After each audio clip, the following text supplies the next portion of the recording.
this land! Till the last breath we fight!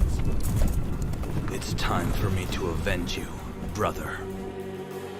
I recognize that spear. Too bad its owner is dead. Now, it's your turn.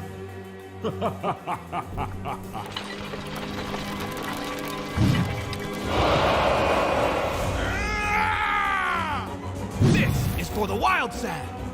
And this is for Moscow! These desperate fights only make you a greater conqueror.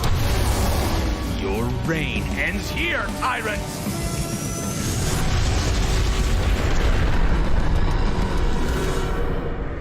You will pay. Prepare for my return. Moskov, dear brother, I'll carry on your legacy and fight on.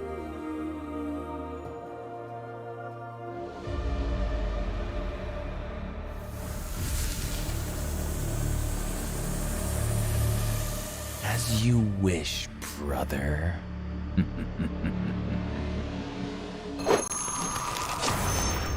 Download for free. Mobile Legends Bang Bang.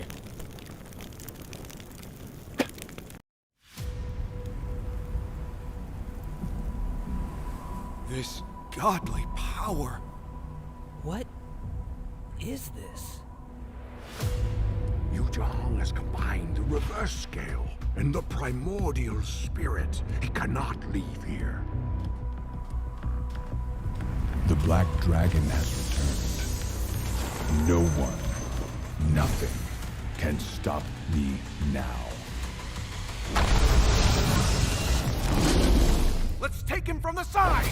Now! Death to all who oppose me. No! So this is what I'm truly capable of. Wake up! Yuzhong! How is this possible? You are getting rusty, brother.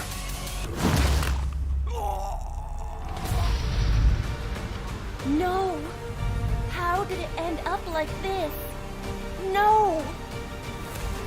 Welcome to reality, girl. Where the strongest rules them all. Download for free. Mobile Legends Bang Bang.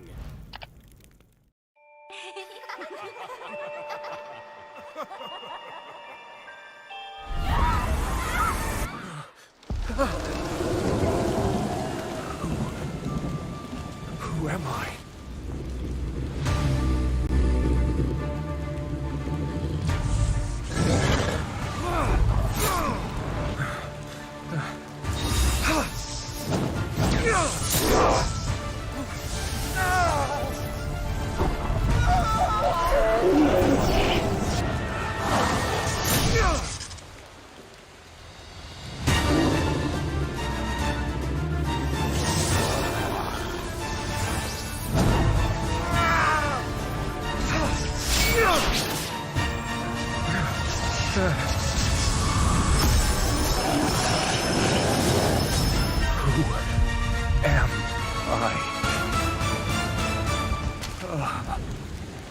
Pain is the proof that I'm still alive.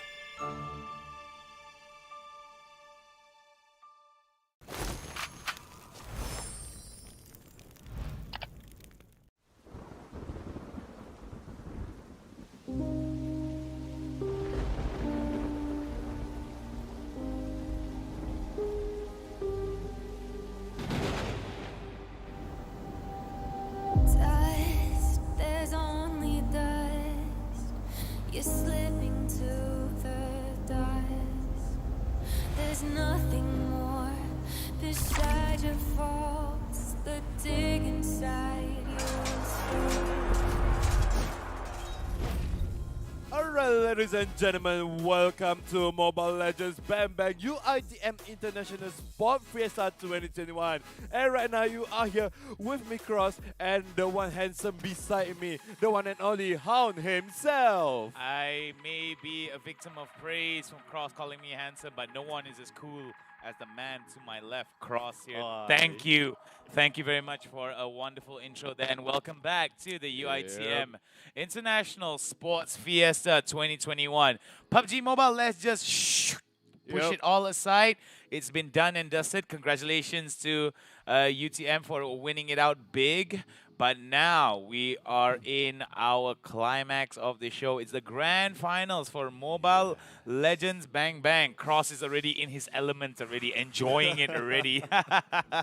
I'm pretty excited though, because for all of the teams that are going to be in the playoff, which is only 2 countries will be representative, which is from Indonesia, and then only 1 team from Singapore. And here we go into the standing for the grand final of Mobile Legends Bang Bang for today. As you guys can see, for our first match on this evening, which is Universitas Gadjah Mada 2 will be against Universitas Tanjungpura. Yep, it's going to be the National University of Singapore from Singapore going up against IPB from IPB University from Indonesia. So this is going to be very interesting indeed. We've got 3 Indonesian teams and 1 Singaporean team. It's going to be very interesting because as you can see how the bracket works is pretty simple. The winners of these best of 3s will be moving to the winner matchups here, and the lower brackets will fight it out. So that does give a bit of chances for some of the ones at the lower brackets to come back into the game, but it's really important to note that winning it out from start to finish is definitely going to secure you a better spot here. Yep, indeed. And I guess from the total game that we have for today is around 5 matches that we are having until now, until this night lah. Yes, yes, exactly. So we've got tons of how to say, Mobile Legends action for you guys. Yep. A lot of this isn't determinant on how we are going to see yet, because it has been a very crazy one. We've seen University of Tanjungpura actually come from behind and destroy teams, and we did see teams like IPB as well as Gadjah Mada be very, very dominant in some of their games. I think IPB or Universitas Tanjungpura that had a flawless game yesterday, no deaths whatsoever. Yes. Indeed, I really loved that game also, even though it was like, you can say, one-sided one-sided match, but they did it flawlessly without any death, without any mistake, no turret from their sides be taking on. But indeed, can we see those flawless victory on this grand final of Mobile Legends Bang Bang UiTM International Sport Fiesta 2021? But for the first game, we're going to see a battle between a same nation, Indonesia versus Indonesia. From Gadjah Mada 2 will be against from team, what is it? Tanjungpura. Tanjungpura, yes. This 2 team is really, really strong, as we can see from the yesterday matches. And we are going into the draft pick right around this moment. So prepare your popcorn, prepare your drink, because here we are in the draft pick. All right, IPB University in blue, Polytechnic Brunei in red. It's supposed to be Gadjah Mada on the left side. Yeah. And the right side is the, what is it again? Tanjungpura. Tanjungpura, yes. Yeah, sorry about that, guys. A little bit of visual mistakes there. So we do hope to rectify it. I was like, hey, wait a minute. It just finally came to me as I read it. So anyway, all that aside, what do you think about UGM going up against Tanjungpura? Well, as you can see over here, from Team UGM, they already banned out Matilda, and Benedetta is one of the 2 of these heroes is most of the meta hero right now. But it seems like from Team Tanjungpura, they already taken out Brody as the draft pick for the first ban, and probably going to take out Natalia. Over there has been taken out, and it seems like Esmeralda has been opened up for Team UGM as their first pick. And yeah, they really need to pick this Esmeralda, or else they will be missed out. Yep, there goes the Esmeralda. Yeah, no surprises here. We're going to be seeing relatively similar bans from yesterday as to how these teams are going to be banning out and drafting out their picks here. What do you think about what is being hovered from the blue side here for UGM? Well, with the Esmeralda on their side, they can pick a hero on counter of the Esmeralda, such as Basha, or maybe they could probably pick Yuzong on their side if they want to make it more sustainable on the off lane. But it seems like for team the TANJUNGPURA, or they pick up Paquito and Selena, which is both of these heroes are the single target heroes. Yep. And yeah. There goes Sylvana as a tank for Team UGM. A really good choice from Team UGM. And of course, Yi Sun-shin, the one and only, always be picked up by both of these teams. Going to be picked as core for Team UGM. Yeah, both these teams are definitely going to be very interested in getting all of these high-value picks. You do see a Selena as well, like you mentioned. I do think the Abyssal Arrow is going to be something of a determining factor here for a lot of these engagements. However, what do you think about Ahang here on the Alice? Oh, yeah, the pick up on the Alice also is quite good from Team TANJUNGPURA, because Alice with the if this Alice build Necklace of Endurance, which is the effect of this NOD, can reduce 50% of HP regeneration and 50% of shield regeneration. So this Alice played the most important part of this game. He can use those blood flood to the backline of the enemy. You can teleport back to the backline of the enemy, and probably can search for Yi Sun-shin from Team UGM. And you know, with the blood of the lifesteal of her ulti, can literally give the damage and have the lifesteal at the same time.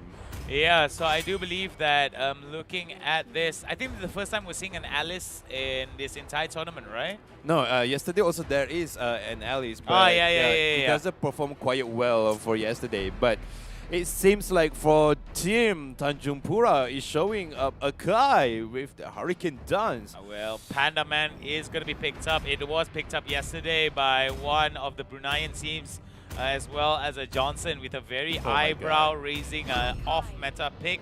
And I do wonder if this Akai will actually fit in this composition as well as it should. But at the end of the day, we can't know until...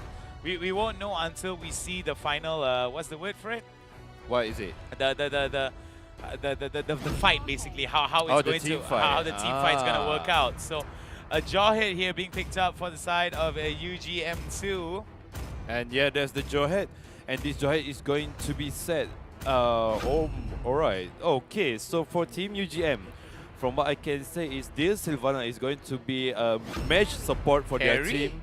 And of course, Carry is quite a good marksman actually, even though has been nerfed a few times already. But Carry, if you play quite aggressively on the early stages, those are passive of can literally liberate Yuzong and maybe Esmeralda at the same time.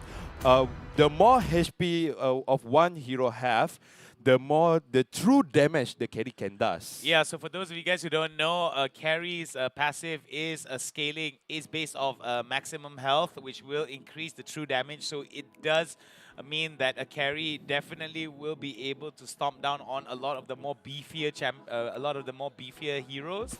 But at the same time, the problem with the carry is that there isn't that much mobility compared to a lot of the other marksmen. So sometimes, I mean, not to say that there isn't that much mobility, it's just that sometimes when you are going to be dive down onto people and you don't have the privilege of being of getting on your own, being able to self-sustain in some of these fights, it's going to be very tough for carry to actually come into it. But let's just go into the game and find out who will come out on top in this matchup. UGM in blue. Oh my goodness, this is going to be interesting. As you can see over here from Team UGM, already have Jawhead on their side. And for Team TANJUNGPURA, they have Akai and Kerry taking for the blue buff for their team. Alright, so we're going to be seeing here very early stacks, very early buffs here being taken by either team. Mirroring each other on opposite sides, but I don't think not much is going to be worked out here. Both these teams right now looking towards getting their positioning right and getting their overall lane priorities accordingly. We do see over to the bot and top side Udins as well as you can see on the top lane. Oh, first blood, just like that. Gobble. I mean, he just literally gone from the top lane. Meanwhile, on the bottom lane also we can see Aheng or Alice almost being ganked by a team Universitas GADJAH MADA too. You can see there's literally 3 people on the bottom lane, but it seems like this Alice knows what she's doing and she will be back off. But look at this carry. This carry is already level 4 on the 1 minute and 30 seconds. And I can be sure that this carry is going to play really well. And there goes the Mountain Shocker from Yusujin to get some information on the location of the enemy. Alright, so we do see here some long range poke, 10 more seconds before the turtle comes into play, and we're going to be seeing both UT and UGM2 may actually jostle for positioning here over at the top side, and it is going to be a fight for the turtle that is going to be pulling the trigger for both these teams. Yep, it seems like from Joe Roy Jaeger trying to get to the turtle. There goes Eject into the Akai, and this Akai going to jump out of the way, but those turtles will be taken by carry. But there's the Imperial Justice catching the carry onto the front line, but it seems like there is no other ultis from the... Oh, nice!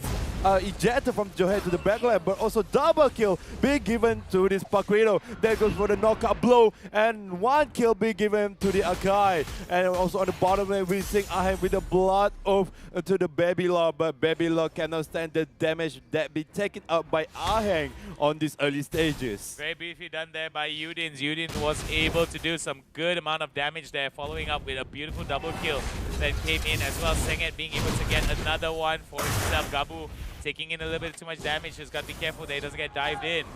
Yeah, definitely Udin's on the front line. There goes the eject into the Paquito right now. The knockout into the 2 people. The Imperial Justice will be taken down. Shutdown be given to the this Sylvana over here. Very nicely done there by Jaman, being able to get back into 1 kill.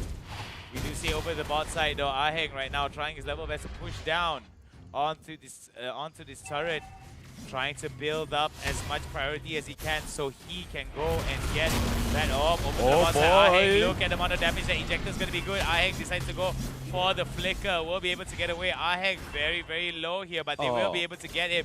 And that was because Carry Clouds was in a position where he was able to do a crazy amount of damage. Look at that damage right into the Abyssal Arrow, giving Cloud the double kill. And that CC plus the damage coming in from Clouds as well as Ecstatic will be the one that puts UGM2 Jaman down for the count. Yep, that's what I said earlier. Carry, if you play it aggressively on the early game, this carry can does a lot of damage, but there's the Hurricane Dust into the Roy Jaeger, and Roy Jaeger had to use his flicker to run away from this carry, because this carry is a nightmare for everyone right now, even though this carry doesn't have any much itemization that been done. But this turtle right now are being taken care of by Carry using those retribution of his. But look at the top lane. We can see Paquito 1 versus 2. Yeah, it seems like he's still holding out over there with the Starfall move from the Esmeralda onto the top lane, and he still survive over there. Alright, so we're going to be seeing here Gabu over to the bot side here is going to try to get back. We do see Udin right now going to get taken down here by Roy Jaeger as well as Jaman, and you see that Senget went inside. Will not be able to help him out. Gabu right now with Aheng. It's going to be a matter of time before Aheng will have to get away. Gabu takes a lot of damage, building up the proxy over to the bot side. Will be able to stack the wave over to him, over to the bottom side turret into his advantage. Yep, and look at the atomization right now, which for Babylon, Esmeralda already done with his Enchanted Talisman. Meanwhile, look at this carry, which already done his Raptor Machete and the speed, the attack speed boost. And I can see from here, the carry is trying to do endless battle as his first item, but from the bottom lane, there goes for the Sylvana, going to take down first, but it seems like Aheng are going to be taken down as well by Yi Sun-shin over here. And there goes for the mid lane. It seems like, oh, Hurricane Dance! It's such a good Hurricane Dance onto the Babylon, and Babylon going to be taken down by this Selena. And there goes for the mid lane and the top lane. 2 turrets has been taken down. Meanwhile, for the UGM, they're going to steal 1 turret into the bottom lane. It's very beautiful indeed. Ecstatic, Sengit, and Clouds were able to stack their abilities with the DPS that was coming in from Clouds, as well as the Secure coming in from Ecstatic with the Abyssal Arrow. Will be able to take them down. We do see Udis right now trying to get into the fight. Jaman is going to try to do some long-range damage here, but Roy Jaeger now comes into the middle of the fight. It seems that they bit off a little bit more than they could chew here for the side of UGM, as Universitas, as UT now may actually go towards the turtle, towards the top side, because the tier 2 turret for UGM2 has been taken down. Definitely for Team Tanjungpura, they are dominating over Team GADJAH MADA 2 right now. There's the Abyssal Arrow and the Hurricane dance, and it seems like this Sylvana cannot do anything. Mega kill be given to the Selena, and seems like Tanjungpura still trying to find another kill. Abyssal Arrow didn't hit anyone, and look at the top lane. Yuri is trying to steal some turret. Meanwhile, in the mid lane for Team Tanjungpura, they are giving some pressures to the Team GADJAH MADA 2. There's the ejector, but didn't hit to anyone. It seems like this Johe will be taken down, almost being taken down by the Claws on the bottom lane. Alright, over here we're going to be seeing that, oh my god, Clouds has been stunned here. He does a bit of good damage, but he will be taken down beautifully by the side of Gabu, and it seems that UGM right now do recognize the fact that all they need to take advantage of is Clouds in the wrong position, and they will be able to take him down with relative ease. Because if they stack the CC onto him, then it's going to be a hard time. Sengit right now spots out Mosetan, and as it goes, it could be a hard one. Yep, definitely for Team UGM, they are having a hard time dealing with from Team Tanjungpura over here, and you can see from the mid lane right now, it seems like there's gonna be Hurricane dance from the arcade onto one people, and there goes Roy Jaeger, still surviving the Imperial Justice from the Sylvana. Kill spree being given to the Kai, and right now from Team GADJAH MADA 2, they didn't get any kills at all, and one kill be given to the Tanjungpura right now. And it seems like this carry that be using by Cloud is dominating. We can see the KDA, even though it's 2-6, but the itemization probably already done the endless battle, and I guess for Cloud already ongoing with his Demon Hunter sword at the moment.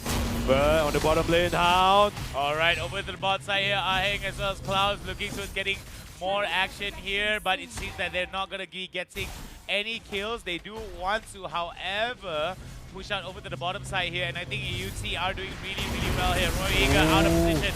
There he goes, gets kaboom right there, and look at that, Cloud doing so much damage onto Roy Jaeger. Roy Jaeger getting exploded. Gabu is going to be next by Clouds, as he's going to get a double kill here. 4-7 is his KDA, as he will be able to get that trade, and will be able to get that buff, and push out over to the mid side and destroy the turret. Oh Lord. Look at this Cloud with the carry.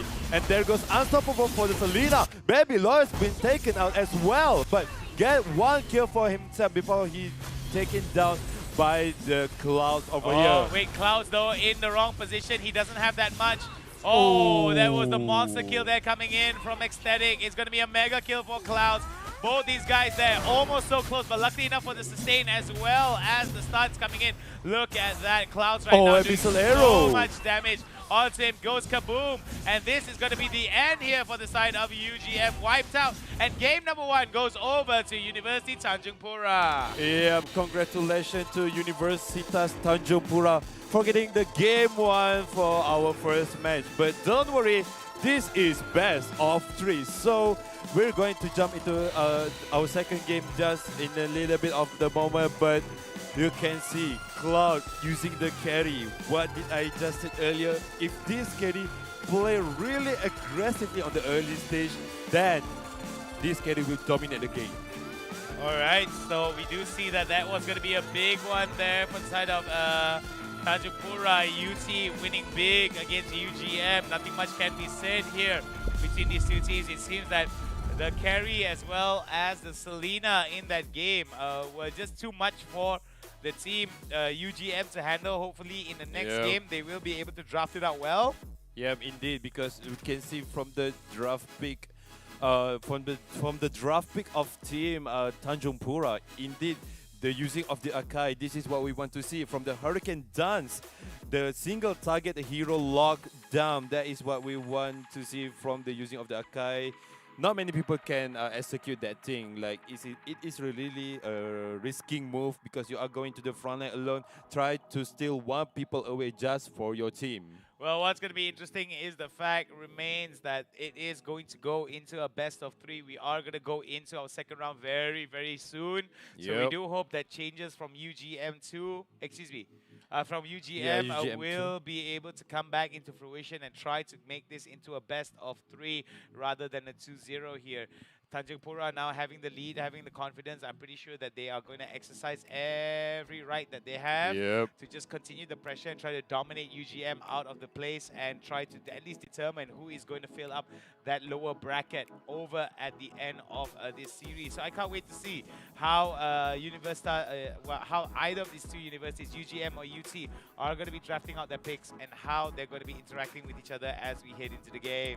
Well, this is quite interesting for both of these teams. Even though for Team UGM, they already picked, what you call it, Esmeralda.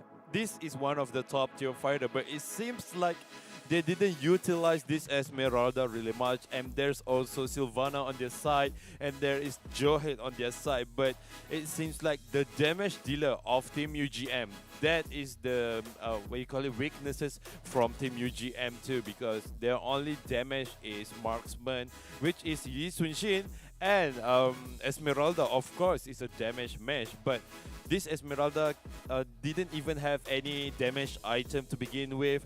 The first item is the Enchanted Talisman, which is not a really much of damage item because the Enchanted Talisman just reduce the cooldown and gain the mana regen. But there it is for the game 1, and I do really love from the mechanic skill from Team Tanjungpura.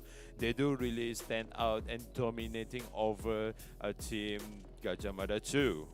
Alright, so we're going to be going into the draft really soon after we consider talking about how the overall control was never surrendered by Tanjungpura to UGM, because I felt that UGM, as soon as they lost out on that first initial 4-5 fights, right, and then Tanjungpura was able to take the lead, it was all about securing resources. It was all about making sure that objectives have been taken, Yep, and indeed. most importantly, just pushing out all of the lanes to create space to end the game.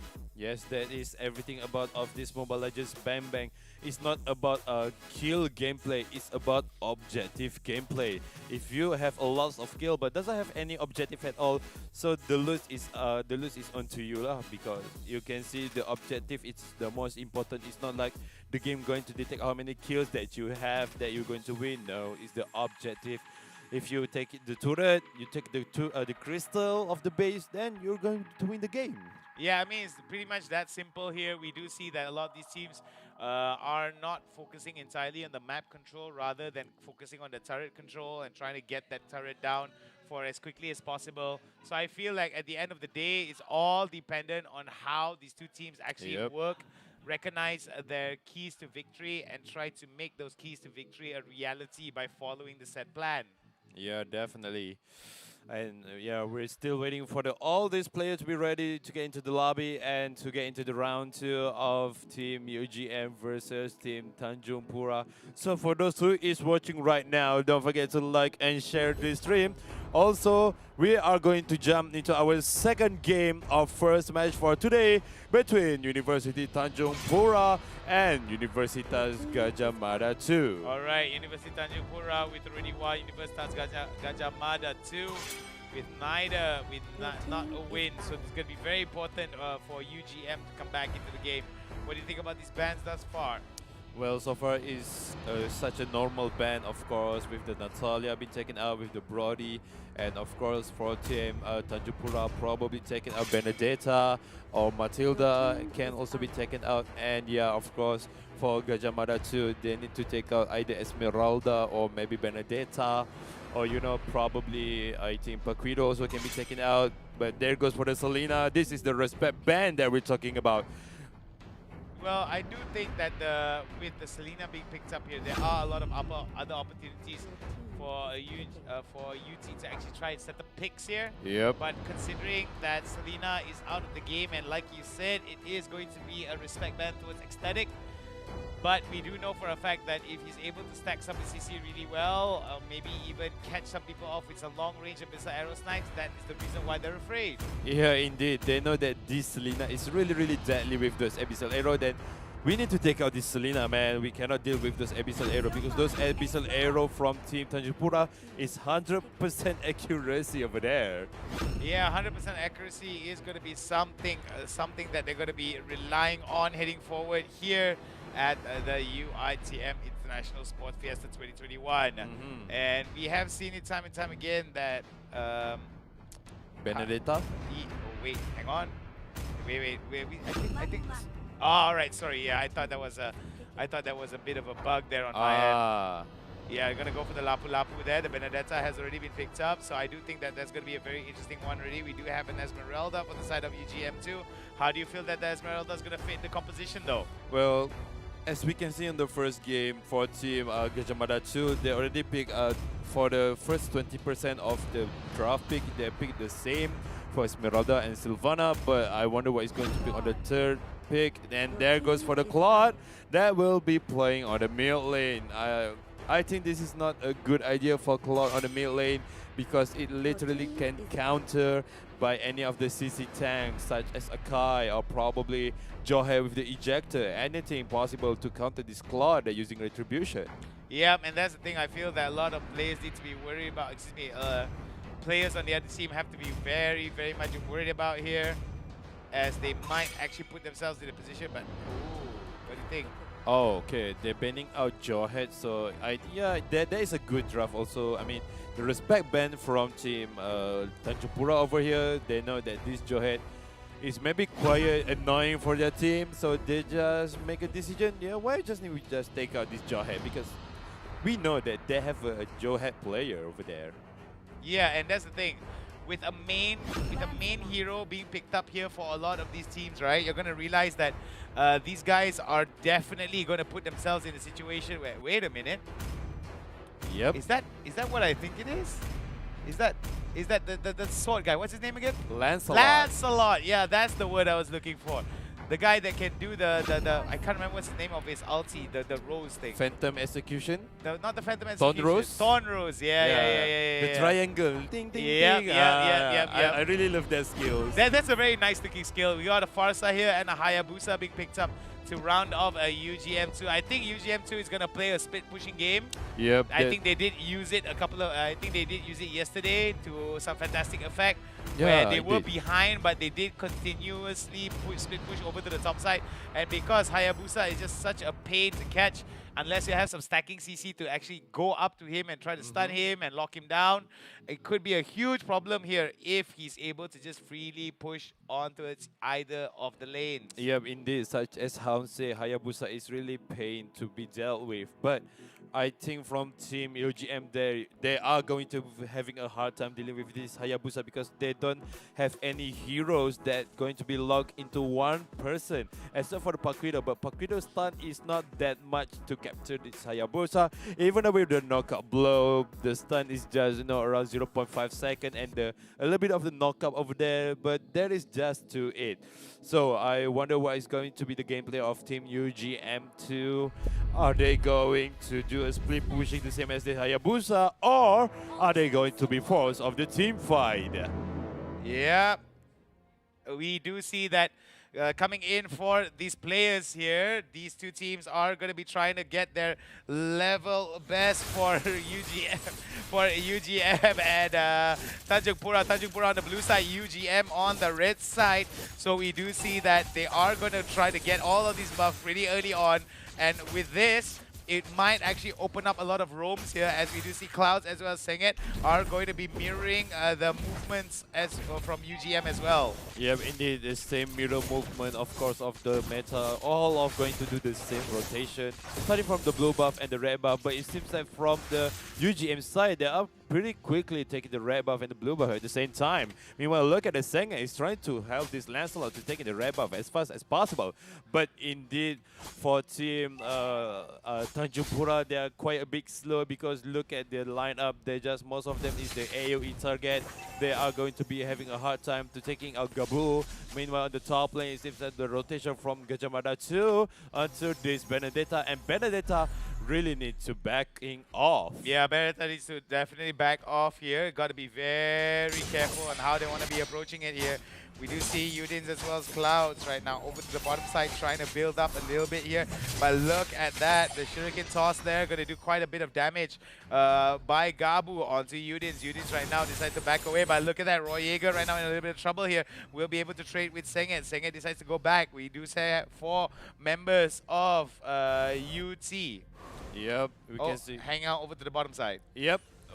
From 3 members of the UT on the mid lane right now, and Turtle is going to be spawned out around 1 second right now. And as you can see, there's go Roy Jaeger on the mid lane to the bush, but the poking from the Roy Jaeger is not enough to take down Senget. Oh, Aheng right now gonna go in onto Roy Jaeger. Roy Jaeger taking a lot of damage from Senget. It's gonna be a hard problem here. Gonna be able to pop up the shield, but First Blood could go over to Senget, but Roy Jaeger flickers out of the way, and First Blood goes over to Ecstatic, over out of our view at the bottom side. Yep, Aheng get to defeat one of the team from GADJAH MADA 2, but there goes the Turtle being taken down by the Lancelot using the Retribution, but it seems like Baby Law is onto the front line, tried to take down Senget, but Senget gotta use his flicker to run away from the team fight, and it seems like Aheng definitely need to run away from here because Baby Law, if he does have the Starfall Moon, he's going to get into the trouble. All right, there's going to be a lot of trouble. Thank you so much for a lot of the damage is coming in, but we do see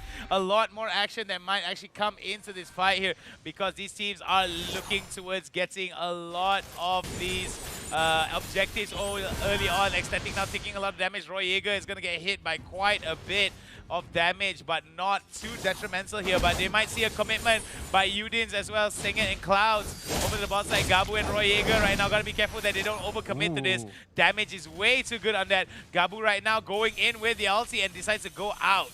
Yep, this Ogi Shadow Kill is not enough damage to take down this Lapu-Lapu because Lapu-Lapu is already really hard using those using those Brave Warrior. And right now on the top lane, we can see Aheng trying to deal as much damage to the minion because this minion is really hard to deal with. Meanwhile, looking at the rotation from team UGM to onto the main lane. This is our team is going to be happening. There goes for the further airstrike, and 1 kill being given to the Lancelot. Starfall to the far side of the backline, and there goes for the bird from to run away. Babylon into the backline too much, and he needs to run away from here. Knockout blow from the second, and will be run away using those jab.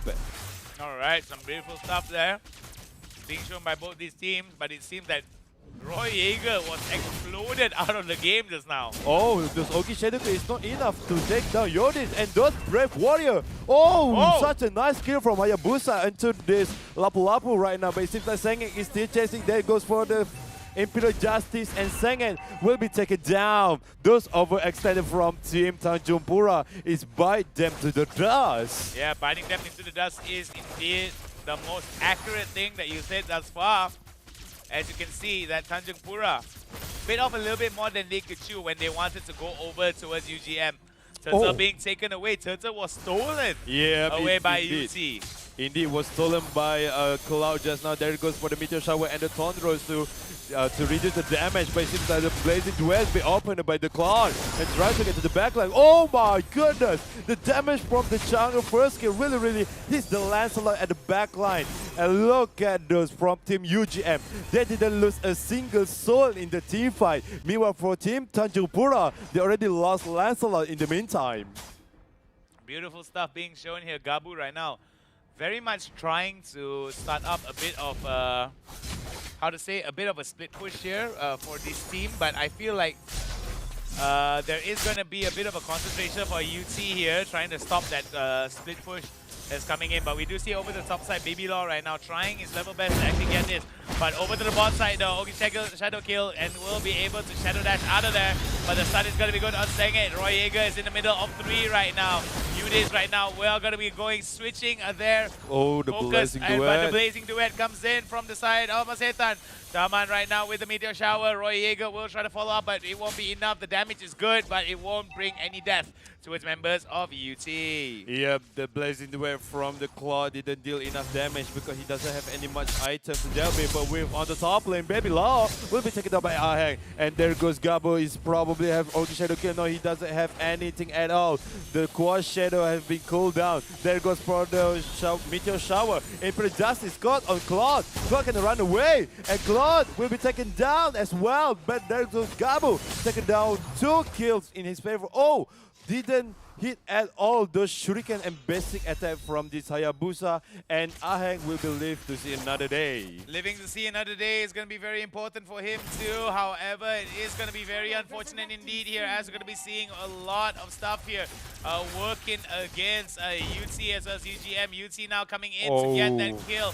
Ecstatic immediately gets Jaman and gets the trade. We do see that there is going to be a bit of a lead here for goal. 2.4 goal, 2.5 goal advantage here for the side of University Tanjungpura. You have the Imperial Justice and the Blazing Duel on the combo over there. Being 1 kill given to the Claude. And there goes the Brave Warrior. The knockdown blow. They're taking down 1 over there. And there's another one coming in. Double kill being given to this Lapu Lapu. And there's the recall from units giving out to the team UGM too. But it seems like Cloud is having a hard time over here. Killing spree being given to the Hayabusa. Nice from Gabo with those Ogi Shadow Kill. Even though with the Tonros getting the immunization from those Ogi Shadow Kill, but the damage is dealt too much already. Yeah, the damage output coming in from Gabu was a little bit too high, despite the fact that Thorn Rose was going to be a thing. He wasn't able to negate all of that damage and was just 1 auto attack away from death. So even though the mechanics was there for Clouds, it seems that it wasn't going to be working for him.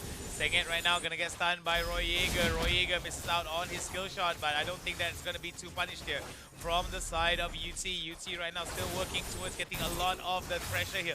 We still have 3 turret advantage for the side of UT, whereas UGM does not have a single turret. Yeah, definitely, and you can see on the optimization over here, which is for Claw Mo Satan already done with his Demon Hunter Sword and Raptor Machete on his side. And meanwhile on the Turtle side, we can see from Tanjungpura is trying to take this Turtle as fast as possible, but for Team UGM, they didn't know for Team Tanjungpura taking the Turtle without clear notice at all. And it seems that there goes for the Imperial Justice into the Aheng. Aheng trying to run away, and those for eye for an eye, and those Feather Astride from the Farsa is really saving his life. But on the bottom lane, there's still Brave Body and Blazing to have been offered by the Claude. But onto the back line, Sengit almost been taken down. And there goes 1 kill for the Lancelot into the Sylvana. And 1-0. It seems like this Lancelot is trying to find more. Cloud will be taken out or not. It seems like Cloud will be run away from the team fight. And there goes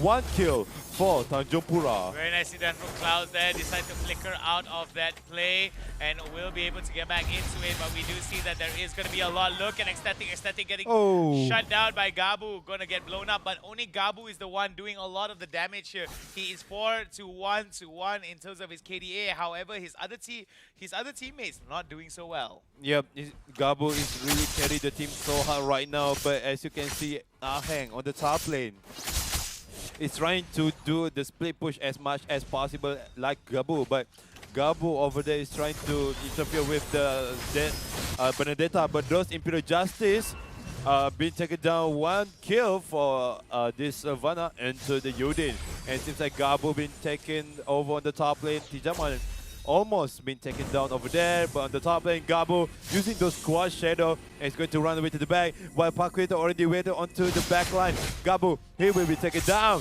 He doesn't have any skills. What can he do? Feather Astride, taken down Gabu, shut down, being given to the Farsa. Ecstatic right now was able to predict where it goes, dropped in the strike, and was able to secure the kill. Yep, definitely. And right now, the Lord will be spawned around 5 seconds from now. Meanwhile, Mo Satan will try to get bottom lane, but there is the Lancelot taking over the minions, and it seems like endless battle has been done by the Cloud as his second item. This is going to be heard by the Lancelot. Yep, endless battle giving a little bit of sustain as well as damage. They will be able to give Cloud a lot of opportunities here. We just see Roy Jaeger, TANJUNGPURA. Gotta be careful. Lord has been taken away by TANJUNGPURA, and we do see the fight is going to be coming up. Roy Jaeger gets exploded in that fight, and they're going to be pulling out the trigger. Baby Law is in the middle of the fight. Gabu decides to go Shadow out of there. Gabu right now trying to get into the best spot. Look at the beautiful cancel coming in onto Mountain to be able to deny that beautiful blazing duelist, but it's not going to be enough here. UGM slowly being massacred here as UT does not want to go to a third game. Yeah, definitely. UT doesn't want that third game. They want to end this as fast as possible. We'll already turn into almost 12 minutes into the game, and it seems like from Team TANJUNGPURA, they already found their momentum. They already found what they need to do. And there is the Lord from the bottom lane on the side, and going to be take down this turret like it was butter and cream. Yeah, butter and cream is definitely the way to melt down through all of that health that is happening over to the bot side here. So we do see that over to the bot side, the Lord is going to continue pushing, as well as the mid-side minions are starting to pile up. It seems that the push advantage is in favor for the side of UGM right now, trying their best, but there it goes. Roy Jaeger comes into the middle of it, but Sengit comes in with a beautiful attack here, with Clouds getting the kill. Yeah, definitely kind of a little bit of mistake from Ness starting on the bottom lane, but it seems like the fight is still going on. Cloud trying to get some damage there, go for the blazing duel into the backline. Cloud almost dead, but it seems like the Ogi Shadow kill almost taking down one person over there, but it seems like Yudin taking down double kill, and there goes for the 2 kill onto the Lapu Lapu, but there goes for the Tonros. Will invade the skill from those Chang'e. Very nicely done there by Udins, being able to get the double kill onto Baby Law as well as Mosetan, but it's not going to be enough here. They won't be able to end it, but it seems that with the opportunities that have been presented to the side of UT, they will be able to get not only the bottom side, not only the top side, but the bottom side to at least 20% remaining HP for the turret. So this is going to be very bad here. 2 more minutes before we get back that Lord. So it's going to be important here. Roy Jaeger right now trying to go for the stun on to Sengit. They want to be contesting all of this positioning here, and buff is already open. Yep. And it seems like those play of despair have been done by Gabu over there. His damage is gonna be higher with those, Ogi Shadow kill and those shurikens. The damage is going to be higher than usual. But right now, onto the front line, as you can see, Paquido is to the front line, but there goes for the Pedro as right, and they need to find the blow from the back line, but the meteor shower from Chang'e is really hurt the damage. Look at the Sengit and Aheng HP. Both of their HP being taken down by meteor shower from Tejaman only. Yeah, we do see that 60 seconds left onto the bottom side before the Lord actually respawns back into the game. So I think what UT wants to do right now is they want to push down over to the bot side. Very nice meteor shower here coming in from Jaman. They want to actually get as much clearance as they can for the wave pressure, but the wave pressure is going to be building up over to the top side as well. So they need to address it. 40 more seconds. I do believe that UT will want to actually create some kind of a push towards members of UGM to make sure that they can't contest it, because we've seen it time and time again. Teams throw so hard when it comes to fighting for the Lord. And just now I can see for Chang'e already done with her, it seems that Ice Queen 1 have been done, so her skill have been affected by the decreased movement speed of anyone that have been hit by this Chang'e skill. Is going to be really annoying for UT right now, and it seems that we already dragged into the late game for the 15 minutes. Lord have been spawned. What are both of these teams going to do? Are they going to be all-out war on this Lord, or for Team UT? Are they going to do a split pushing, looking at the top, which is Benedetta trying to do split push over there, but it seems that there is Gabu also doing the counter split pushing because he can does it really fast. Meanwhile, on the Lord side, as you can see, there is one people from Team UGM. Roy Jaeger trying to go to the front. There goes the Electro Final Blow. There's the Final Blow as we open, but there is Imperial Justice killing spree being given to the Vendetta, and there goes for the Lord, being taken by the Lancelot. Look at the backline. There's Ogi Shadow kill. It can take one person, but the Winter Truncheon from the Aheng can get shut down by the Esmeralda. Unstoppable for the Lancelot. Look at the backline. This Babylon is full of shield, baby. But look at the front line, which is Lancelot and Lapu Lapu trying to the split push. Is Changi going to be shut down first, or is Babylon going to be back up first? And it seems like you begin, or they open those Brave Warrior to the backline, and it seems like this Changi cannot go anywhere. Be taken down as well. And there is Esmeralda. Babylon is still stacked full of shield, but those Necklace of Durance will decrease her shield reduction over there. And it seems like for Team UGM already spawned to defend their base at the moment. Sengit cannot do anything. He does have mortality, but he don't want to waste that away. Yeah, some crazy shields there coming in from UGM, giving in a lot of problems here. Baby Law still keeping it hot, still keeping it crazy, but we do see that, look at that, the Lord will be able to open up not only the top and bottom side, but also lower the mid side turret to very, very, a gust of wind will take down that turret for sure. Yeah, we just only need one hit. Like, I think Cloud literally, if there is 1 minion in the turret and he just dash through the tower and then he take one hit into the tower will be gone. But right now, for Team UGM, they already lost 2 of their inhibited turret. Only 1 left in the mid. For Team UT, it seems like favor on their side. They try to control all the land as they could. What are they going to do? Are they trying to wait for another Lord, or are they trying to pick another team fight which is gained in their favor? Because everything depends on this moment. Everything depends on this moment, but it seems that members of UT right now are going to be moving into a position where they are going to be concentrating on the turret control here, and that's going to be very important for them, as we do see here. Oh, there's going to be a collapse. Yep, there goes for the Imperial Justice from Sylvana, going to run away from the team fight, and also Starfall Moon from the Esmeralda tried to get someone, but it seems like there is no one nearby for his falling Star Moon. But it seems like Lord is going to spawn another 98 seconds. So I think it's not a good idea for Team UT try to drag this long, because those Lord is not going to wait for them. And it seems like they're trying to take this turret, but on the middle lane, and there goes for the Baby Law on the back line. Gabu is almost done over there, but one turret has been taken away.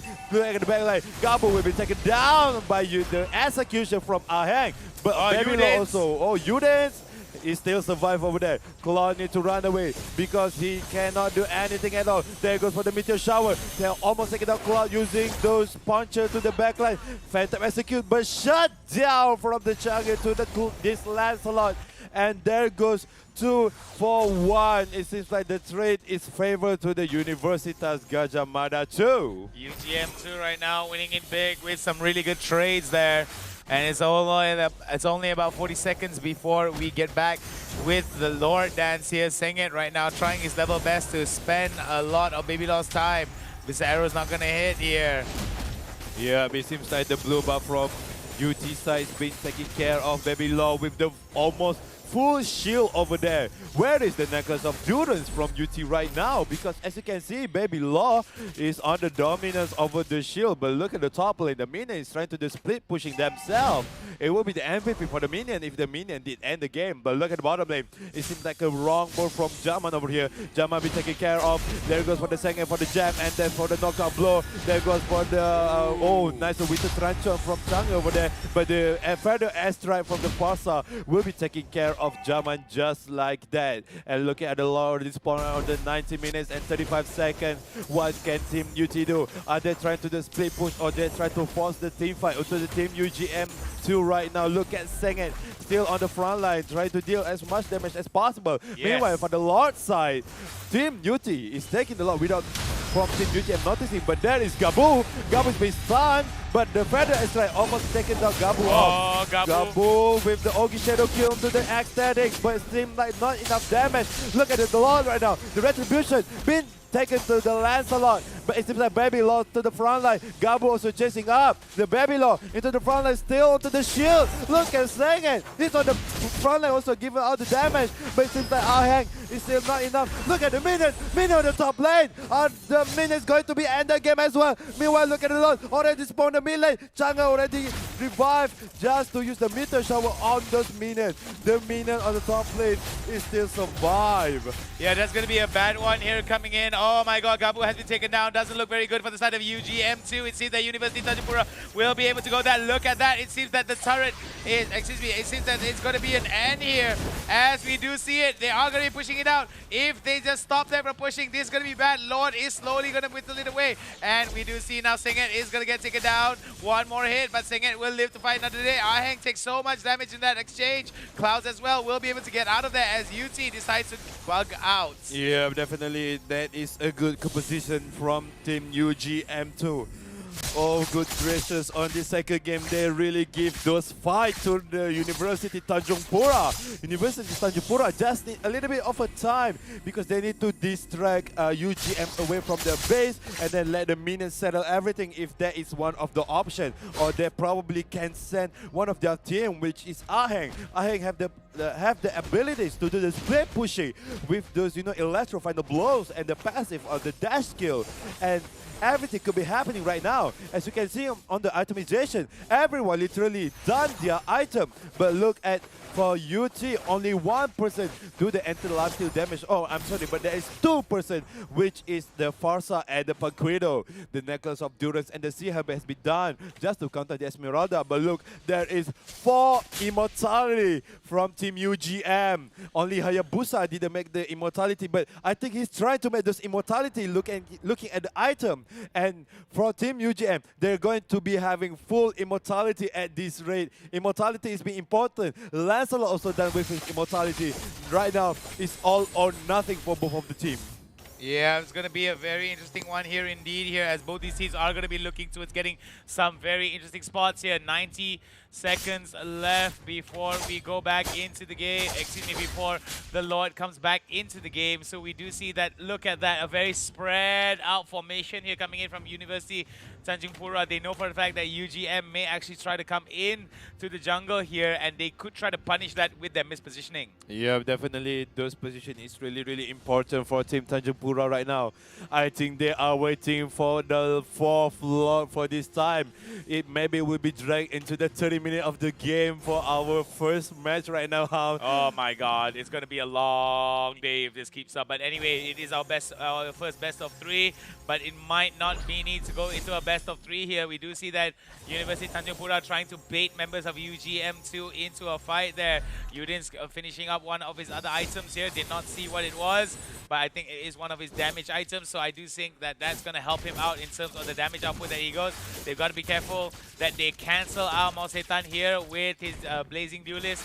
And I feel that's going to be very, very dangerous indeed. Yeah, Blood going to be spawned around 30 seconds. So Gabu also trying to do the split pushing onto the minion, but look at the damage from the aesthetic. Those first and second skill is really, really hurt with those Divine Glaive literally penetrating through those magic defense. And right now, Minions is trying to pushing on the top and the bottom lane of UGM2. They are having a hard time dealing with this minion, and also from the mid lane of UT at the same time. Elor are going to spawn around 3 seconds from now on. There goes for the meteor shower from jungle to the mid lane, and it seems like the split pushing is happening right now. Look at the bottom lane. The bottom lane, which is Aheng trying to do split push, when there is also Gabu trying to defend the base. But it seems like from Team UGM, they are trying to get this slot as they can. Gabu is already on the way to his slot, and it seems like in the front line there is Roy Jaeger or Sylvana trying to take out this slot as well. Gabu might be taken down over here. Too much damage be taken by Gabu, using the squad shadow to run away to juke people from UT over there. And the Imperial Justice didn't hit anyone, but Cloud almost be taken down. The execution into the Lancelot right now, but kill is pretty given to the baby Law, and onto the backline. Aheng almost be taken down. The Hayabusa, the squad shadow, another squad shadow. There goes the immortality be taken care of, and the electrifying the blow have been using by the Benedetta into the blue buff. Babylon still onto this Paquido, and this Paquido still alive. Look at the HP of the Babylon, almost been destroyed over there. And this, Get wrecked, son. Those feather airstrike is really hurt. But looking at the minions, but there is minion from Team UGM are spawning right now for Team UT. They already lost 2 of their people. They cannot contest for this Lord because the Lancelot is already dead. They don't have any retribution. What can they do? Then the only choices for UT is to take down this Lord. And those Electro Final Blow will be taken out. Senge trying to find the target, which is Esmeralda into the top lane. Looking at those Winter Tarantula from Ahen, trying to immune all the damage. There goes for the Immortality. But the minion didn't get through because of the minion from Team UGM already spawned. And also the Chang already at their base to defend their beloved turret. Well, I think that's going to be a very good one here coming in from UGM. Why? Because they know for a fact that they can't contest the Lord anymore, considering that they did lose out quite a bit. But it seems that University Tanjungpura, UT, were able to waste a lot of time for UGM. They did do a little bit of damage towards the base turret here, but it seems that it's only a matter of time here before UGM tries to steal this back. We might go to a 3rd game if this keeps up. Yep, definitely, because for Team UT, they already have a Lancelot right now for the retribution. Senget cannot do any risky move right now. He needs to fight for the backline. But there is Roy Jaeger. He still have those Imperial Justice to lock on Senget. There goes for the Lord. The Lord is already almost been taken care of. And that's what the most Satan trying to get those locks. There goes for the the Lord. The Lord will be taken by the Lancelot. And then go for the Senget. Senget will be taken down. Unstoppable for the Esmeralda. But it seems like Yudin still survive with those brave warrior of his. And there's Lord coming out the middle lane. And they're pushing onto the Team Universitas GADJAH too. What can they do? There goes the meteor shower. Starfall to the Lord. But it seems that on the top and the bottom lane also there's a big minion over there. This Lord is really hard. But for Team UGM, they have 5 people is still alive. Ahen trying to the split push, but still not enough. The Lord is still not being taken care of, but the Lord is probably going to die with those meteor shower. Electro Final Blow from the Ahen to the top lane. Still trying to get those minions, but it seems not enough. And most set is still alive. And Team UGM, they are still defending their turret right now. UGM trying their best, very desperate indeed to try to go this towards a 3rd game, but we do see that it isn't going to be a very easy game indeed for them because UT still pushing it out here against UGM.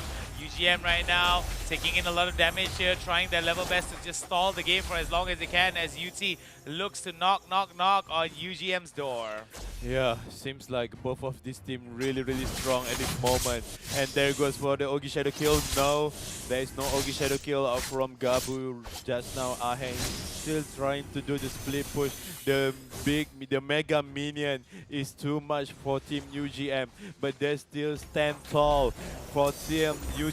I suggest they need to make a lot of team anti-lifesteal over here, such as Sea Halberd and Necklace of Durance. They can't just depend on the ecstatic. Ecstatic damage is only just as much. He needs also the anti-lifesteal, especially for those Esmeralda with the Frost Moon Shield. The stack of the shield is really high. It's a very big stack indeed, and I think that's the reason why Baby Law is very annoying in this sense, because they will be able to just keep the fight going for as long as they can, and if they're able to sustain the damage, then it almost makes it so easy for them to try to turn the fight around. Roy Jaeger right now trying to bait out on members on UT. UT still slowly knocking on the door of a UGM. Yep, definitely. Now we are almost into the 30 minutes of the game. Both of this team goal is not important anymore. Looking at those meteor shower is really penetrating through the minion. And it seems like the only way for Team UT to take on this game is to wait for another lot, which is this is going to be the 5th lot of the game. This is literally taking it too long for both of this team. Both of their heroes already done their item, have all the damage. What can they do right now? Yeah, I think that's going to be a very smart use of the meteor shower there coming in. from the side of Jaman. Jaman right now really wants to be able to just clear out all of these waves. And I think what UGM wants to do is they want to keep stalling out. So they want to try to contest the Lord for another 45 seconds. But they have to be very careful though, because we did see them again just now. They got stolen by Cloud, so because of the retribution. So that's going to be a big issue here if they're going to be contesting it. 30 more seconds left before Lord comes into play. Yeah, definitely from Team University Tanjungpura, they try to stall as much as possible. There is two way of option they are going to win this game. It's either with the minions or with the Lord. I don't even know what kind of strategy that they're going to be used right now. Senged with this Paquido is really hard on the front line with this Senged play Paquido as a tank. And there goes for the Lord, will be spawning around for 30 minutes and 39 seconds right now. And onto the bottom lane, it seems like Gabu is really on a low HP. Gabu might be taken down, but there goes for the Ogi Shadow kill. I almost been taken down. Such a nice kill. Both lose their immortality, but it seems like Gabu doesn't have any skill at all. Gabu is gonna get doinked right there and then, and he's gonna be sent back to the lobby at least for another 58 seconds. That's 1 minute. With Gabu down, this is the opportunity for UT to actually end the game or at least contest the Lord. Yep, definitely, because Gabu is the one who deal with the split pushing from Team UT. So this is the chance, I think, for the Aheng to the bottom lane. Even though there's only have Changi left, but Changi does have those, the meteor shower, really clear up this minion really fast. But it seems like on the Lord side, there's the contest from the Rogi, and there's Babylon to the mid lane. Get taken down, the retribution, and there is no retribution from Team UT. There goes the blazing duel and be taken down. Such a nice Lord from Aesthetic, taking those Lord, and Cloud try to run away and be taken down as well. Babylon on the back line, try to get Aesthetic, but it seems like he can get the Aesthetic. Those with the Truncheon save Aesthetic just for a moment. But looking at the base, there's some minion, but Babylon is still dominating over the map. He's still dominating over this game. Look at those items, so many damage, so many defense, and it seems like they go for the star form more into the Senged. Senged try to do this damage, but this Senged is a tank. Senged can't do any damage at all. 3 people from UT on the base of Team UGM2 right now. And Lord in the mid lane, what can they do? They don't have Claude, but they do have Chang'e, and they do have the Hayabusa. The Meteor Shower is just a really short cooldown for Chang'e. You see over there, that's already Meteor Shower, but there goes for the Brave Warrior from UD. Look at the bottom lane, there's the minion. What can they do? The minion is taking the crystal. The minion, there's still minions coming out from Team UGM2. Gabu coming in, going in for the clear. We do see Aheng on the side there. Beautiful stuff being shown. There goes the Taunt Rose, but Aheng is on his own. And it could be a huge problem here for him. Clouds right now may actually come back into the game here. He might be able to try to come in from the back. Aheng right now being very careful not to get blown up. It seems that we might have to wait a little bit longer before we end this game, Cross. Yes, definitely. There is still Baby Law. Baby Law is the tank for Team UGM2. They just need to take out Baby Law. If Baby Law out of this game, then for Team University Tanjungpura, they can just literally wipe out for the other people. This game is so intense. Everything is depends on the Baby Law. If Baby Law been taken out, then they're done for. Yeah. We do see here that over to the bot side, Aheng right now gonna go for the clear. And we do see Aheng right now gonna try their level best to actually push on towards the bot side as well. So UT, another 2 more minutes before the Lord comes back into play. It seems that UT right now having a hard time trying to close out the game. 9 turrets to 3, 5 Lords compared to no Lords at all from UGM. I mean, literally all the Lord been taken care of by Team UT, even though they already lost their Lancelot in the process. But X30 with the Feather Airstrike, taking those Lord like it was butter and cream. But looking at their lane right now, I think for the best option for Team UT is trying to freeze those minions because they're just letting those minions go to do the split push. If they want to release all the minions at the same time, they need to freeze those minions. But it seems like, oh, look at those attack speed from Aheng. It's really, really fast. Can I look at the itemization? What have been done by all of these people? Yeah, itemization would be great. I'm thinking that most everybody already is at full items already. So we do see that Malsetan already is going to be picking up some of his high value items. But before that though, we might actually see a reset coming in from the side of University Tanjungpura, and we might actually see a 30-second more before the Lord comes back into relevance. Oh Lord. Wow, this is really such a long match. 35 minutes. Are we even watching Mobile Legends, or are we even watching other games right now? Because this is taking too long. Both of these teams is really, really good. And there goes for the meteor shower from Jaman. And it seems like for Team UT, they are trying their best to do the split pushing, but the damage on the Roy Jaeger from the Feather Airstrike is too much. Ecstatic is that hurt. His damage is too pain already. Looking at the Feather Airstrike and all of his skill, and right now Lord is trying to be taking off from Team UG. I think this is just a bait for Team UGM. Looking at the bottom lane, it seems like there is also a minion, but almost all of the Team UGM MADA too, they are trying to invade this Lord as well. I think it's not good for Team UT. They are trying to take this Lord. They should try to make another split push. Look at the minion at the bottom lane. It's from Universitas, like GADJAH MADA 2 is pushing over to this bottom lane, and there goes for the turret. Will be taken down on the bottom lane as well. And for Team UT, it seems that they have lost their, I don't know, they have lost their positioning, they have lost their vision. What can they do? They try to take this Lord, but this Lord is really, really hard to be deal with. This is the Lord number 5, 70 HP. There goes for the Blazing Way, and Senge will be taken down as the first target. Senge is still alive. Whoa! Those jab from Senge really does save his life. But looking at the Lord right now, and for the minion, it seems like from Team Universitas GADJAH MADA 2, minion is really, really powerful right now. But even though looking at the Jaman probably might be taken down, but for Team UGM2, they're still trying onto the Lord, but the split pushing from the minion. For Team UT, they really, really should do the split pushing right now, because this is the Lord number 6.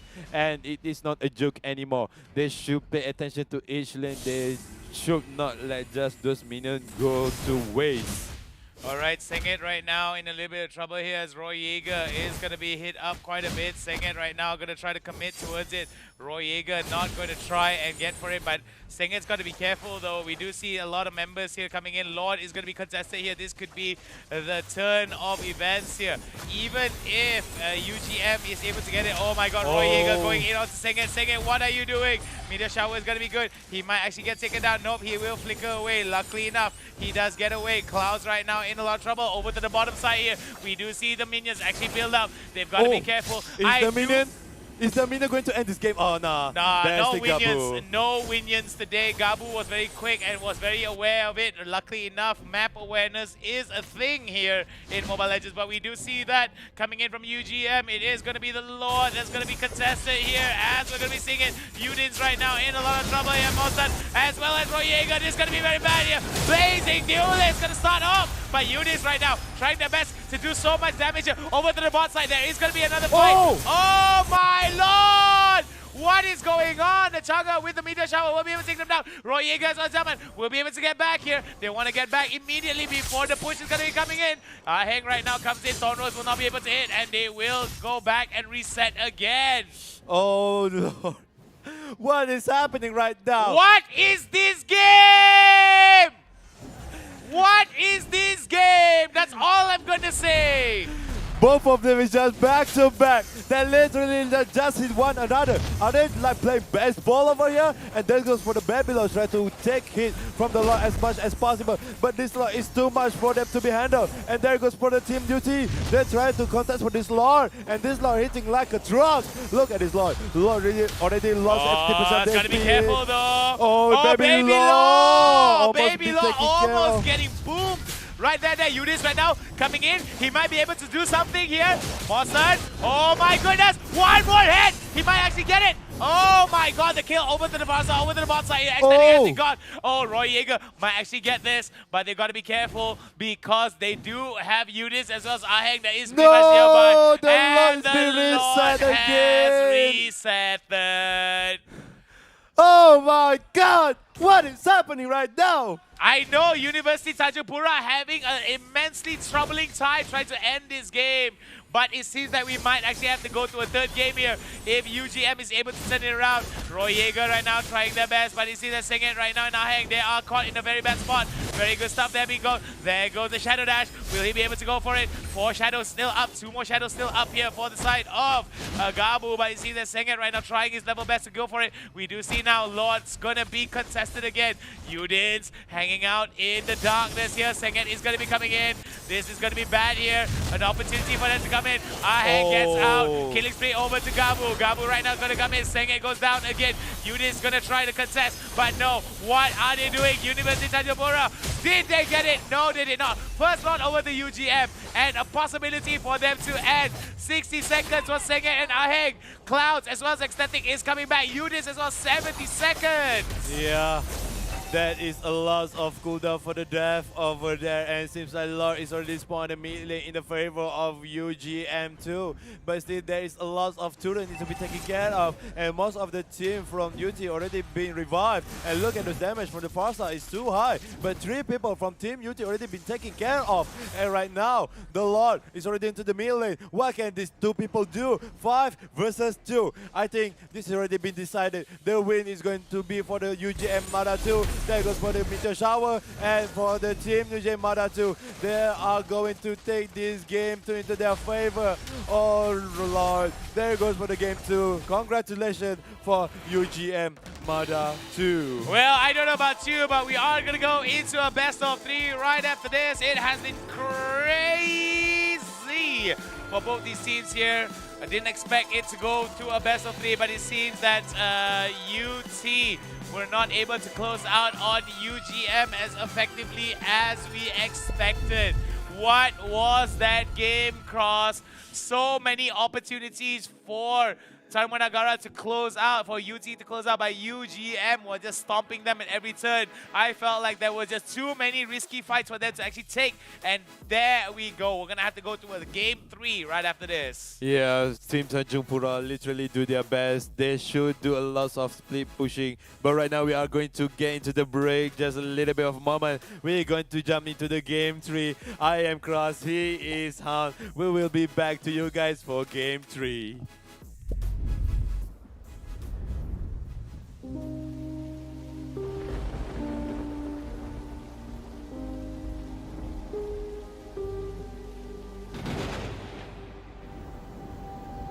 Dust, there's only dust. You're slipping to the dust. There's nothing more beside your faults that dig inside your soul. Pain, there's no more pain that fills your veins and tears. They broke your bones, they knocked you down, but there's still fire in your heart.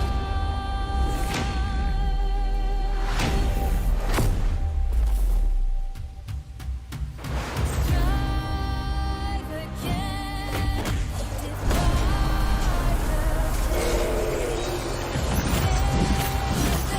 the fight beyond legend.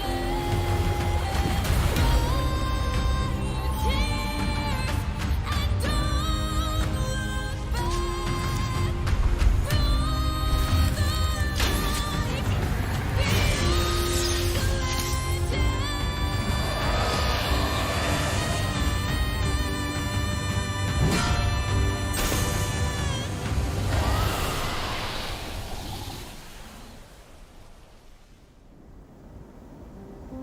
Dust, there's no more dust that brings you to the dust. Despite your fall, could be this night. The legend will never fade.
this land! Till the last breath we fight!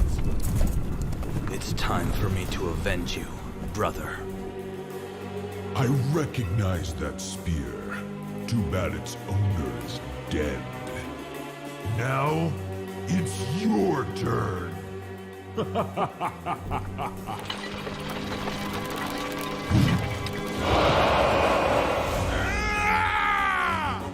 This is for the wild sand! And this is for Moscow! These desperate fights only make the greater conqueror. Your reign ends here, tyrant!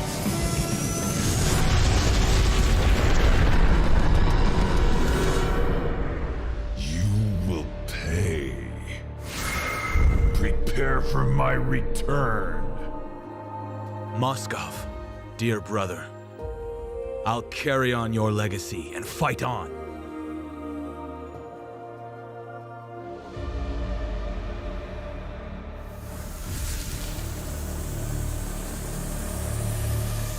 As you wish, brother.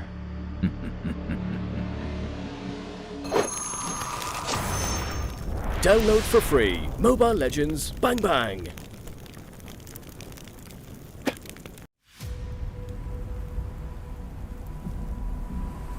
This godly power.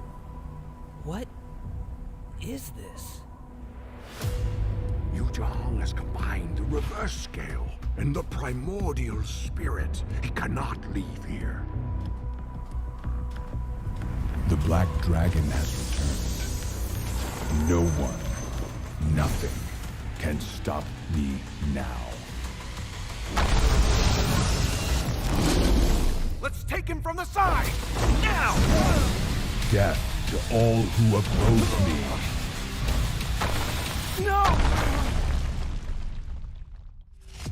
So this is what I'm truly capable of. Wake up! Yuzhong! How is this possible? You are getting rusty, brother.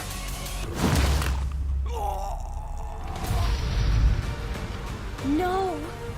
How did it end up like this? No! Welcome to reality, girl. Where the strongest rules them all.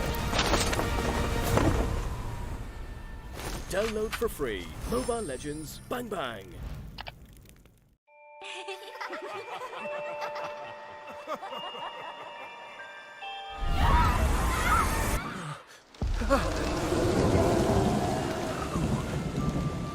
Who am I?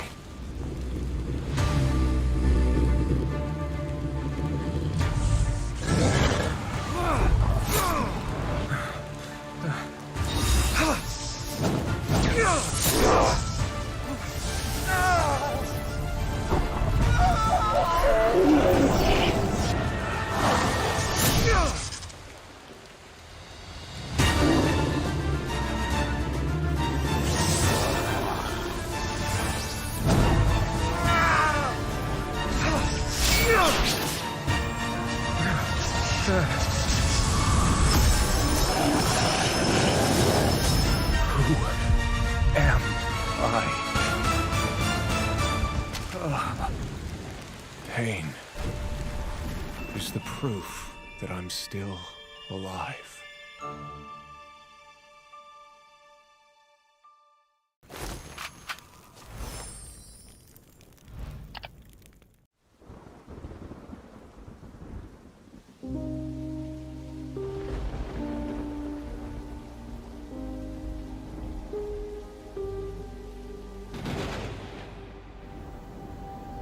Dust, there's only dust. You're slipping to the dust. There's nothing more beside your faults that dig inside your soul. Pain, there's no more pain that fills your veins and tears. They broke your bones, they knocked you down, but there's still fire in your heart.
Despite your fall, could be this night. The legend will never fade.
For this land, till the last breath we fight!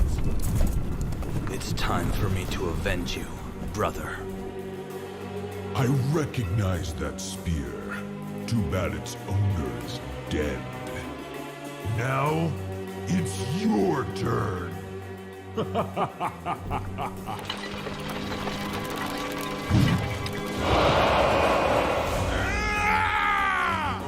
This is for the wild sand! And this is for Moscow! These desperate fights only make you a greater conqueror. Your reign ends here, tyrants!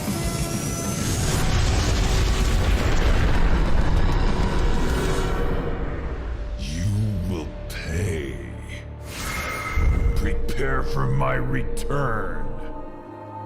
Moskov, dear brother, I'll carry on your legacy and fight on.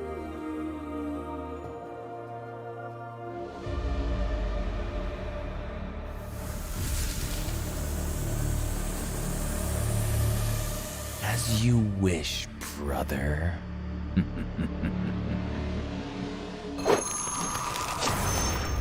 Download for free. Mobile Legends Bang Bang.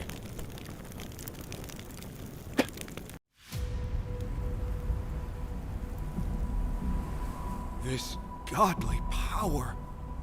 What is this? Yuzhong has combined the reverse scale and the primordial spirit. He cannot leave here. The Black Dragon has returned. No one, nothing, can stop me now. Let's take him from the side! Now! Death to all who oppose me. No!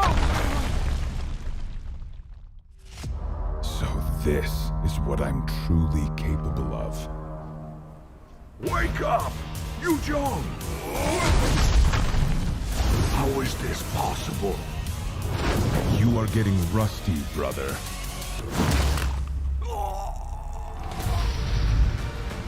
No! How did it end up like this? No! Welcome to reality, girl. Where the strongest rules them all.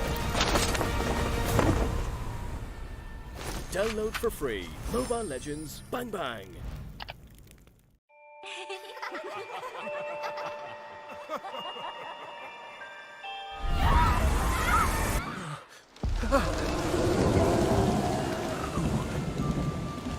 Who am I?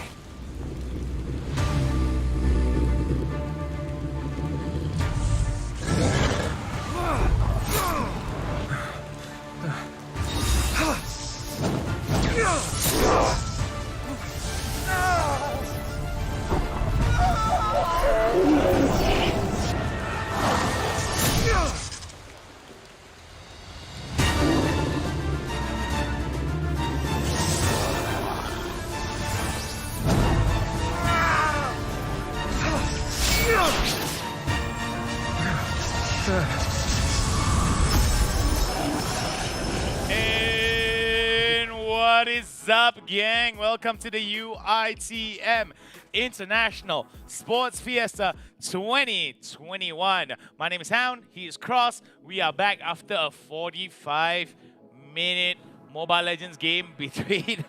Are we even cast Mobile Legends right now, Hound?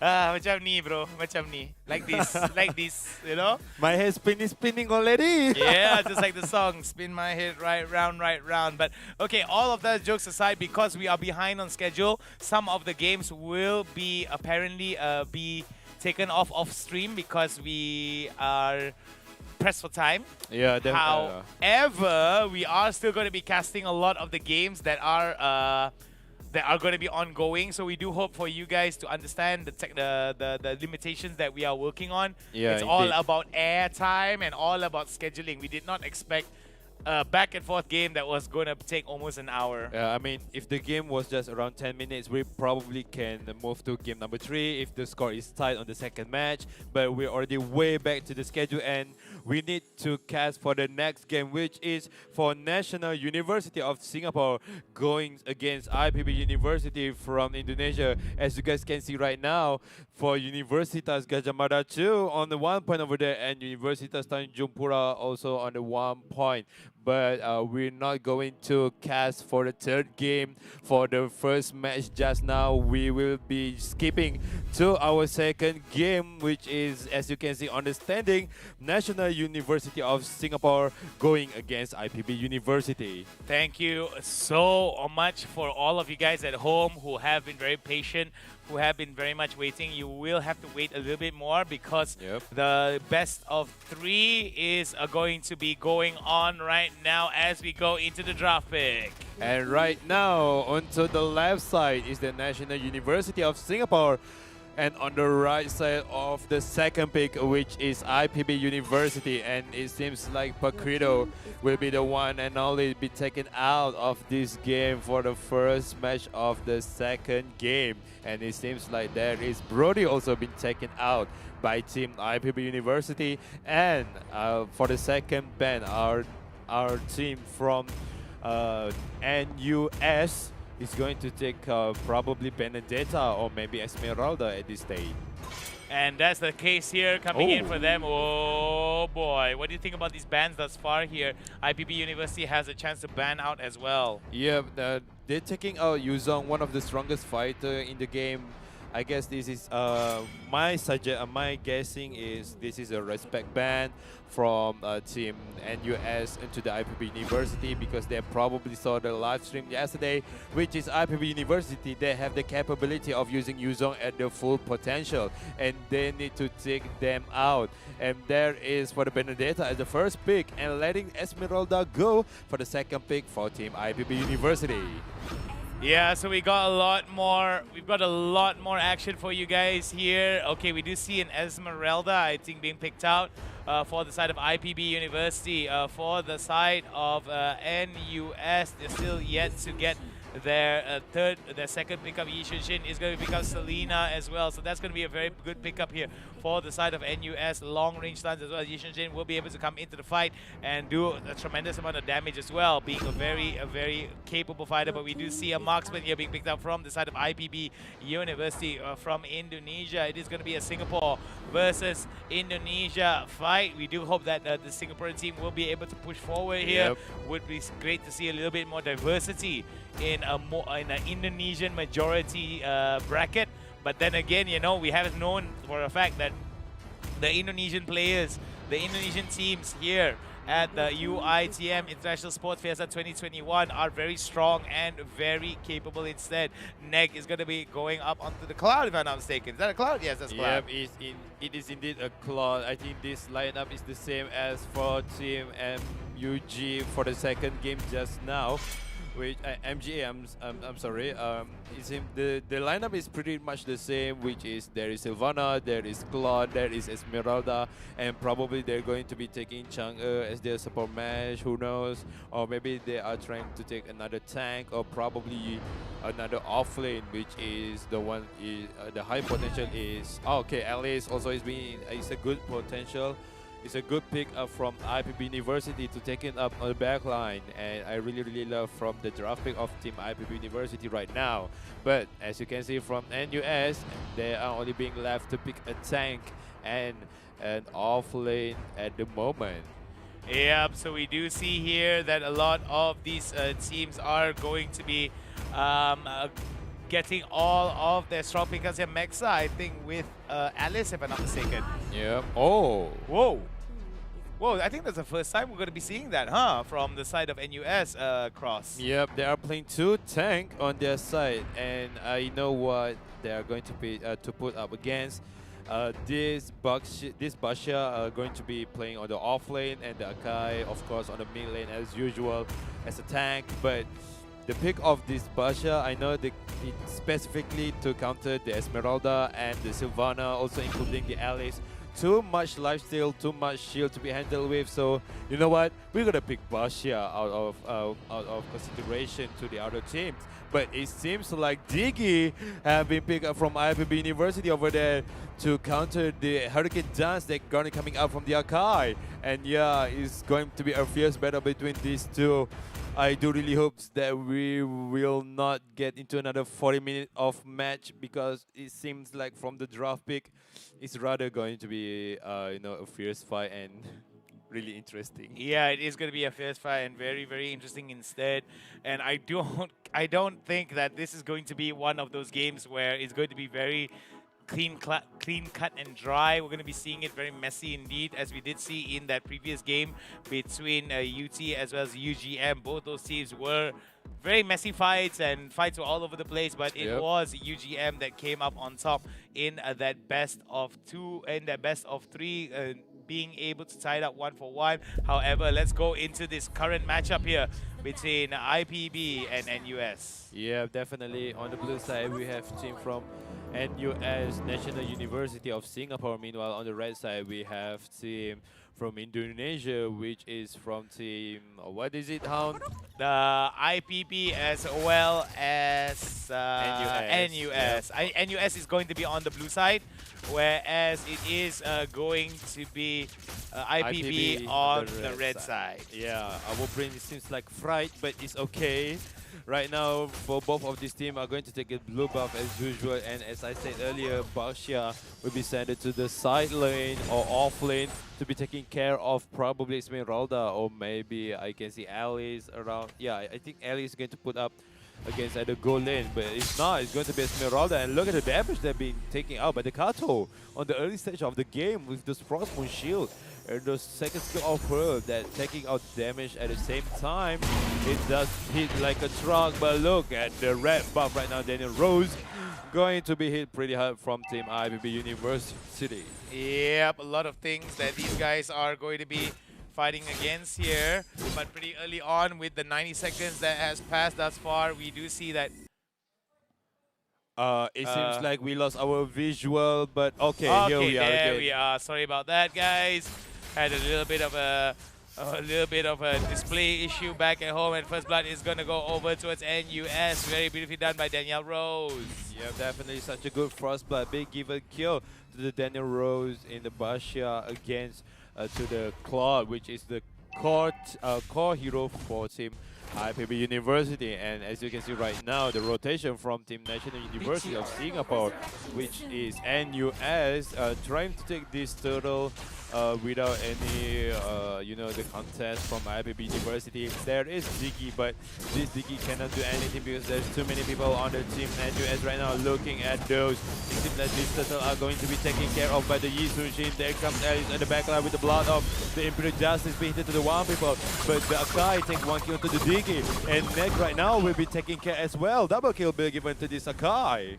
Oh wow, NUS smacking IPB 3-0 here in the early stages of the game, and we do see now that Neg has been taken down from the count, as we do see that NUS a little bit better in terms of controlling their overall presence on the map, but we have seen it time and time again. IPB University do have the capabilities to turn around a game. Yeah, definitely. Just with one play. I mean, yeah, they do have the Cloud as a marksman, but they only have that only for the physical damage. But most of the IPB University is the magical damage, and here comes from the nice Hurricane Dance block into the Cloud over there, and it seems that Cloud will be taken down by those, the ulti from the Benedetta, which is electrifying blow. Also, one kill being given to the team of NUS, being taken down of the Sylvana into the mid lane, and it seems like there is 5-0 for team NUS at the moment. Yeah, and that's one of those things that could actually work out very, very well for NUS here. 5-0 as of 3 minutes and 30 seconds into the game. So that's one of those things that could actually work out wonders for them. We do see now Masarap is going to be in a lot of trouble here. Brawl Master is in the middle of it, and look at that. They get kaboom right into the fight here. Not very wise for the side IPB to fighting Katao right now. Look at the amount of health that he's going to be losing out. And Brawl Master is going to go one more auto attack, and he's going to get taken down. And beautifully done here, coming in from the side of NUS. Smelly Cat will be able to get it. Oh my goodness, goes into the hit right there. Gonna go spinning and winning. Daniel Rose trying to go. Doesn't want to take too much of that damage, gets immobilized. Abyssal Arrow will not be able to hit. Goes for the heal here. Gets stunned by Neg and decides to go back. The bottom turret already opened up as we do see the turtle coming back into play. Yep, definitely that the advantage of Basia with his total points, as you get the 25 damage reduction. 25% damage reduction, and then where he used those revitalize, he gained a little bit of amount of HP, and there goes Turtle will be taken from Yi Sun-shin. And onto the top lane, Daniel Rose will be defending his turtle like his life. But look at in the middle lane, it seems like Brawl Master didn't hit any Abyssal Arrow for the moment. Need to find a right target. Yeah, that is the right target I'm talking about.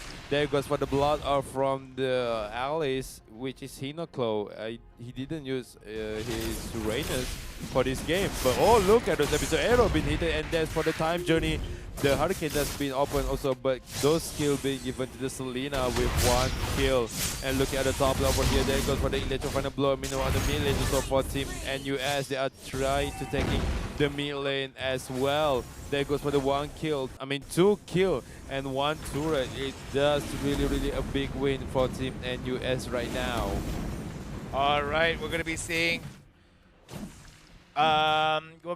Daniel Rose right now trying to push out over to the mid side here, opening it up. I do think that it is going to be a good one.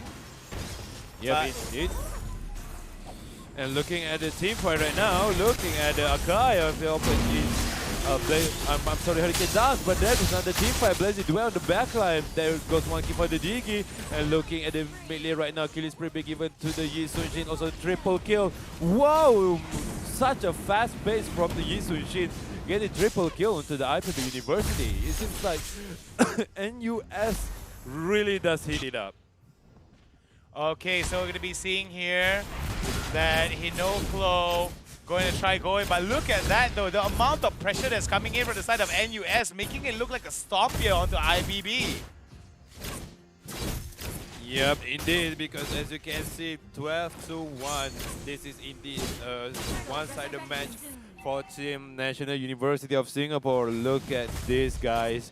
Total, this is for the third time already, and Smelly Cat just taking it as easy as it is because there is no contestant from Team IPB University. And looking at the top lane over here, Renaissance will be dealt with the Hinoklo. Meanwhile, the bottom lane, there is lots of minions coming up, but it seems like they are trying to defend those turret at the same time. There goes for the Abyssal Arrow, didn't hit anyone. And yeah, we have a difference goal of I guess around 7k for the differences goal, which is the advantages to the team. And US there goes for the mega kill for Reminiscence on the fourth kill of his. All right. We do see that over to the bot side here, Daniel Rose is going to be opening up another turret, and we do see that IPB has literally can't do much here, aside from the fact that they have to basically turtle up and try to stop whatever bleeding that's happening here. NUS slowly, as though that they're using a knife to slowly cut them and bleed them slow.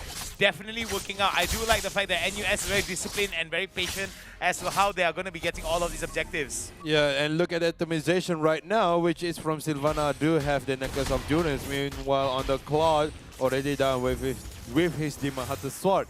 And on the NUS, looking at the Yi Sun Shin, already done with his Blade of Despair and almost done with his Endless Battle. Also, Raptor Machete have been done by the Yi Sun Shin. And looking at another damage, which is Benedetta, already almost done with the Blade of Despair. Also, there goes for the Breastplate Armor and the Bloodlust Axe. That is the itemization for all of the damage dealer for both of the team. But it seems like it is in favor of NUS right now because most of their core item right now. All right.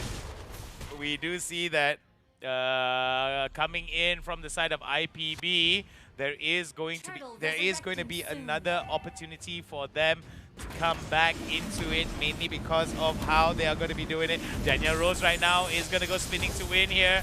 Look at that, beautifully done there onto Mexa. Mexa right now in a lot of trouble here, as we're going to be seeing it. Ditzel as well as Mexa. Hinoklo will decide to go back neg as well. A little bit off position in a lot of this exchanges here. Ditzel, the only one member for the side of IPB being able to get a kill thus far.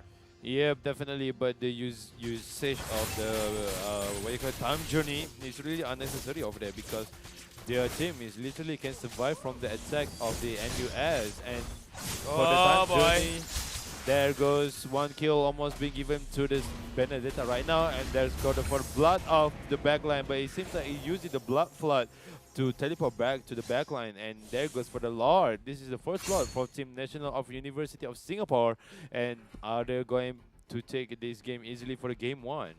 All right, as we're going to be seeing it here, Danielle Rose right now going to try to actually be the front line here. Abyssal Arrow will not be able to hit, thrown out by Brawlmaster, as we're going to be seeing it here. IPB trying their level best to make sure that every bit of bleeding is going to be stifled here. Ditzel right now, gonna get hit a little bit, nothing much that he can't come back from. But other than that, we do see that Lord is gonna be coming up pretty soon. Lord is gonna be pushing up onto the top lane pretty soon, and it's only gonna be a matter of time before NUS will be able to just go down onto them and just go so much faster than this. Yep, definitely. There goes for the boss here on the front line, and there's the Hurricane Dance onto the Diggy. The Diggy does have the the time journey. There goes for the time journey, but a little bit of late. But it seems the double kill, triple kill into the Yi Sun Shin. Is the Maniac going to pick? Yes, so for the Maniac, he tries to find the Savage, but that goes, oh, it's okay. But yeah, there goes for the game one. Well, I guess that's gonna be a good one here coming in from NUS. A far sight from that last game we had between UT and UGM, but it was a pretty crazy one indeed, with NUS very convincingly taking away every advantage that they have from IPB and handily defeating them at every turn. Yeah, definitely. With those Maniac in the end, it does really end the game really, really beautifully. I hope that he get the Savage, but it seems like from the Selena has taken up the Yi Sun Shin Savage using the basic attack. And yeah, that it is, guys, for the game one of NUS versus the IPB University. Kind of one-sided match, I could say. Yeah, it is a fairly not even kind of one-sided match. It was very much a one-sided match from the side of NUS. But then we did see a lot of those, we did see fairly one-sided match in that first game, and then that second game was dragged on to 40 minutes. So... I mean, am I spoke too soon enough? Yeah, I mean, you might have spoken too soon. It really depends on what kind of draft is going to come back from IPB. Maybe IPB may have identified a few. I identified a few weaknesses that could come from the side of NUS, and NUS should draft definitely in a more dynamic. So let's take a look at the standings in a bit and see what we have seen thus far. So it is going to be a UT that won against a UGM just now, and it's going to be UT that goes forward. For now, it's going to be NUS and IPB. That's the match that we are casting right now. With the fact that UGM has lost that upper bracket, they are going to be pushed down to the lower bracket here. So it's only a matter of time before it's either IPB University or National University of Singapore that will be able to fill up that lower bracket and before they move forward. Yep, indeed, it's going to be an interesting match if the NUS are going for the next round, because we know TANJUNGPURA is really strong, but it seems for the MUS also they have their own strength to gain this team. But it seems like for IPB University, we still haven't seen their strength yet. I know for their team composition, they gotta bring Uranus in for the match because the Uranus really dominating over the match before. Yeah, he was able to just go into a lot of the fights and just be able to go cause so much problems and disrupt so much of the fight. So I'm thinking that that's gonna be something else that they're gonna be putting in. And I feel that what was coming in from the side of NUS that was really important was the fact that they were moving as a unit, they were securing all of the objectives, and I feel that most importantly is that they knew when to reset, they knew when to continue fighting, and they knew when to bite off more than they could chew. Anyway, for those of you guys who don't know, we do need to set up the servers and we do need to set up the custom room and everything so these guys can come in and fight. We're gonna go on a short little break. He is Cross, I am Hound. We're gonna be back for the UiTM International Sport Fiesta 2021. Don't you dare go anywhere.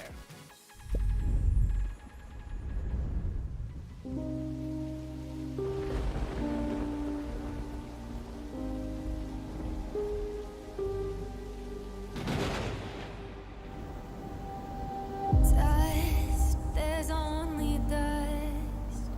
You're slipping to the dust.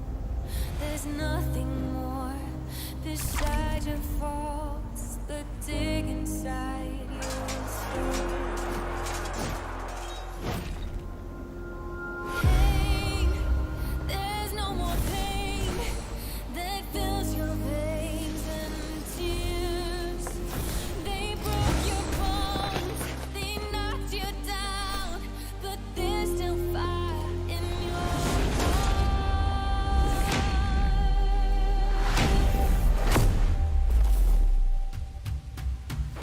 Strive again, defy the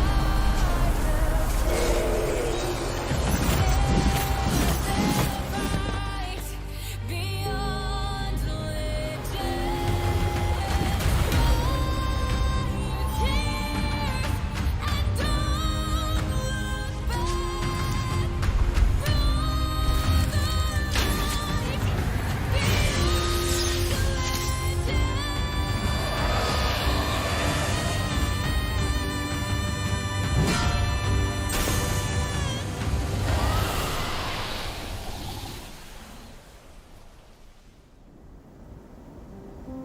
Dust, there's no more dust that brings you to the dusk. Despite your fall, could be this night. The legend will never fade. Alright, ladies and gentlemen, welcome back to Mobile Legends Bang Bang UiTM International Sport Fiesta 2021. You are here with me, Cross, and him, Hound. We are back for the more actions from the fights between National University of Singapore versus IPB University, and first match goes to the NUS. Yeah, we've got tons of action for you guys lined up, and I believe that it's going to be an awesome one here. NUS as well as IPB going up for their second matchup, a potential best of three. Hopefully, we will see a third match, but judging from how NUS drafted in the first game, it seems that a third game might not be needed if they're going to keep up there. Momentum. Their momentum, yes. Yep. Thank you very much for that, Cross. There's always a possibility of IPB just reverse sweeping, right? Yeah, I mean, nothing is impossible in this Mobile Legends Bang Bang. Exactly, that's what he said. Exactly what he said. So it's all about the craziness of Mobile Legends, the dynamic gameplay that is coming in. But however, we do see a very a sort of meta that has established itself onto the UiTM International Sports Fiesta 2021. We do see Esmeralda being picked up. We do see a lot more. We did see a lot more Akai today compared to yesterday. I think we did see a lot of Sylvana and Cloud as well. Indeed. And we did see a lot of Selena. Benedetta, Benedetta, of this hero. So I think that that's going to relatively remain the same unless they get banned out or get picked by any other side of the team. True. But I feel that there were some interesting ones like Chang'e, for example, that came in. The Meteor Shower that came in the side of UT versus UGM also was a very specific pickup that was focused on wave control. So not to say that everyone is rigid and follows a certain meta. There's a lot of room. There's a lot of room for variety. But it seems to me that most of the pickups and compositions revolve around strong push, marksman scaling, fighting tanks that have a lot of durability, and mage caster supports with utility. Yes, indeed. As all of the hounds say, all of that is really important to get into the winning side of their own. But right now, we can see over here from IPB University, they are on the blue side of the first pick. Meanwhile, for the NUS, which is National University of Singapore, are on the second pick. And as usual, Selena will be taken out from our draft for second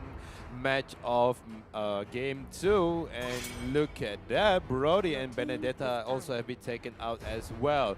And for the last, no surprises there. Yeah, I mean, it's already we already know what is going to be banned out. Nothing surprise for the another second banned face over here. Probably Esmeralda or might be Paquito, but there goes Paquito. Just as I said, have been taken out from this game. Yeah, as we're gonna be seeing it here. Excuse me, sorry, kind of like had a little bit of an error right there. Esmeralda on the first pick, no surprises there for IPB University. We do see Esmeralda either being banned out or picked out on almost all turns. Yi Xunshin as well, a very popular pickup here, mainly because of the amount of damage as well as the mobility to go into the backlines and the sustainability of them with being able to get all of these objectives. I think that's going to be very important coming in from NUS. They want to control the objectives, they want to get all the lane priority, and most importantly, they want to shut down IPB at every turn. What do you think about Daniel Rose and this pickup here? Well, with the Yuzong, it's really such a good pick to counter against Esmeralda because of the Shira Essence, which is passive from the Yuzong. Literally, if he have a 5-stack into one hero, he will gain the life steal over there, gain some heal, and then from the enemy it will, like, you know, rip their soul. The damage being taken off over there is going to be really hurt. But there goes for the GADJAH as their tank for IPB University, and GADJAH as for the marksman. Alright, haven't seen, I think we only saw one Granger or two Grangers yesterday. Yep, indeed. Today we only mostly saw Claude and one, what's the name of that marksman? Carry. Carry, yes. Yeah, I think that's the only marksman we've seen thus far, right? Yeah, Carry, Granger, Claude, Yi Xunshin. Only Bruno. Bruno. Yeah, Bruno. Indeed. Roger is kind of a marksman as well, yeah, it's right? marksman fighters. Yeah, it's included. So six core that we can see from the marksman category get into the game as for now. But it seems like Alice has been taken by Team NUS over here. And for the third ban, they are going to taking out Basha.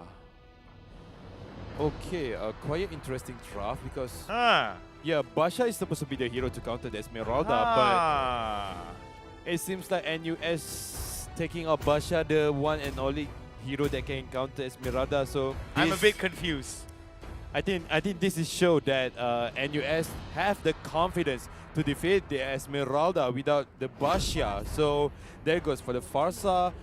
with the necklace of Jurens at the item, and for the team IPB University as the Lapu Lapu, such a really strong hero over there. Yeah, Lapu Lapu being picked up here, at least hovered over.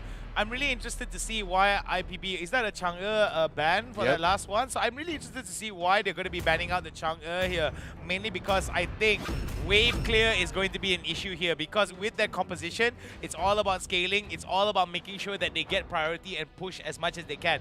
The reason why they want to ban out the Chang'e is because they want to deny the meteor shower and deny as much utility that comes from the Chang'e as well. Yep, and there is for the last pick, which is Natalia and Khalid at the same time. Yeah, Khalid is really strong with those Desert Tornado and Raging Sandstorm, but on his second skill, the most useful one, which is Quick Vanguard, literally can heal up his HP. The more his HP lasts, the more he got healed. But as for the last pick for team NUS, National University of Singapore, Sylvana will be taking care of.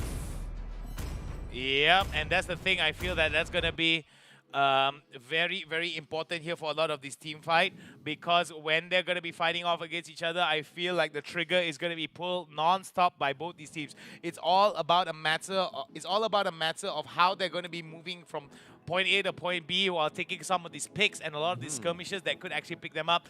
A big objective here. Remember, when they were able to secure objectives from early to mid, it was relatively easy for NUS to actually end IPB at every turn.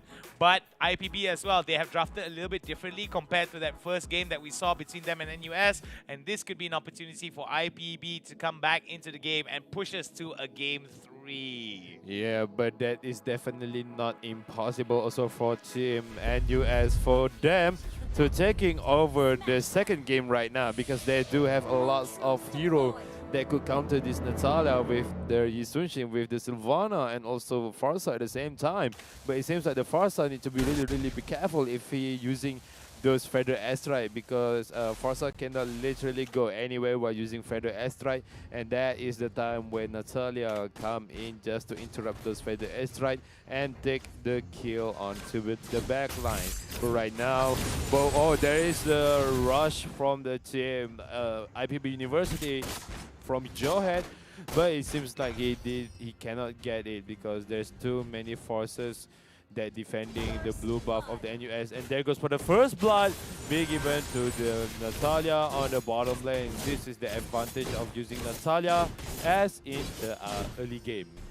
Yep, we're going to be seeing here that for Dital, for the side of IPB, could be an opportunity for him to actually go in for the ejector and do crazy amount of damage, though. Does have quite a lot of opportunities for him to basically try and, not to say sustain, but do some important disables as well as manipulate positioning here.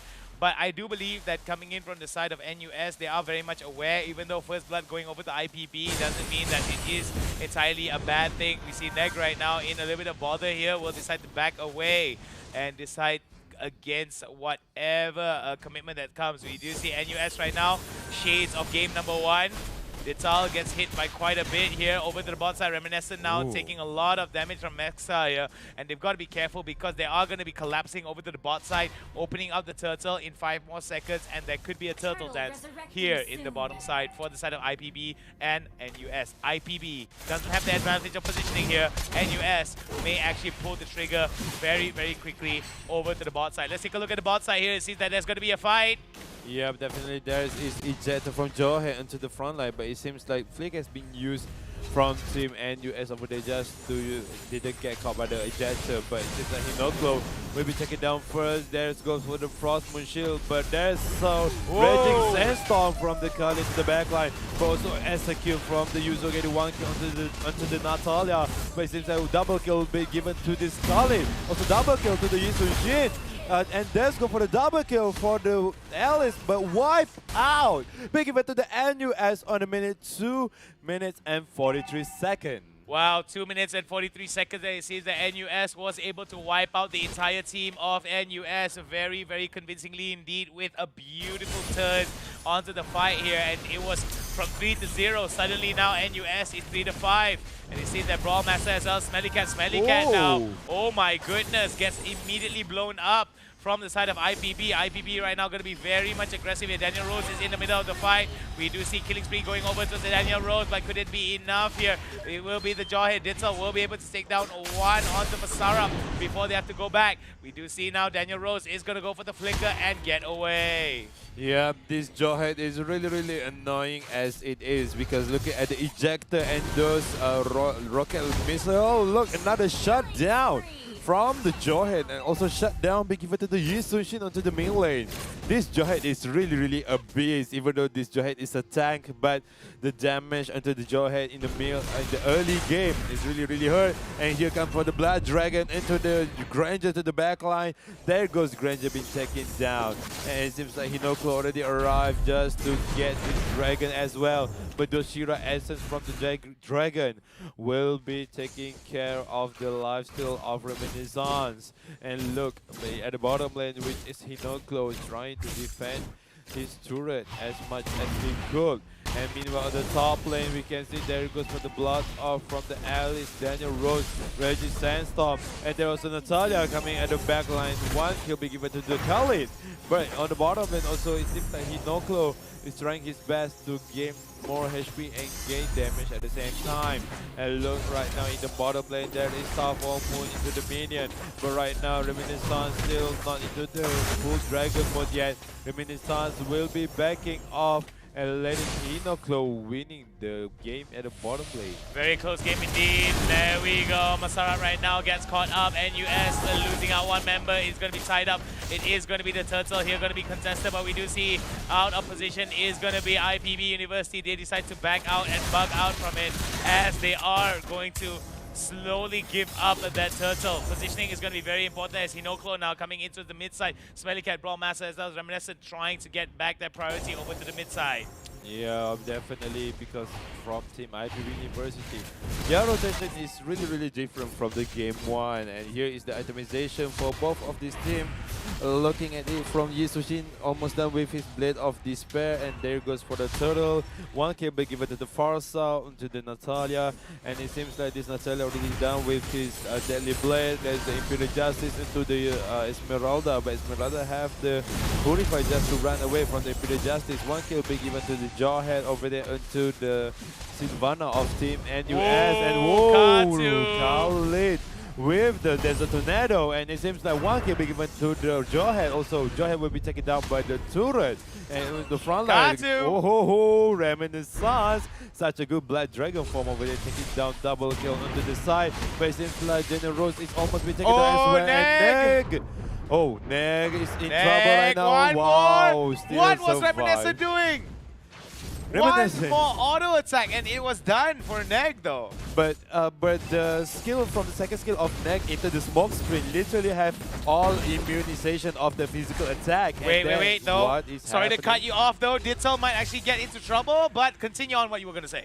Well, from what I can say, yeah, it's such a good save from the Natalia on the second skill of the smoke screen. If she was in the smoke screen, all physical attack, race rider skill or what, is going to be, you know, invaded just like that. But magical attack will not be affected by those smoke screen. Well, I'm going to be seeing it here. IPB University going up against NUS of Singapore may actually be themselves in a very good way for the side of IPB. I do like what is happening. Neg right now in a very interesting spot, but we do see over to the top side here, there could be another turn around here, as we do see bottom side NUS more concerned with pushing down. Reminiscent there may actually get blown up. Mexa will be able, no, Mexa will be slain down. There's going to be a dive over to the bot side. Hinoko takes a lot of damage. There goes the turret, and it's only a matter of time before Hinoko gets taken down. That shield will not save him, as he should chin for Smelly Cat will be able to take him down. NUS slowly getting more and more advantages here. Both of them getting 2 turrets each, and it is a fairly even game across the board with only a very small margin of goal difference. Yep, indeed. And from Neg, he need to play more carefully, because he almost get caught up by those Sylvana from Masarap. And Masarap prediction on whereabouts of Natalia is really good. As you can see from the Imperial Justice of Sylvana is onto the bush. It is where Neg is turned invisible from. But right now, into the bottom lane, it seems like the Yuzong is in trouble. Also in the top lane, there goes for the blood up into the Gato.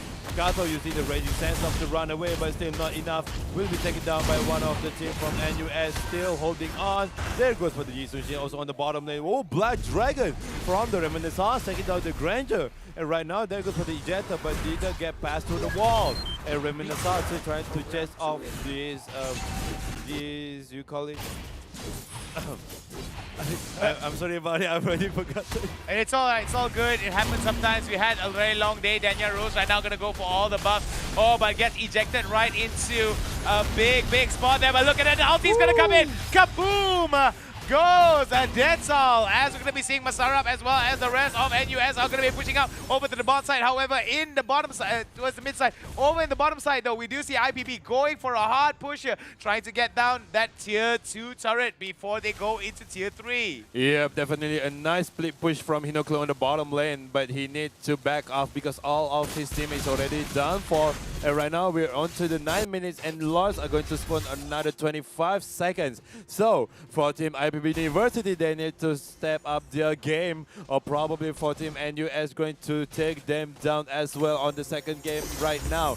But it seems like for the NUS, they already found their momentum. They already found what they need to do, the objective gameplay, all of those skills. But the difference of goal is just between 4K. It's not that much, but still can be catching up from IPB University. And look at that.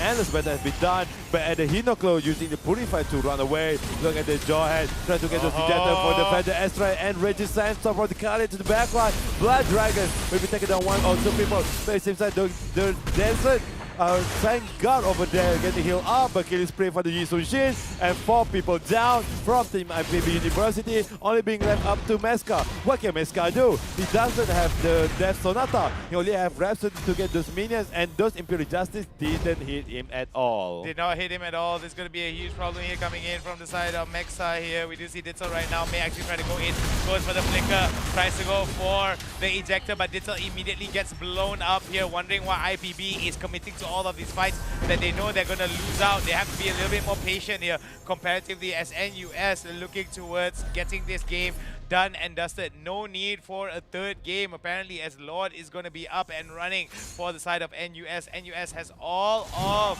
the lanes shoved up. Priority is all on them. Means that they will be able to cover all of these objectives. And with that, they can take the Lord without much contention. Even if IPB comes into fight, they do have the advantage of the priority here. So IPB cannot ignore the fact that all these lanes are going to be pushed up. We do see Ditto right now trying to go fight against Reminiscent. Will not be able to do much here aside from do some peanut damage. Yep, looking at those itemization over here, which is, okay, I didn't get to see it, but right now we can see Dital is already on much to the front line. Tried to find some target over there, but he didn't cover anything at all for his teammate. And there goes for the Blood Dragon from the Yuzon to the backline. And there goes for the Reggie Sandstorm. And this law will be taken by the Yisuji using the Retribution. And there goes Killing Spree for the Parcel to the backline. And Nick needs to run away. And those blood from Yisuji getting mega kill. But it seems like Reminiscence taking a little bit of damage from the Mecha. But Mecha using those Rhapsody didn't get any damage at all, and Lord already spawned on the bottom lane. 5 versus 2. Team NUS, they are literally dominating over Team IPB University. And there goes for the Wicked Crunchon for the game 2. Probably are going over for Team NUS, but there's another team fight. There goes for the Resistance. 1 mega kill being given to the Yuzong. And for the game 2, still didn't end yet. There goes for the Starfall Moon to the backline. Shut down, but given to the Granger, and also double kill. 3 people, 4 people down, triple kill for the Granger, and only 1 people left, which is Fossa. And it seems that Brawlmaster needs to run away from the base because he's the one who's still alive. Very interesting indeed here coming in from the side of NUS. NUS revealing to the enemy team that they were a little bit too greedy there, trying to end the game as quickly as possible rather than playing it a little bit safe there. I think it was a very wise choice from the side of NUS to try and push the advantage that they can, but it was IPB that turned it around very beautifully with the Ditzal going in with the Jawhead Ejector and trying to get Mexa up and running. So this is going to be a huge problem here, because if Mexa comes online and is able to do free damage on the side of NUS, we could see a UGM Part 2 for IPB and National University of Singapore. Well, let's hope the part 2 is going to come out, because for Team NUS, they're literally on the front of the goal, around 4K difference. For IPB University, they really need to step up their game, or probably they are going to throw the game, because look at Team NUS, their formation is really good. But one thing about from Team NUS, they didn't end the game properly. They could end the game really beautifully because of the heroes from Team IPB didn't have enough. But it seems that they are too greedy. The ejector from Johe to the front line, and Alice, we're gonna use those flicker to run away. And it seems like on the front line, there goes for the fighter airstrike, trying to take this turret as well, but didn't have enough damage on the top lane. And looking at the bottom lane, it seems that from Team IPB University, they're trying to defend it as much as possible. Alright, we're gonna be seeing Ditzel right now in a lot of trouble. Kaboom, shakalaka, what was they doing? This could be another throw here coming in from the side of NUS. Look at that. Very nicely done. Hinoklo now decides to go back. Reminiscent goes Dragon Form and tries to get inside. Meska is going to be the priority here. Gets ejected right into Meska and will be able to get the kill here for Katao. As we do see, for Katu, excuse me. We do see Masarap right now is going to be the next piece of target here. Hinoklo right now follows up. 2 members here for the side of NUS. Decide to fall back, and it seems that slowly but surely IPB is going to pull UT on to IPB. Well, it seems like Mike spoke too soon enough, because IPB University definitely is trying to make a comeback over here. On the minute, almost 15 minutes right now, but it seems like Dita is trying to find those ejectors onto the front line. He still doesn't have those flicker. He's still, but he does have those unstoppable force. So looking at the law right now, almost spawned around 30 seconds, around 15 minutes and 20 seconds on the game. Look at the top lane, Kato trying to do split pushing with those Scarlet with the Desert Tornado. And looking up at the bottom lane, 4 people from IPB University have already taken their place just to greet this law onto their side. And look at the team from NUS, National University of Singapore. They're literally like lost. They don't know what they're trying to do. They need to find Natalia as fast as possible before they could take down other person. Alright, so we're going to be seeing here, Lord is going to be contested from the side of NUS. NUS right now going to go and push it out. I don't know what's going on. Katsao is going to be chased out. They're all going to be going back. It seems that coming in from the side of NUS, they want to be ending this as quickly as possible here. But look at that, Ditsal will be able to go there, but that's not going to be enough. NUS looking towards ending it. 1 or 2 more attacks onto the goal here. It is going to be enough. Reminiscent now in the middle of it. Yes, ejected. Smelly Cat, what are you doing there? Has to flicker out of there. And he has to be very careful. He needs to be the main damage output here. It's going to be interesting. Dittal in the middle of it. Look at that. The suppression is going to come in. Daniel Rose in a lot of trouble. The mega kill is going to go over towards them. Sinoklo last left. Daniel Rose gets taken down immediately. Unstoppable goes over towards the side of Mexa. And they're going to be trying to push it out. No waves coming in over except for the bot side. They need to push the top side as well if they want to get all of this more pressure. 3-for-2 exchange in favor of the side of NUS. We can see over here there goes the Imperial Justice into the Granger, but this Granger still have the skill and monster kill being given to the Meska right now. Only 1 person left, Monster Rob. He cannot do anything. He is a tank. And there goes for the Feather Astra and using the flicker. Double kill being given to this Granger. And he's trying to find the triple, but it seems like didn't get it. And US, I didn't know what they're trying to do, but this not are going to be taken by Team IPB University. And US, they could end the game as fast as possible, but because of those freestyle that people calling using those winter truncheon in front of the base, literally they're throwing the game away just in front of the IPB University. And look at that, Lord! Lord is being taken by Team IPB University, and this is going to be a Luminous Lord. And look at the atomization right now from Mecha, already done with his item, which is Hunter Strike. Necklace, which is Endless Battle, Malefic Roar, and also Breastplate Armor as this item. And for the Natalia, he have those Blade of Heptasis, Endless Battle, and probably trying to do the Sea Halberd right now. Meanwhile, for Team NUS, which is this machine already full of his item, which is the Blade of Despair, Endless Battle, Queen's Wing, and one of the other item, probably Wind of Nature over there. All right. We do see that there is going to be a very strong push here coming in for IPB. Could be another way here. Lord is going to be knocking in onto the doors of NUS.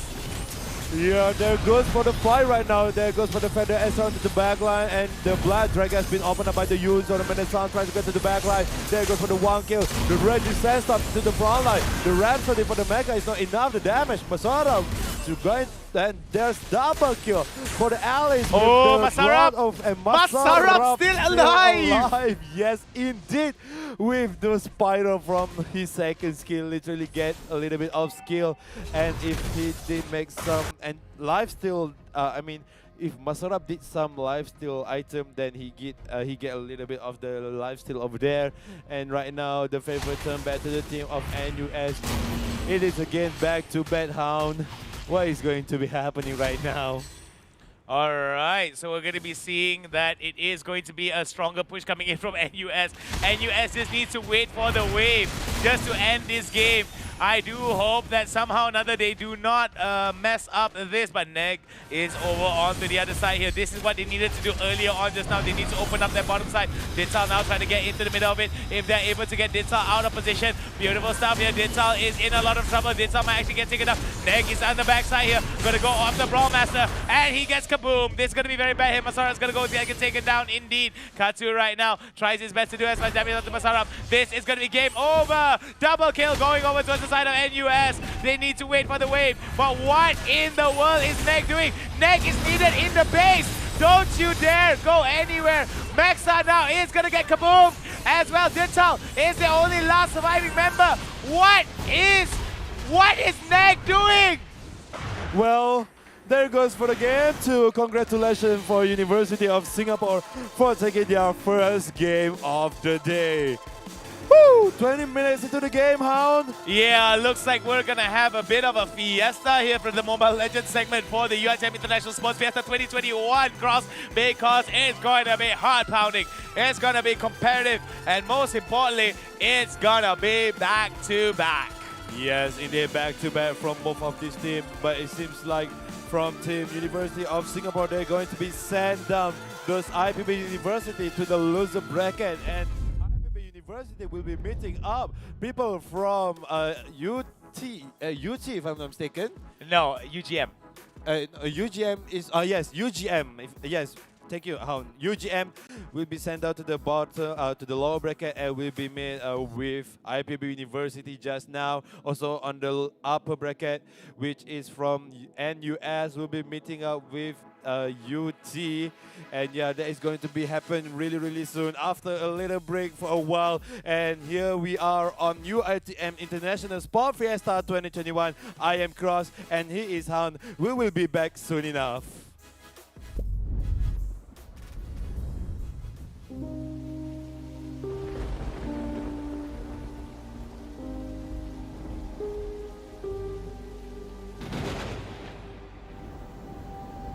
Dust, there's only dust. You're slipping to the dust. There's nothing more beside your faults. The dig inside.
There's no more dust that brings you to the dust. Despite your fall, could be this night.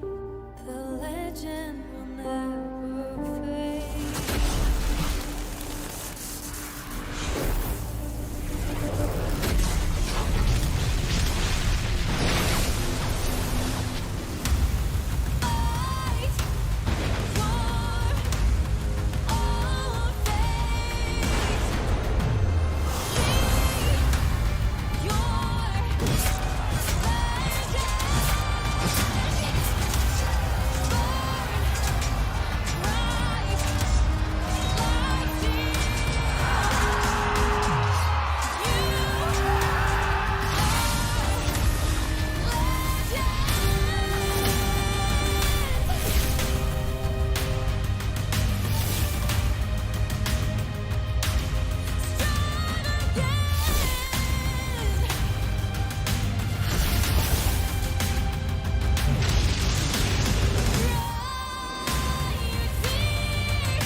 This land! Till the last breath we fight! It's time for me to avenge you, brother. I recognize that spear. Too bad its owner is dead. Now, it's your turn.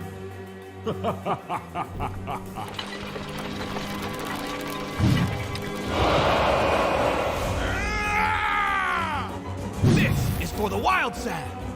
And this is for Moscow! These desperate fights only make you a greater conqueror. Your reign ends here, tyrants!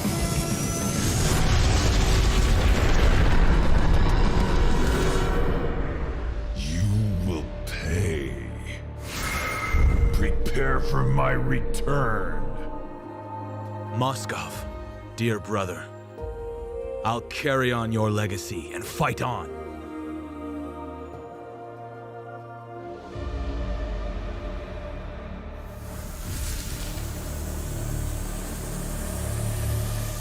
As you wish, brother.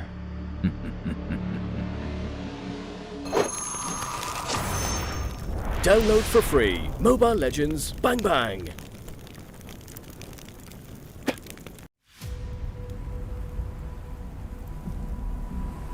This godly power. What is this? Yuzhong has combined the reverse scale and the primordial spirit. He cannot leave here. The Black Dragon has returned. No one, nothing, can stop me now. Let's take him from the side! Now! Death to all who oppose me. No! So this is what I'm truly capable of. Wake up! Yuzhong! How is this possible? You are getting rusty, brother.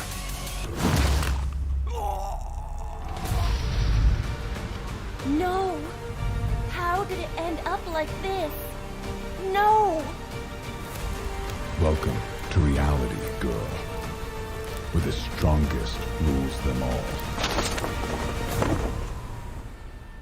Download for free. Mobile Legends Bang Bang.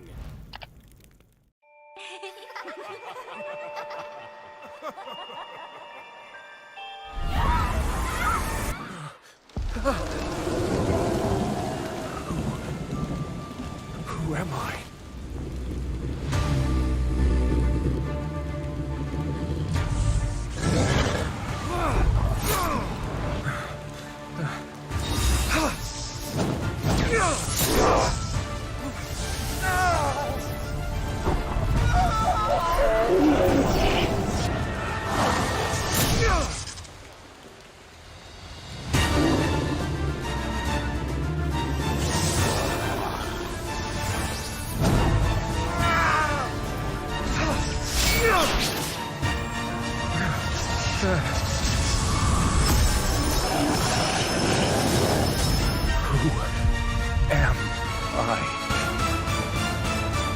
Who am I? Pain is the proof that I'm still alive.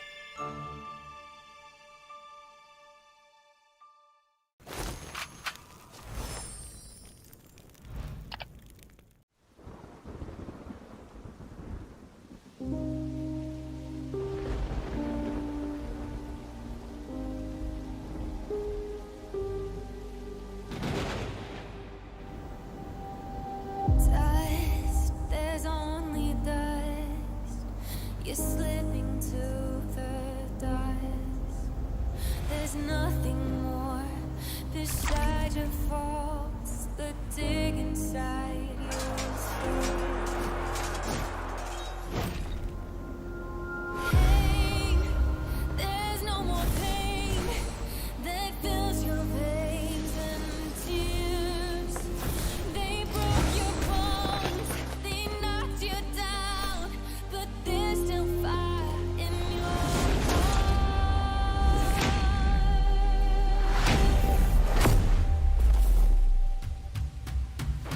Strive again, defy the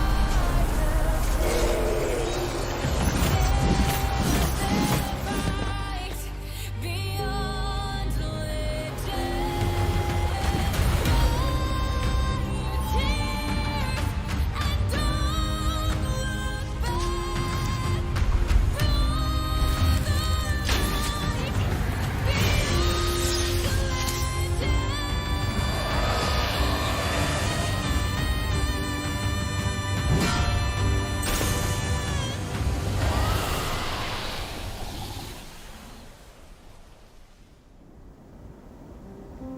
Dust, there's no more dust that brings you to the dust. Despite your fall, could be this night. The legend will never fade.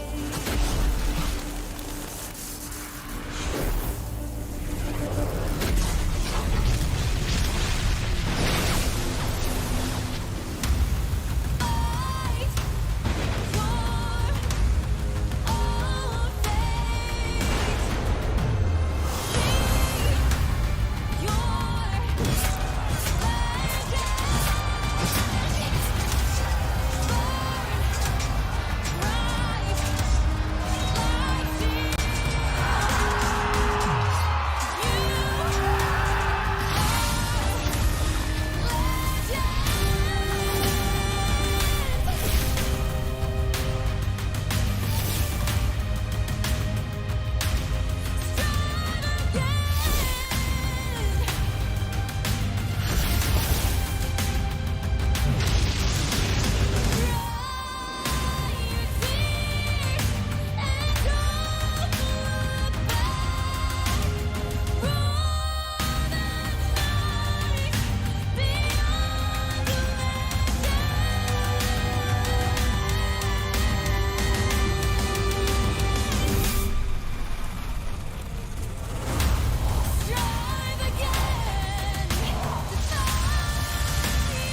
this land! Till the last breath we fight!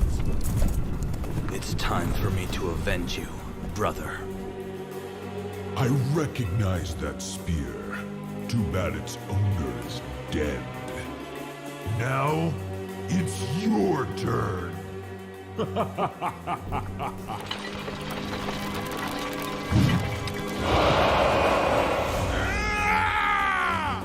This is for the wild sand! And this is for Moscow! These desperate fights only make the greater conqueror. Your reign ends here, tyrants!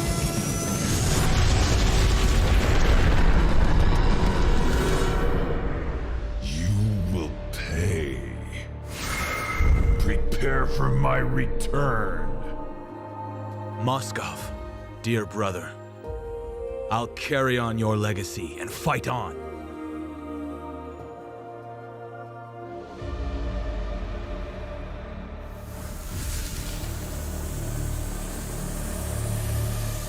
As you wish, brother.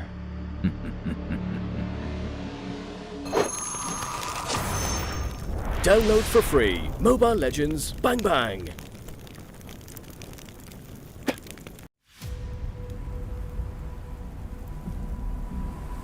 This godly power.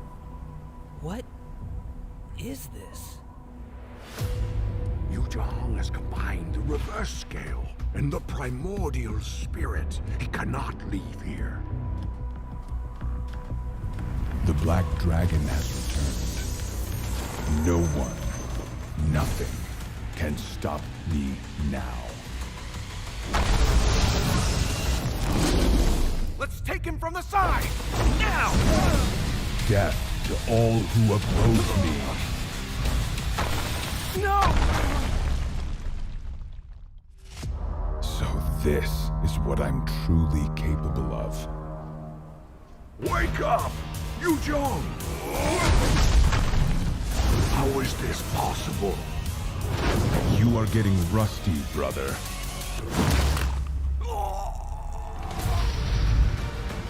No! How did it end up like this? No! Welcome to reality, girl. Where the strongest rules them all. Download for free. Mobile Legends Bang Bang.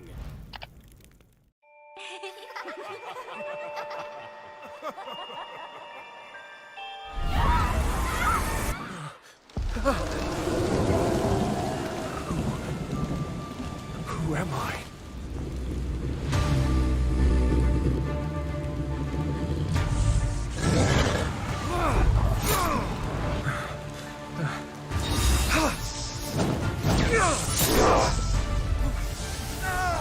Alright, ladies and gentlemen, welcome back to Mobile Legends Bang Bang UiTM International Sport Fiesta 2021. And here you are with me, Cross, and with me over here is Howl. And we are back for our next match for the upper bracket. And as I said beforehand, guys, that's definitely okay. So much energy. I also was like, whoa. I was like, wow, so much energy. I had to like take it in a very like, you know. Welcome back to the UiTM International Sports Fiesta 2021, guys.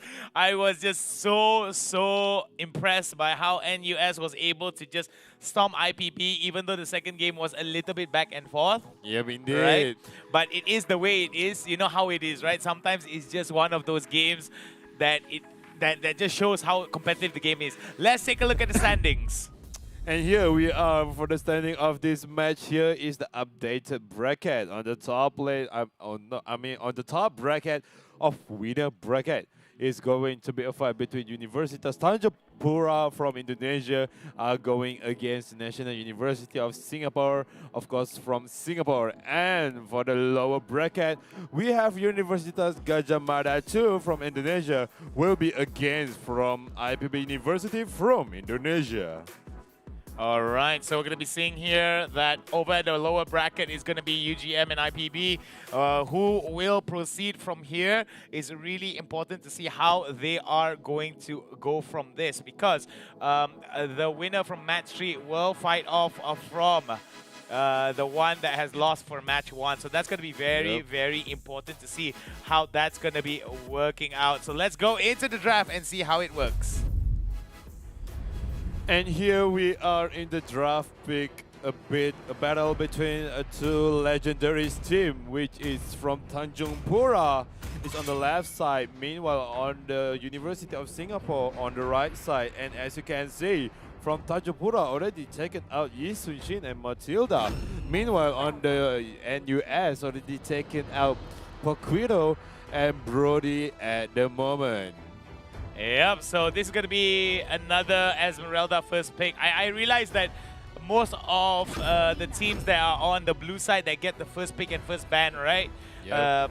Normally will pick up the Esmeralda first, as we do see that Selena for the side of NUS as well as for Danielle Rose, the pickups here are going to be working out. Is that a cloud there coming in from the side of UT? Don't know whether that's locked in yet. They're still going to be hovering over it. They still got one more pickup before the second ban phase, and that's going to be very important for UT here. NUS in a very interesting spot. Yep, it seems like Cloud have been chosen for team UT right now, but Sylvan also have been picked off over there. Of course, the usual combo Sylvana and Esmeralda, but it seems like there's still GADJAH for team NUS to be picked off here as the counter to Esmeralda and Sylvana. And right now, what is going to be picked up for team NUS? I hope they do really pick a GADJAH, or maybe they're gonna pick Alice. Another Alice have been picked off. Yeah, we know Alice that be using from team NUS is really, really good. Trying to fight from the backline and using those skill of hers to teleport to the backline, and with the blood of the ulti of the Alice is really dominating over the backline. Alice, they're going to be picked up here for the side of NUS. Before we go into the second ban phase here, we do see that it is going to be Dragon Man. No more Dragon Man dragoning around. Yep, no more Dragon on the top of the sky. Yep, so we're going to be seeing a very interesting pickup here. The composition seems to be rounding out very beautifully here. UT looking to reply with the second ban phase as well. Pretty curious to see what they go. Akai? I think this is the first time we're seeing Akai being banned out, right? Yep, indeed, because probably from Team UT, they saw the Akai from Team NUS is really, really effective, and they don't want Akai on the other side of the team. So, you know what? We'll make decision. We just going to ban out this Akai. Yeah, I think because of the Hurricane Dance and his ability to just come into the middle of the fight to disrupt the fight is going to be the biggest issue here for a lot of these players. So they want to be able to take him out.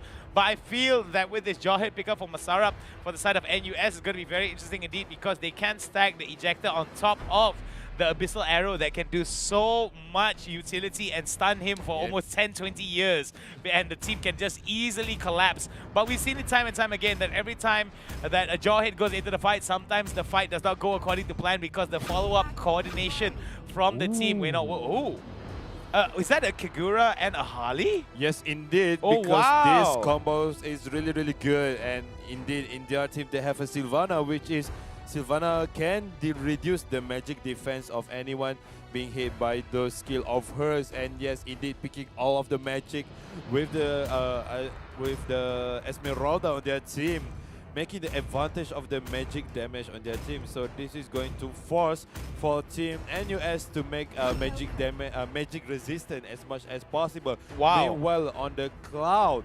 also going to build his physical attack. Meanwhile, Hellcat. Okay, even though Hellcat have been nerfed the silence on the first kill, but still they still have the silence when open the Dark Knight Fall, and yeah, that is the only silence that Hellcat have. I feel like UT has a little bit of a problem here because, yeah, Esmeralda isn't exactly tanky, has a very big shield, sure, right? But the biggest problem I feel that coming in from the side of UT is the fact that they don't have that much of a frontliner aside from Esmeralda, right? Yeah, no, Sylvana also is a frontliner. Oh yeah, actually. Sylvana, yeah. Yeah. But the thing is, I feel that looking at how NUS has drafted, right, their composition is a little bit more, not to say neat, but a little bit more balanced out. I feel like the survivability of NUS is higher compared to UT, but UT has more mobility. Yes, indeed. But from NUS side also, they need to play really, really carefully. Or probably they are going just to throw the game just like before. I mean, they almost throw the game, but we don't want them to do the same mistake. They need to learn from their mistake. If they really want to end the game, they need to execute it really properly. Well, I don't know about you, but Harley does have some very good, fairly good wave clear here and a lot of mobility, being able to go in and out of a fight, as well as output a very disgusting amount of damage. But also at the same time, right, it's really important that Clouds actually scale into the game, get his items, and be able to blow people up with his skills. Over in the top side, though, we're going to be seeing the Marksman right now doing as much as he can to farm up. Brawlmaster over to the mid-side jungle. Excuse me, mid-side river is going to be moving around, trying to get as much information as they can, as we do see that coming in from the side of NUS in the red side, they are going to be focusing a lot of their priority to the mid lane to try to stifle that Kagura. Kagura, a lot of control, a lot of range as well, so it makes him, like, the one thing I like about Kagura is that it's so easy for a Kagura to effect an entire team fight just by staying at a certain position, staying safe, and just constantly throwing out the umbrella. Yes, indeed. Yeah, with the Yin Yang Avatar from the Kagura, literally can just do so much AoE damage and then pull the enemy. But it seems like those stuns from the Selena have been hit by the Kagura, but Kagura do have the Purify of her own just to let off the stun going off. But it seems that on the top lane, Sylvana is being picked off. And there's the Ejector. Oh, the Ejector have been cooled down just in time before being reached to the Simba. Oh, the Abyssal Arrow from this Selena is really good. And there goes for the Ejector. First blood being given to the Jawhead. But still Hacken trying to search for more. There goes for the execution. And the battle mirror image going back to the turret of the first one. Looking at the Ahen trying to run away. Aheng in a lot of trouble. He's going to get ejected and kaboom there from the side of Masarat. Masarat right now very beautifully done too for nothing here for the side of NUS. And NUS seeming to be very, very aggressive indeed. Daniel Rose finally gets taken down. UT will be able to score their first kill of the game. Yep, definitely UT getting one turtle and one kill. It's like a fair trade for both of these teams. The turtle is also most important objective in this game, but looking at the Abyssal Arrow from Brawl Master is really, really good against the Senge. Senge can't even do anything about that. And on the bottom lane, it seems like Udins is kind of having a little bit hard time dealing with this Benedetta. He doesn't have any mana at all. There goes for the Abyssal Arrow from Brawl Master into the Kagura. And right now on the top lane, Daniel Rose is alone using the blood of trying to get a little bit of damage and HP over there. And there goes for the Ahem with the Blazing Duet to get some minions. But the rotation is coming in. There goes for the Ejector. One nice Imperial Justice from the Sylvana into the Johan. But it seems like double kill being given to the Hellcat using those Deadly Stinger and Dark Nightfall. Alright, we're going to be seeing that Clouds over on the mid side here from the River Bush. Could actually try to be able to get some mobility here. We do see one turret may actually go down pretty soon. We do see the proxy over to the top side by Daniel Rose, and Smelly Cat will be able to stagger the wave over to the top side here, which could mean that the top side turret could be taken down. Yep, definitely. And right now on the bottom lane, we can see from Yodin and Cloud also are going to do rotation on the mid lane. Look at Aesthetic. Oh, Aesthetic. That is a wrong move from Aesthetic over there, because he knew that from Reminiscence already on the back side, just waiting for the Kagura going back to the back line. Oh, and then boy, goes for the Electro, find the blow. The Deadly Magic will be taking down Reminiscence. Yep, it's a confirmed kill. Yep, with the Deadly Magic from Harley. A little bit of, you can say, delay damage, and it's a confirmed kill. There goes for the Ejector. Oh, Abyssal Arrow being hit by the Udins over there. If that Abyssal Arrow did hit Udins, Udins doesn't have in a lot of trouble because he does have those Purify, just Purify the stun away and run away just like nothing happened. Yeah, Daniel Rose right now looking to getting more and more of more and more priority over to the bot side here, trying his level best. We do see that Senget already picking up his boots, so which shoes is going to be very important. Turtle now is in play, so I do believe that if NUS wants to actually score the Turtle, they want to be able to get priority over to the bot side here, which is exactly what Masarap is doing. Masarap right now doing very well to set up some of these kills, as well as Smelly Cat coming in to supplement the damage. Yep, and right now Turtle has been spawned and taking the Turtle from NUS, but the ejector into the Esmeralda. It seems like this Esmeralda will be taken down first. He does have the Purify to run away, but still Unit tries to hold as much as possible, getting kills to the Hellcat, and right now into the middle lane, has double kill being given to the Hellcat. Those blazing into it will be taken down, one shut down for 3 of them, and there goes 3 people from the NUS will be taken down. Only left with Selena and Alice at the bottom lane. 3-4-3 exchange, 3-4-4 exchange, excuse me here. NUS winning pretty big, but not walking away without sustaining a little bit of damage, a little bit of casualties themselves. We do see that NUS right now slowly playing the control, the map control game, moving in and out of a lot of these fights here, getting as much objectives as they can. Yep, definitely Harley just taken the turtle, just using those retribution, and there's such a nice flicker from Joehead. Invaded those Imperial Justice that coming out from the Senget just now. If those Imperial Justice hit Masarap, then Masarap will be in a big trouble. But look at the mid-lane! Kagura will be taken out by those Abyssal Arrow from Brawl Master. And on the top lane, Aheng will be using those Blazing Duet of his just to get some minions. So that Reminiscence need to have lots of work to clear up those minions from Team UT. But it seems like from the bottom lane we can see the rotation from the Team UT. Killing spree being given to the Harley by using the element. Here comes the Dark Nightfall bursting out Udis like it was butter and cream.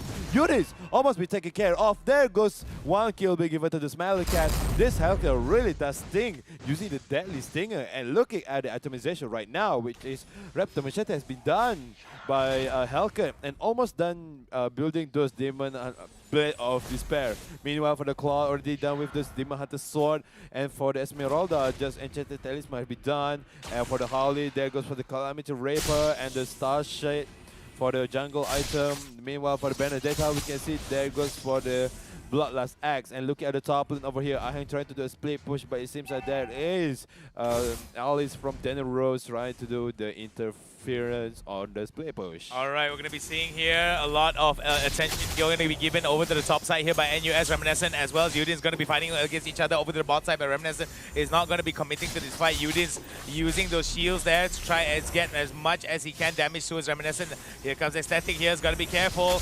The umbrella there, Ying Umbrella's over to the backside there. We're going to be seeing more and more of the members of UNIVERSITAS TANJUNGPURA to come in and fight. Our Reminiscent is going to get taken down, but the shutdown is going to happen over to the top side here. As we're going to be seeing NUS going to be able to open up the first turret over to the top side here. NUS ahead by 8 kills, and they will be pushing over to the mid side as well. 2 turrets in favor of NUS. Even though they lost 1 member at the bot side, the shutdown as well as the 2 turrets is a big win for the side of NUS. It's 3 turrets total, including the mid lane, but looking at the bottom lane, the turrets still haven't been destroyed, and Yudi right now is in trouble because it's Daniel Rose using those Blood Off and Blood Flood to get the Yudin.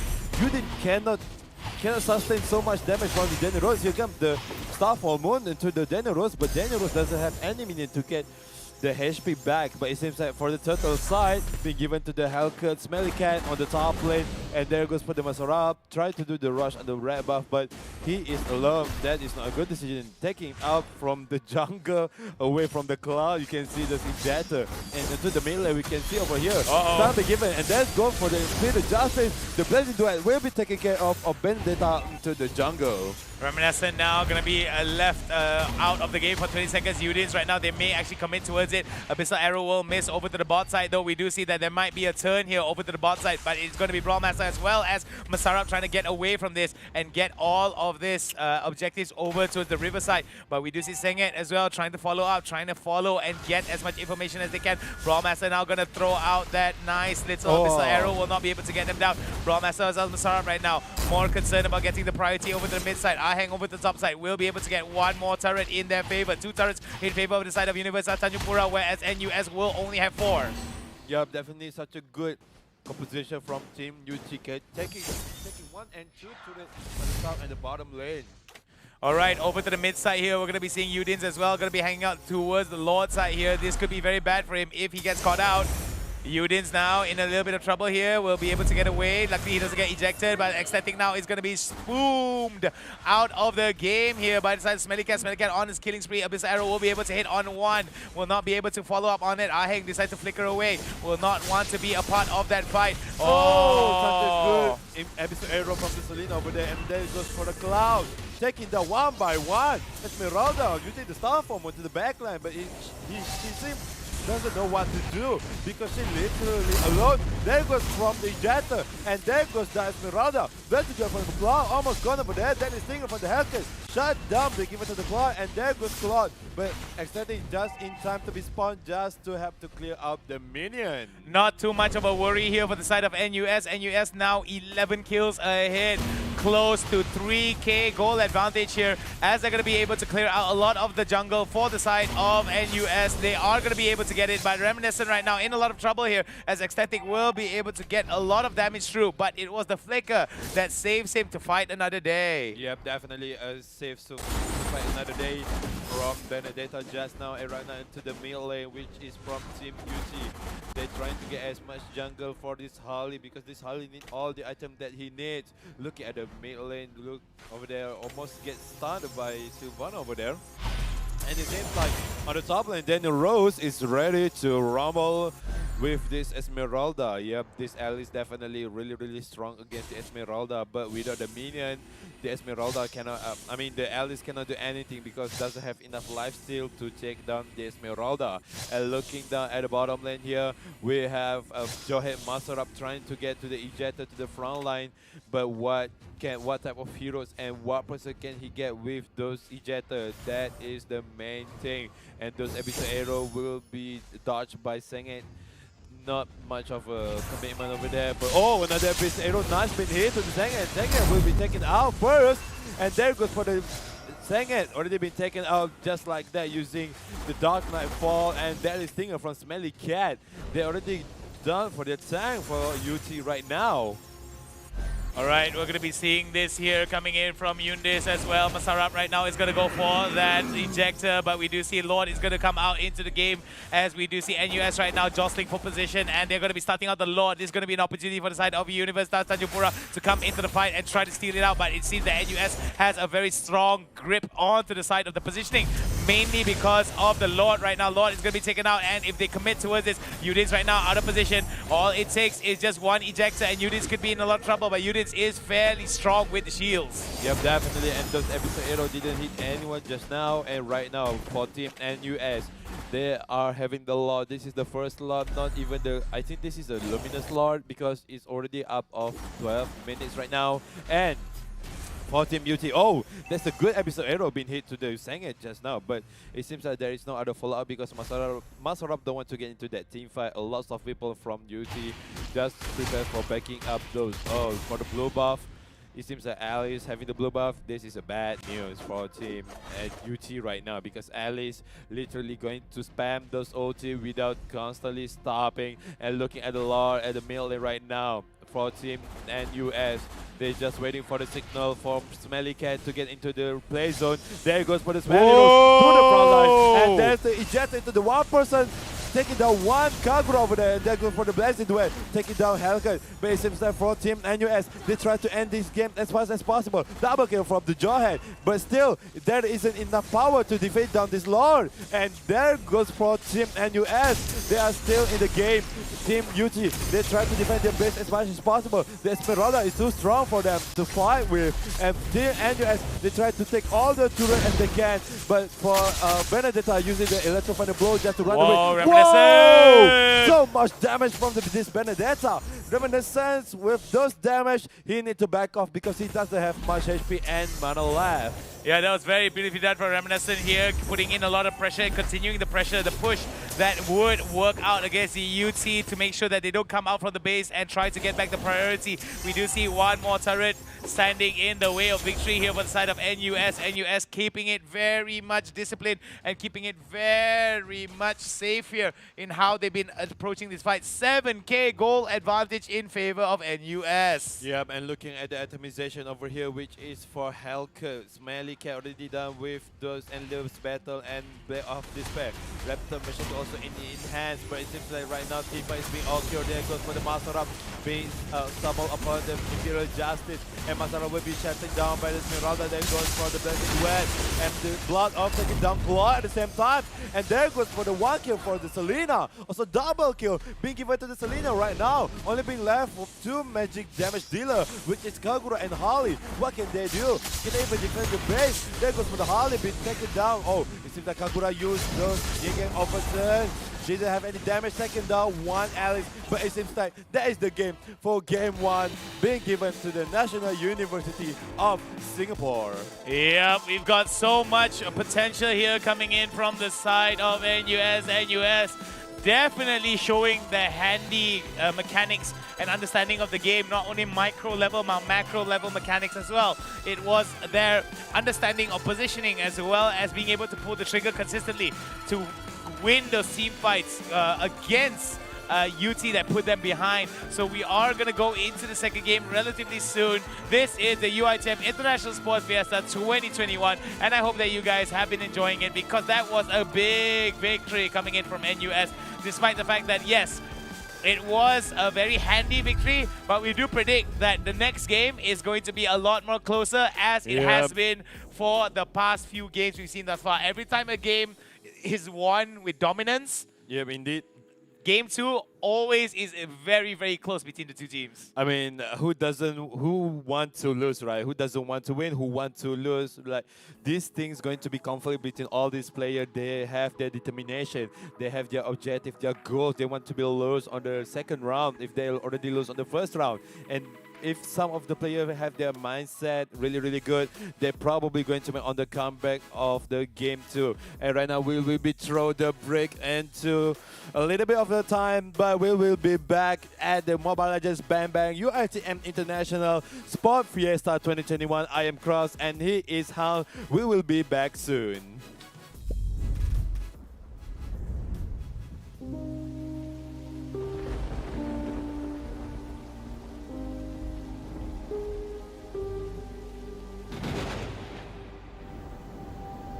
Dust, there's only dust. You're slipping to the dust. There's nothing more beside your faults that dig inside your soul.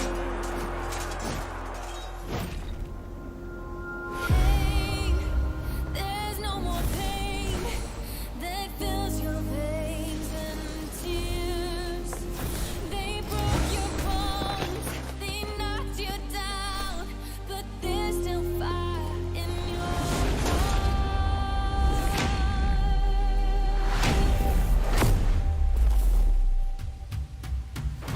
Strive again, defy the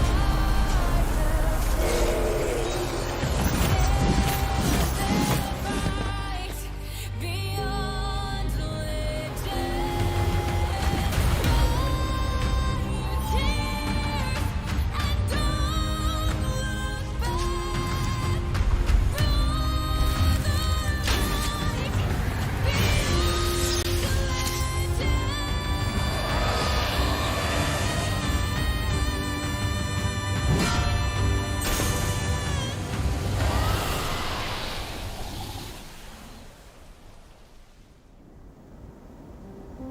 Dust, there's no more dust that brings you to the dust. Despite your fall, could be this night. The legend will never fade. Fight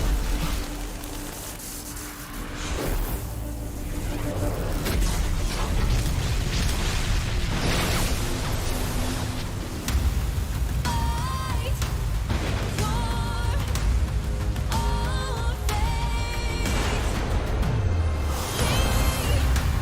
Leave your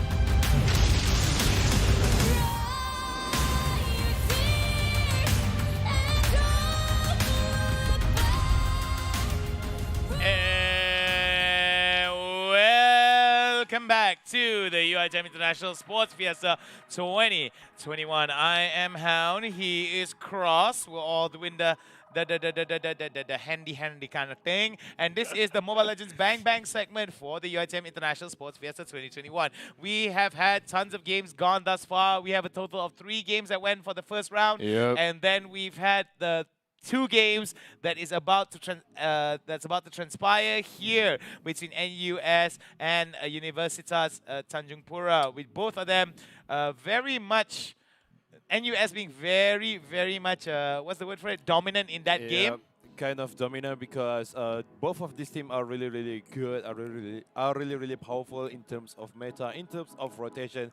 But it seems like for Team NUS, they have the upper stages of the team from Universitas Tanjungpura. So in the second game, Universitas Tanjungpura might probably are going to bring a next strategy, next meta. So for Team NUS, they really need to stick on their nose so they will not be loose to the team of University Tanjungpura. But things can be happen. University Tanjungpura also really strong. They might be making a comeback on the second game, and we might go to the game 3. Let's take a look at the standings and find out what is up here. Ladies and gentlemen, Mobile Legends fans from across the world, it is going to be IPB University with already won against GADJAH MADA. Whereas over at what we have been casting thus far, it is going to be Universitas Tanjungpura against NUS. 1 for NUS. Could it be a 2-0 or could it go to a best of 3? We shall have to wait and see. It seems that IPB was able to draw first blood against UGM, so that's going to be very interesting to see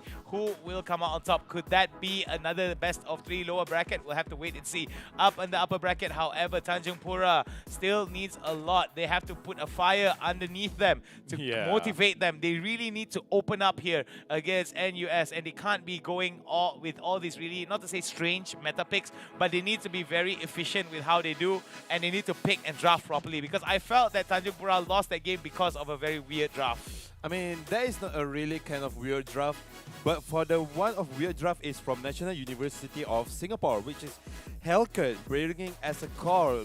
Not lots of people are bringing Hellcat right now because of the nerf that we had to the Hellcat, but it seems like the mechanic skills from University of Singapore, they know what they are doing. The rotation, the objective gameplay from the NUS is much better from the Universitas Tanjungpura. So, from the point of view Universitas of Tanjungpura, it seems like they have been, there's a big wave coming into them. So they need to go through those waves if they want to get 1 point in this second match. So anything can be happening. I hope for Universitas Tanjungpura will give those fight that we need in this second game. And of course, don't try to take it to the late game too much, because anything can be happening into the late game. And don't take it too into the late game, because your casters are going to be really tired by the end of the day. We're joking. All jokes aside, of course. Of jokes aside. I mean, I think the biggest thing, I may have misspoke there. I don't think the composition was weird. I felt,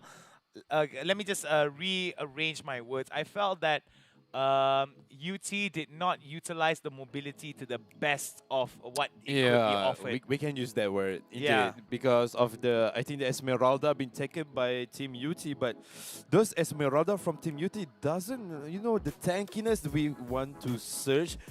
You can see from team, I think it's from the UT versus UGM, right? Do you see those Esmeralda from team UGM? Like literally, that is the Esmeralda, the tankiness, the shield, the amount of shield, too many shield that you can even penetrate through. But on the last game, we didn't see those. But right now, we're jumping into our second draft for the second match of National University of Singapore will be held against Universitas Tanjungpura. Universitas Tanjungpura on the red side, National University of Singapore on the blue side. So it's going to be very interesting indeed. One game has been won from the side of NUS. So will they be able to prove to UT and of course to all the viewers at home that 3 games is not needed? They want to go 2-0, or will it be UT from Indonesia that turns it around and tries to push National University of Singapore from Singapore back against the wall. It's going to be very, very important. The Indonesians here are screaming Indonesian pride, and I'm pretty sure that the Indonesians will rise up to support Universitas Tanjungpura to make sure that they are still able to come into this game. Remember, ladies and gentlemen, the bans are going to be coming in for the first ban phase. What do you think about these bans? Pretty standard thus far, right? Yep, it's pretty standard, nothing out of unusual, and also Esmeralda has been taken out from this match, so we will not see Esmeralda again. But it seems like Benedetta and Sylvana will be taking off one of these two teams. And for yeah, there goes for the Benedetta, as I said. And for the team Universitas Tanjungpura, Sylvana might be you know, the primary target for them to take first. But Yi Sun Shin also have been taken by seems that Selena is pretty a hard pick for both of our team. I think Selena is very popular here mainly because of the Abyssal Arrow and a lot of the stuff that a lot of the skills that comes with Selena, mainly because of how much disruption it can cause. Yep. I mean, a lot of people mainly pick Selena mainly because of how far the Abyssal Arrow can fly and how far the Abyssal Arrow can travel, and the further it travels, the longer the stun, correct? Yep, it's so true. I do believe that normally when people pick out the Selena, you're going to be seeing either a Jawhead or somebody else that can come in. As I said, Jawhead is going to be picked up. If they're able to land the Abyssal Arrow when Jawhead is into the fight, it's almost a done game for them. But what I'm really concerned about is not only do we have a Dragon Man, but we got the Burb himself, Diggy, in the game. Yeah, indeed, this Diggy, I hope there is going to be a meta Diggy feeder, or probably this Diggy is just, you know, just a typical support, utility, yeah. Utility support mesh over here with those time journey, cancel out all the CC. I mean, not much heavy CC from Team UT, especially from the Selena only, which is single target stun. So I think it's not quite big of a deal. But it's also a big quite of a deal if it does hit one of the core from Team NUS, which is Clean, have been taken in from Team NUS over here. Quite interesting pick. And yes, this Clean going to be played as core marksman onto the middle lane. And oh my god. Okay, This is interesting here because we do see a Kagura as well as a Clint. I think this is the first time we're going to be seeing Clint in action here. I do see that we did get a variety of marksmen over the past few days, but the more popular ones are of course Granger and of course Carry being one of the only few times that it was picked up. Yep, indeed. And what was the other one? Granger and Bruno. Yeah, Bruno was picked up a lot of times for day one. However, we have yet to see Bruno in the game thus far. And oh, it seems that we are going to be loading into the game very, very quickly here. It's the end of the draft. Yep, indeed. And right now, as I can see, Clean will be bringing as Clean core. Right, I do really love the idea of this because Clean does have that, you know, the escape skill using the second skill of his. But right now, Clean does have a major buff, a major change on the skill, which is on the first skill of Clean. It's not the smoke bomb thing anymore. It's like a rapid shot, and the damage is really, really high if does hit on the same enemy. And the passive is still the same, which is the, you know, the long basic attack, the penetrating through. But on the second skill, it does have a little bit of buff, which is it can immobilize enemy just for a few seconds. And also the ulti is still the same, those greener launcher and the passive of his. So if this Clean does have his item on the early stage of the game, then it is game over for Team UT right now. Yeah, it's going to be game over for them. Going to be a huge issue here as they're going to be heading into the game. I do believe that Ecstatic right here trying his best to actually clear out the mid lane. Over to the top side here, we're going to see Reminiscent continuing on with the priority of push over to the top side. They want to be building pressure. UDIS right now takes a little bit of damage in that exchange here. Will not be able to get Daniel Rose that much damage. We do see Brawlmaster here trying to get onto Ecstatic, but we do see Smelly Cat as well going to be coming into the fight. It's going to be a pretty early fight from the jungle here.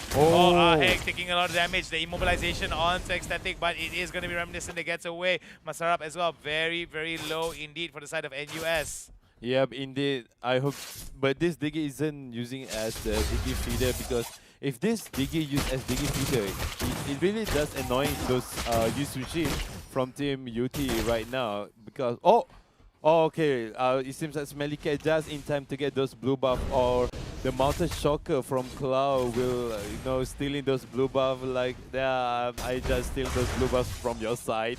But on the bottom lane of this, we can see this Yuzong are going to be held against this Lapu Lapu. Seems like a good pair of fight because both of these fighters are really sustainable. But on the bottom lane, we can see Diggy are going to be first one to down. And there goes for the General trying to get into the sustain, but not enough damage. With the Shira Essence, it does get a little bit of damage and lifesteal over those Lapu Lapu. But it seems like Diggy already has been murdered once more. But onto the bottom lane team, oh, such a good episode arrow into the Brawl Master. But it seems like Ecstatic almost taken down this Kagura as well. Looking at that, which is one kill being given to the Diggy. Blood Dragon coming through onto the top, to the bottom lane, over the Turtle, and this Turtle will be taken by Team NUS without any further disruption from Team UT.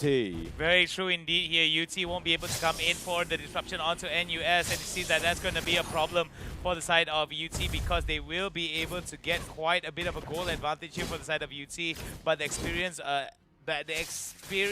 that they get from the Turtle as well will help them hit some of their levels faster. So I do believe that it is, like we both predicted, it's going to be a close game here because we do see Masarat right now is going to be fall down by onto the side of Sengit. Very beautifully stuff done here from the side of UT. That's a good initiate, and there goes for the Kagura. Be taken down just like that from the Selena and Jawhead.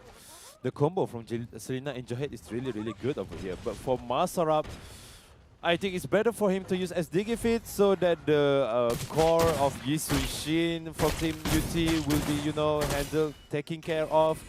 If he bringing the Retribution, might be, way more, we call it disturbings. Yeah. There's a lot of disruption that can come in. Oh, Reminiscent right now taking in a little bit of damage there. Has to back away. Aheng tries to go for the ultimate. Will not be able to get that secure kill and will have to back away.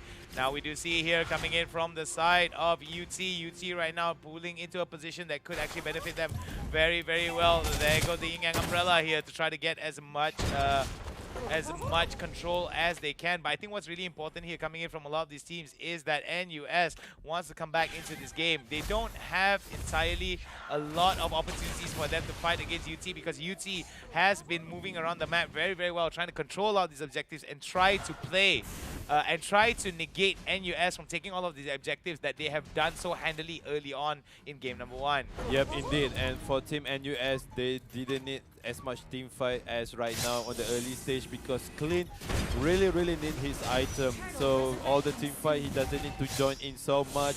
Just let the other teammate clear all the lane. Oh, such a nice episode arrow being hit to the Benedetta, and there goes for the Benedetta. Been down by the Yisun Shin, but there goes for the Clean. One kill to the Clean, but from the time journey from the Diggy, really nice over there into the Clean, but it seems like those, oh, such a good flame shot from the Kagura into the Yisun Shin. So 3/2, it seems like from Team Universitas Tanjungpura, they do have the slight bit of advantage over here with those Selena and Joy. Here comes the Blood Dragon from the Yuzong, trying to find his target into the Selena. This Selena is going to be eaten by this dragon over here. Here goes the Selena. SK have been using one more hit. Where is that hit? And there goes another Diggy being taken down by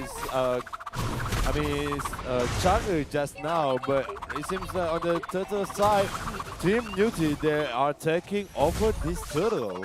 Alright, we're going to be seeing it here. Turtle is going to be contested by the side of UT, but over there, Reminiscent will be able to get one.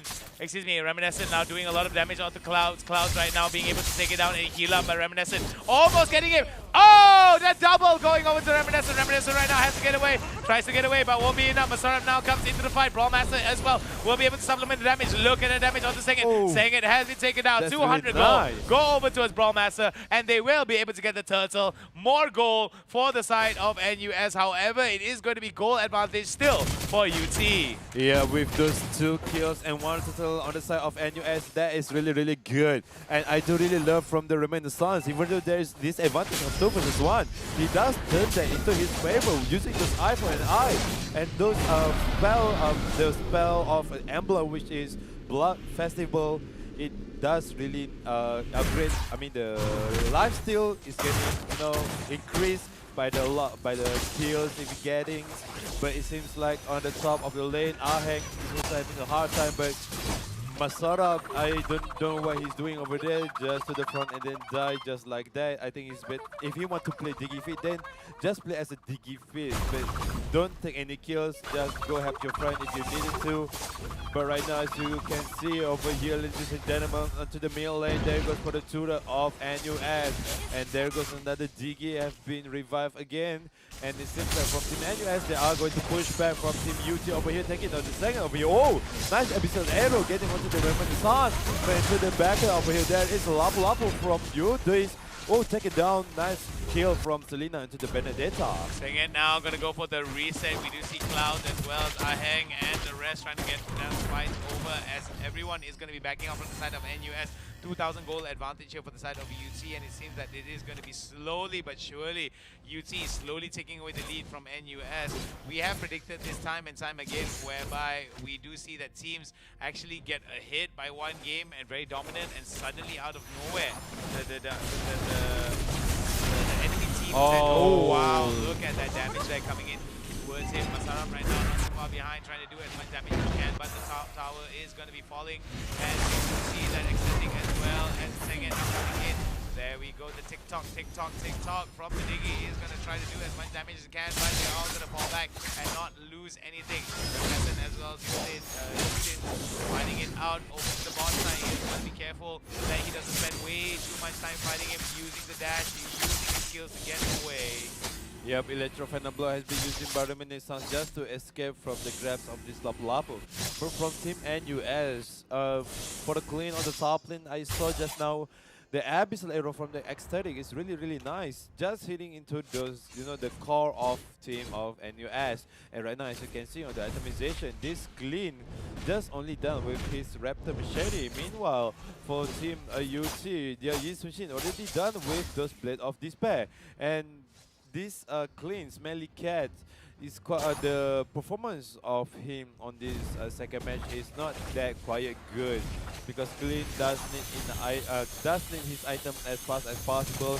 Those Berserker Fury or probably Blade of Despair need to be done early. Meanwhile, for the Benedetta, she already done with those Bloodlust Axe, and there is Breastplate Armor trying to complete those Blade of Despair over there. But right now on the blue buff side, Smelly Cat didn't get his blue buff, or the blue buff just be resetted again. And then another Johan on the top lane. We can see this Yusong, this dragon are going to be eaten right now. Look at those damage. Denero is gonna take those damage too much. Alright, we're seeing here coming in from Reminiscent, extending is going to be hit by quite a bit. Reminiscent tries to dash out, but goes into the turret. Oh my god, extending one more hit to be enough. Was able to dodge it out, but gets blown up. Instead, they were able to go 1-1 in that. But it seems it doesn't look good. Oh, look at that. Smelly Cat trying to do as much damage as he can on Aheng, but it was the ultimate from Aheng that takes him down. Yeah, the Meteor Shower from Aheng is really nice. Taking the double kill over there to the main lane. And right now, it seems like Daniel Rose has done his Queen Swing at the moment to gain some of the HP and lifesteal when his HP dropped below 50%.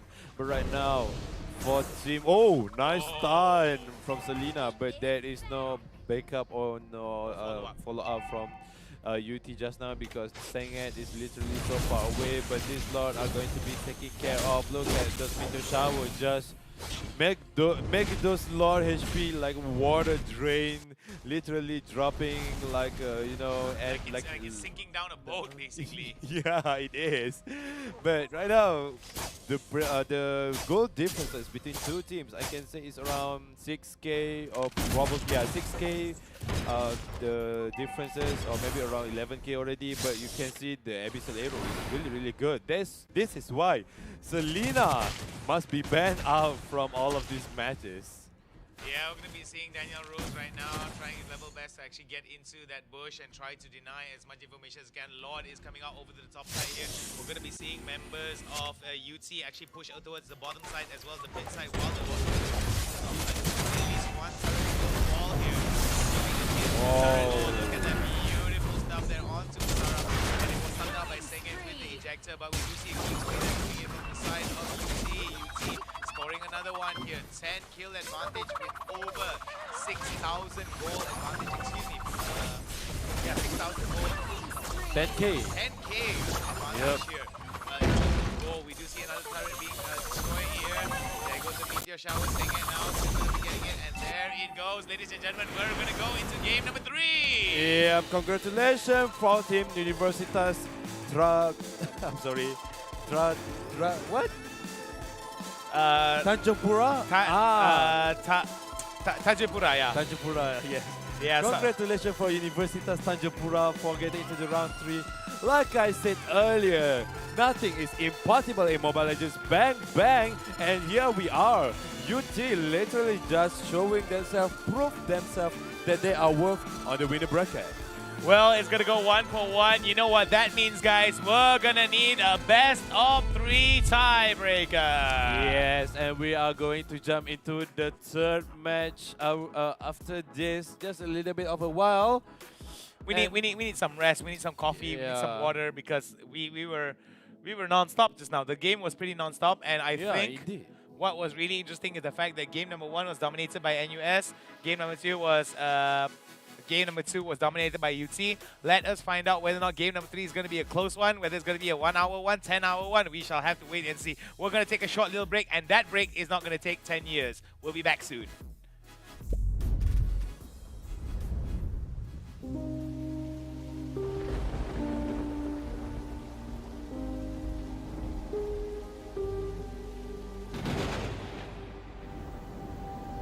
Dust, there's only dust.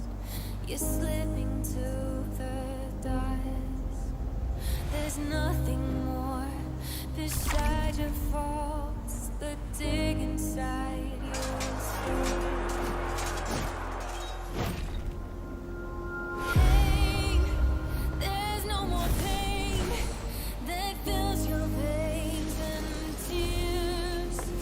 They broke your bones, they knocked you down, but there's still fire in your heart.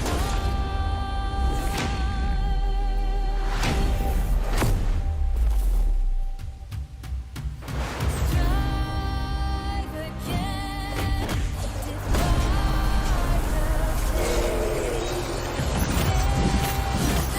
the fight beyond legend.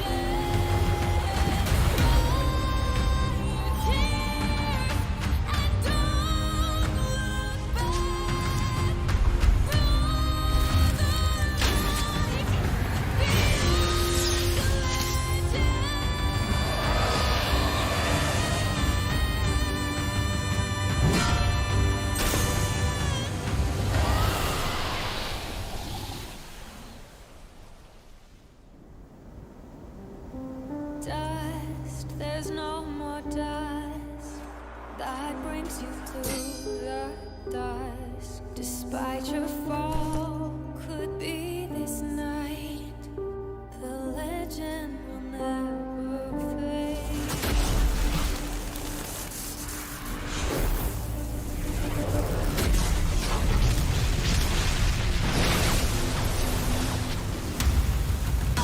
Fight for all fate. Be your legend.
time for me to avenge you, brother. I recognize that spear. Too bad its owner is dead. Now, it's your turn.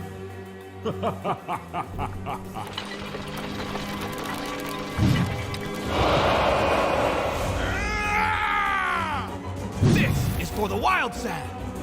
And this is for Moscow! These desperate fights only make the greater conqueror.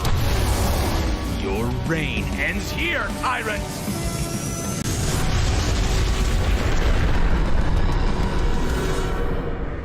You will pay. Prepare for my return. Moskov, dear brother, I'll carry on your legacy and fight on.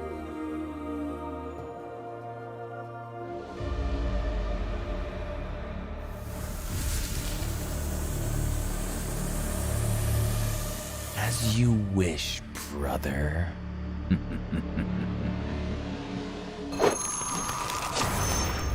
Download for free. Mobile Legends Bang Bang.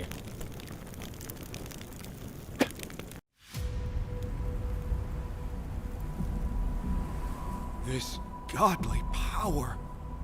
What is this? Yuzhang has combined the reverse scale and the primordial spirit. He cannot leave here. The Black Dragon has returned. No one, nothing, can stop me now. Let's take him from the side! Now! Death to all who oppose me. No! So this is what I'm truly... Alright, ladies and gentlemen, welcome back to Mobile Legends Bang Bang UiTM International Sport Fiesta 2021. And here you are again with me, Cross, and the guy beside me, Hound himself. We are going to bring you guys all the excitement, all the roller coaster ride. Join us with us tonight. We are going to bring you all the excitement into the Mobile Legends Bang Bang. I don't know about you guys, but man, oh man, was it a crazy game here. I do not know what to expect anymore. Let's take a look at the standings and try to make sense out of all the craziness that's been happening thus far. Well, whoa, this is quite interesting. As you can see on the lower bracket, Universitas GADJAH MADA 2 gained 1 point for themselves against the IPB University. That is quite interesting over there. Yeah, I think the only time where we saw a 2-0 thus far is going to go to NUS as well as IPB as well as UGM going to go 1-for-1. Pretty interested to see how that's going to be panning out for these two teams. Remember, ladies and gentlemen, we are going to be showing mostly for the upper bracket, and it is going to be an interesting one here as we go into game number 3 for Universitas Tanjungpura going up against National University of Singapore. Both of these teams respectively from Indonesia and of course NUS from Singapore. Yes, both of these teams show their true strength, as we can see on the second game from Team Singapore Tanjungpura. Do really show what they could do. And right now we are going to the draft pick for our last game on the round 2, which is Esmeralda is going to be taking out first, and instantly Brody, as usual, be taking out as the first ban for Team National NUS. Yeah, I think Esmeralda also has been banned out as well, right? Is that Esmeralda? Yeah, that is Esmeralda. Yeah. So we do see that that's going to be an Yisunshin. I mean, they don't want to give Yisunshin to the other team. I can see that. I can see why. I can totally see why. Because when you give Yisunshin over towards NUS, it is going to be rather... It's a targeted ban for sure. Yeah, it's always a respected ban. I mean, if you realize, any team using Yisunshin, how to win? Well, I guess so. I mean, for the most part, we do have a very high win percentage for those who are able to win in for the Yisunshin. But I do like the fact that Selena is going to be locked in for the side of Tanjungpura. Don't know whether or not it is going to fall into... Excuse me. Don't know whether or not the entire composition is going to be as wild as it was from the previous one, because NUS kind of underutilized the Diggy just now. Yeah, and yeah, this is what we are looking for. Sylvana, the one that Team National of Singapore should pick on the second game, but it seems like I don't know why they picked two mesh support the second game, but on the third round over here, seems like kind of balanced draft. And there goes, as usual, GADJAH will be picked out as the combo wombo with the Selena Abyssal Arrow. And what is going to be in store for us as the core? Oh, Changi. Chang'e, yeah, I do like this. We did see that Chang'e was used very, very well just now for UT. UT was very, very wise to be able to get it. Alice is going to be picked up for the side of NUS, so that is their damage supplement as well. Don't know whether or not they're going to go pick up another marksman, another damage output hero, or maybe are they going to go for something more utility. Pretty interested to see how that's going to be working out, because we do see that UT slowly coming into composition as we go into the secondary ban phase, for where we are going to get our secondary picks. Ooh. Oh, another respected ban coming from the team NUS right now, taking out those dragon out of the way. And it seems like UT also taking out those bird out of their way. Yeah, I don't want to be handling with the farther, so no flying dragons, no flying burbs here in this game. But we do see that there are other alternatives here. But we know for a fact that immediately when a Selena or a GADJAH is going to be picked up, it is going to be a lot of utility, a lot of stuns that could be very detrimental towards the side of NUS, especially when the GADJAH, if he goes for a mix of HP and damage, is going to be very tough, not only to kill, but it's going to output quite a bit of damage as well. Yeah, as you said, these two heroes really combo really well, whether the Abyssal Arrow and those Ejector at the same time, but GADJAH also does have those Unstoppable Force, giving a little bit of damage and CC at the same time. But for Team UT right now, it seems that Lapu Lapu and Hayabusa has been shown off. Their Ghost has been locked on as the last pick. And for the University of Singapore right now, we can see Kagura already being picked up for the third time again. We can see Kagura on the second match. It's not that effective because of the Abyssal Arrow that have been out from the Selena and also from the GADJAH.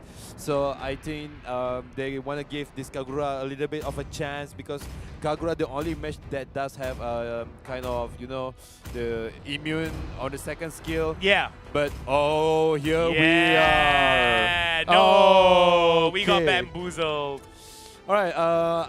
I think it's quite not a good pick, because as you can see over here, Team Indonesia, they do have Selena, they do have GADJAH. What if this GADJAH been hit by one of the Abyssal Arrow, and then the GADJAH came in with the Ejector and they throw out GADJAH away from the team? And that's the thing. I feel that's going to be a big issue here. I do believe that Peel is going to be the biggest issue for the side of NUS compared to UT. UT, I think they will be able to do quite a bit of damage here as well. The split push capability that could come with the Hayabusa as well. Yep. The fact remains is that the Selena, coupled with the fact that GADJAH is in the game as well for UT, means that they do have a little bit more consistent engage. Because I think at max level for the Abyssal Arrow, how long is the cooldown? About 6 seconds?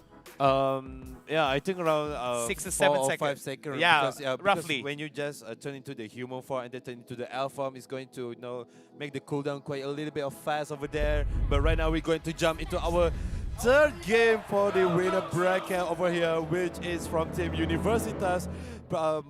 I'm sorry, I'm just startled a little bit there. Oh, wait. But from Team Singapore, we have going to engage with Team Indonesia.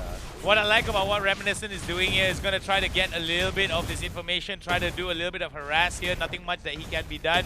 Senget now going to start over towards the red buff onto his side of the jungle. So I think that's going to be good. I don't think that we're going to be seeing any proxies being started out here, as Clouds is going to come in and try to help. Maybe they might actually go for a gank over to the bot side here, considering that Reminiscent is pretty much pushed up ahead. He's got to be careful that he doesn't get caught out here. Yep, definitely that is a good thing to do, because this is the utility of the GADJAH in the start of the game. In the early of the game, the damage on the project missile really hit the damage and give the jungle really easy time for the Hayabusa to gain those jungle over there. And meanwhile for the team NUS, you can see Ranger on the top of the lane just gain those red buff. Meanwhile for the Hayabusa already on the bottom lane, trying to get those gold buff over there, and probably trying to do those, you know, the rotation into this Benedetta on the bottom lane. Meanwhile on the top lane also Aheng is trying to play as safe as possible. Looking at over there, there goes for the Ogi Shadow kill.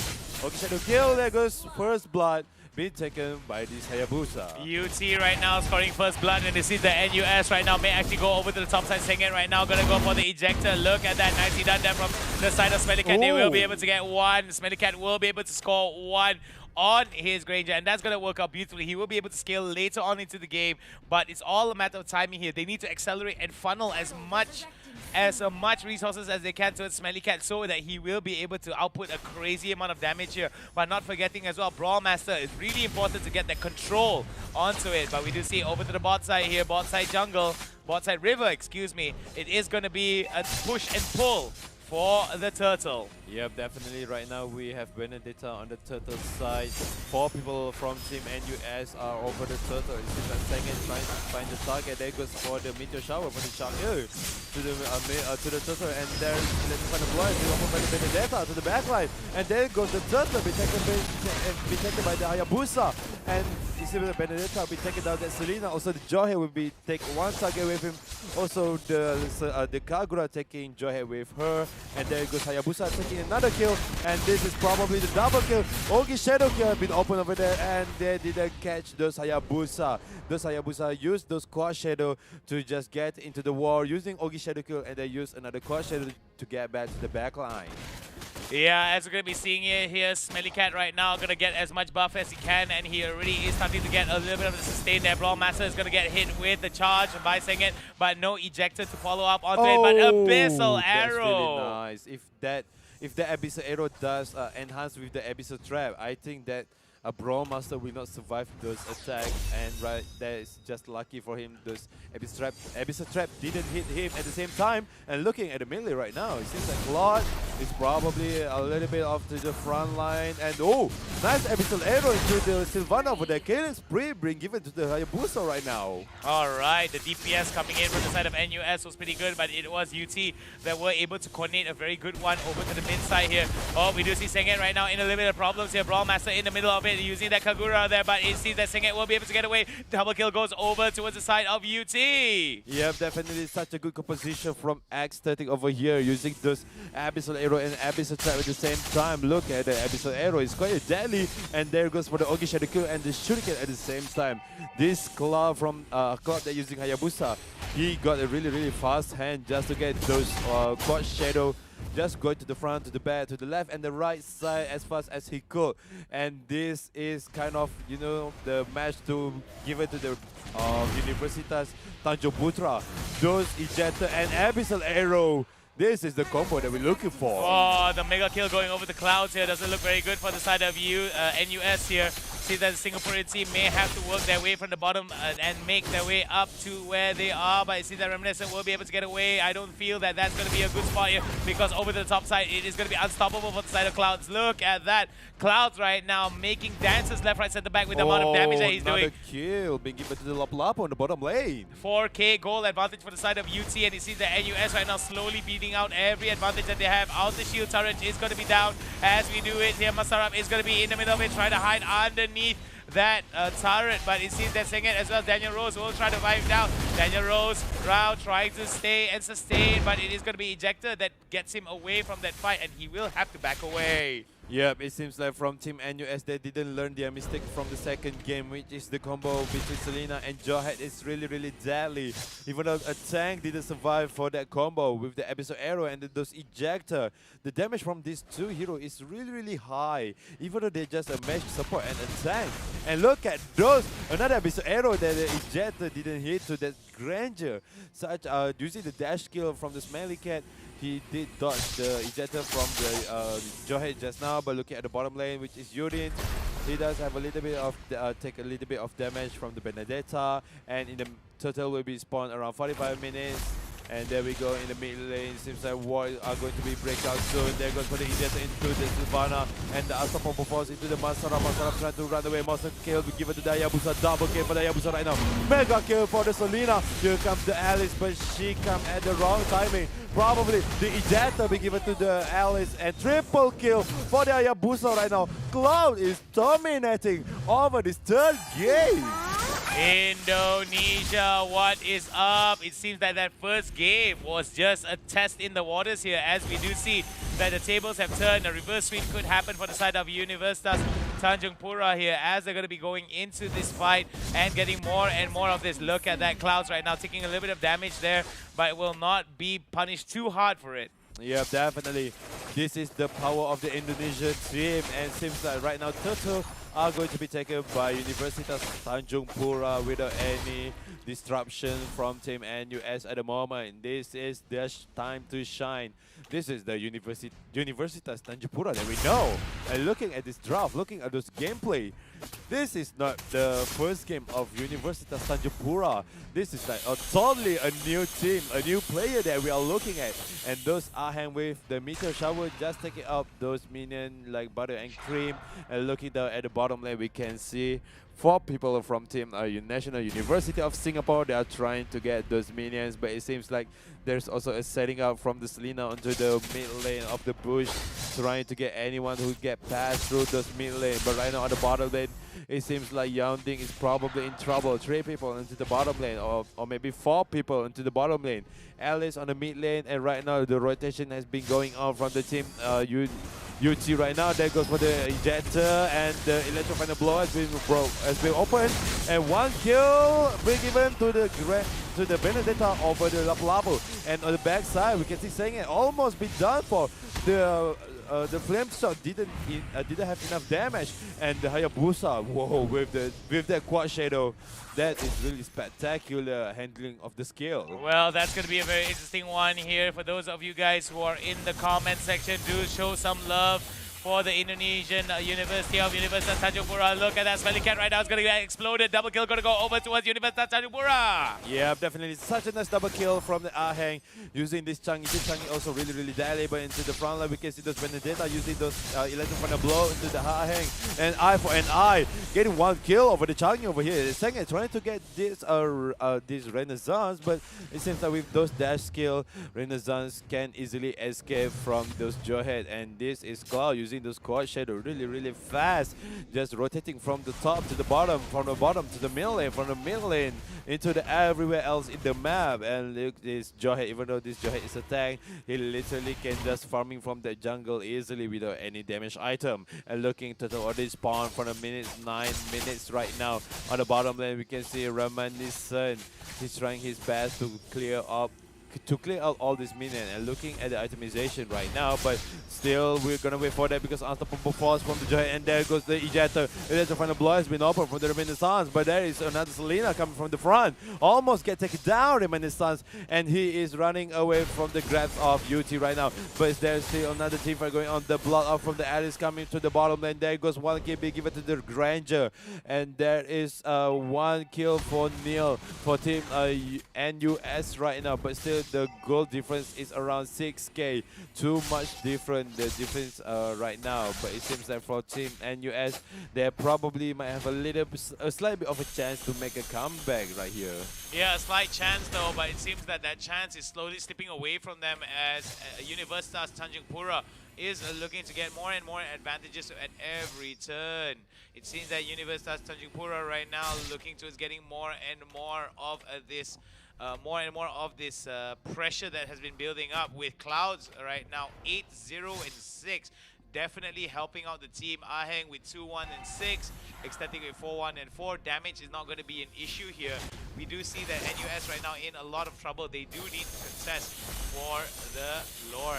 Yeah, definitely look at the damage on the meteor shower. It's really painful for Team NUS just to take it all. And here we are on the Lord's side on the 10 minutes and 40 seconds from Team UT. They are trying to take this Lord, but there comes the interference. Daniel Rose already coming to the Lord's side, and there goes for the Augie Shadow kill. The Winter Truncheon, it does enough, but the Lord be given to the Chang'e. Double kill given to the Yabusa. He's trying to take the triple, but be shut down by the Benedetta. Killing spree be given to the Benedetta. Also 1 kill be given to the Granger. And on the backline, Brave Water from the Lapu-Lapu. Trying to get this Granger. 1 more hit, that's all it takes. By the backline, oh, such a nice kill from the Lapu-Lapu into the Granger. Look at the backline, Masarap get 1 kill onto the jungle. And it seems that Ecstatic doesn't have any mana at all. Here comes the Electro Final Blow, doesn't hit Ecstatic. And Reminiscence doesn't have any skill at all. He needs to be back off. There goes for the Brave Warrior. Look at those damage and those life steals from this unit. Too much damage, too much CC. And Reminiscence trying to get this Aesthetic as well. There goes for the Shadow Slash, but doesn't hit at all. And need to be backing off both of these guys. Abyssal Arrow there, not going to be landing onto anyone, despite the fact that Aesthetic was able to throw it down range over to the mid side here, looking to getting it set up. Lord is going to be pushing over to the top side of NUS, as we do see their movement is going to be coming in from the side of UT. UT right now operating on 6th gear, whereas NUS operating on 2 gears instead, because it seems that UT is just 10 steps ahead of NUS, from pacing to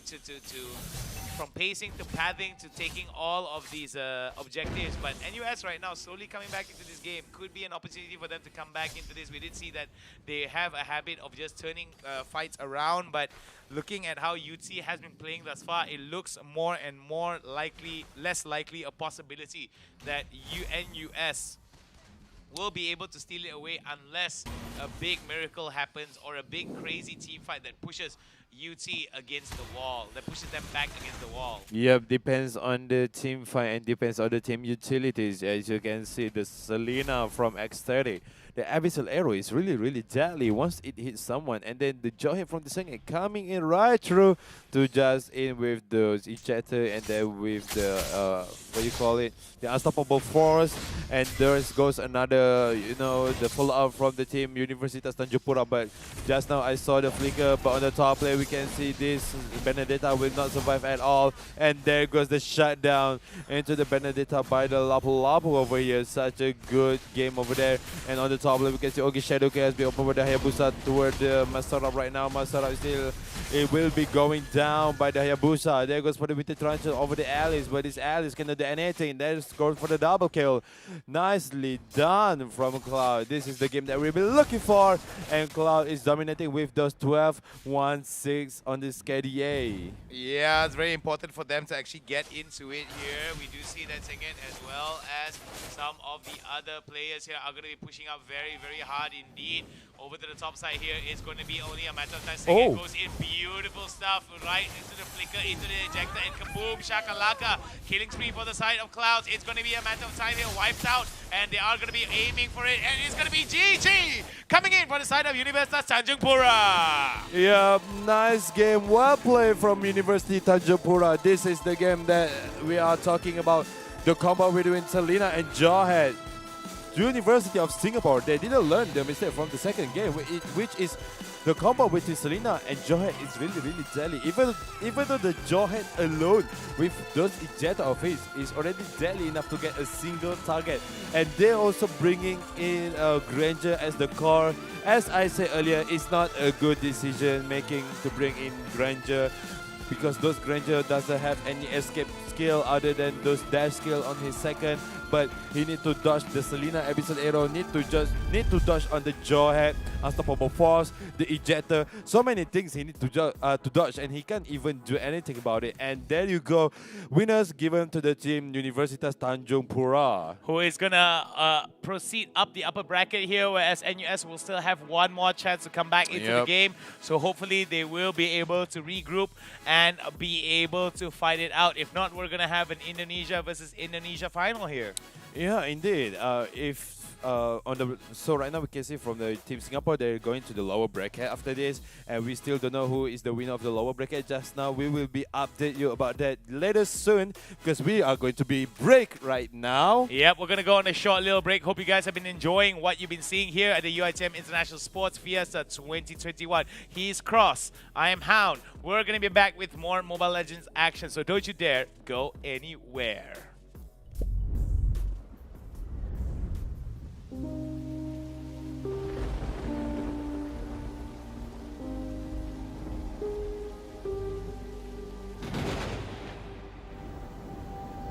Dust, there's only dust. You're slipping to the dust. There's nothing more beside your faults that dig inside your soul.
dust that brings you to the dust. Despite your fall, could be this night.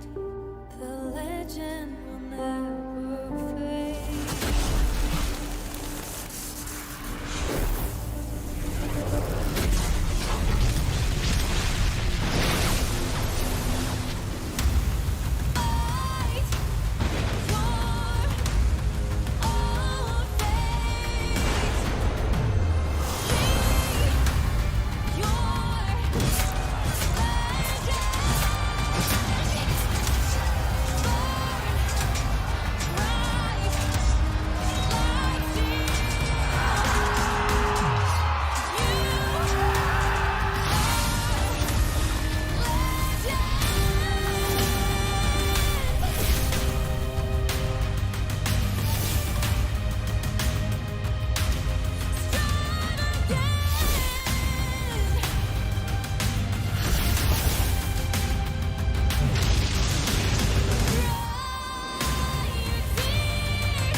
For this land, till the last breath we fight!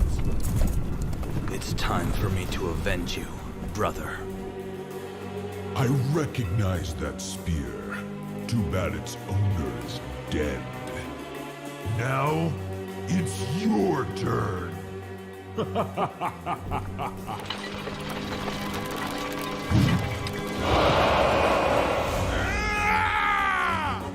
This is for the wild sand! And this is for Moscow! These desperate fights only make you a greater conqueror. Your reign ends here, tyrants!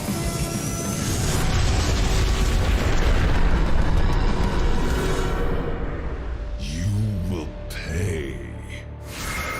Prepare for my return. Moskov, dear brother, I'll carry on your legacy and fight on.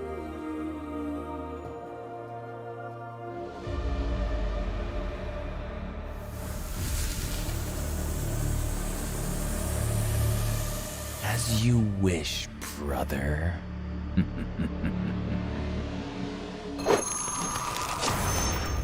Download for free. Mobile Legends Bang Bang.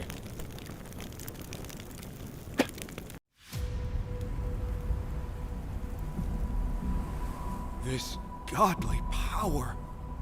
What is this? Yuzhong has combined the reverse scale and the primordial spirit. He cannot leave here. The Black Dragon has returned. No one, nothing, can stop me now. Let's take him from the side! Now! Death to all who oppose me. No! So this is what I'm truly capable of. Wake up! Yuzhong! How is this possible? You are getting rusty, brother.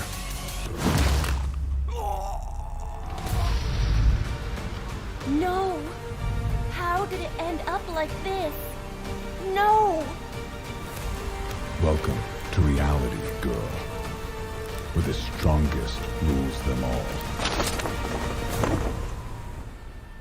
Download for free. Mobile Legends Bang Bang.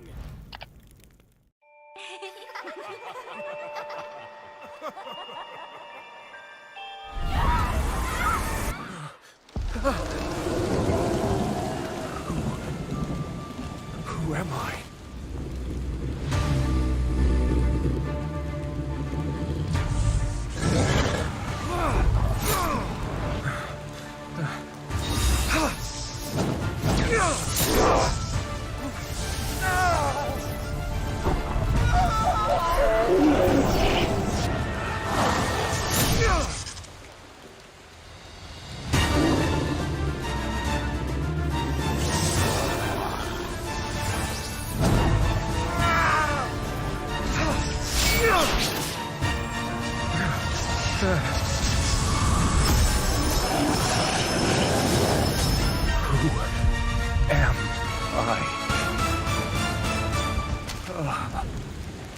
Pain is the proof that I'm still alive.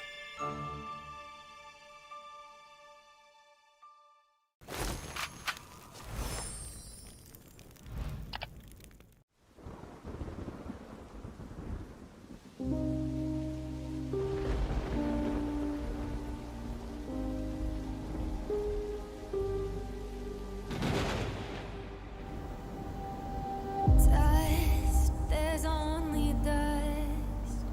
You're slipping to the dust. There's nothing more beside your faults that dig inside your soul. Pain, there's no more pain that fills your veins and tears. They broke your bones, they knocked you down, but there's still fire in your heart.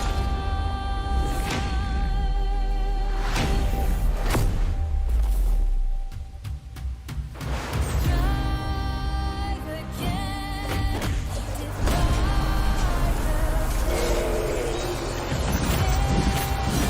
the fight beyond legend.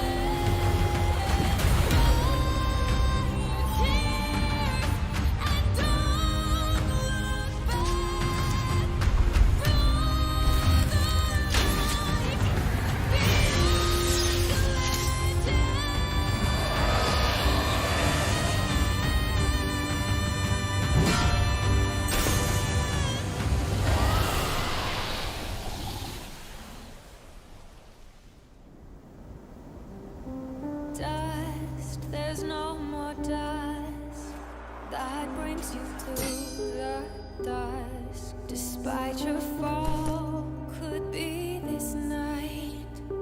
The legend will never fade.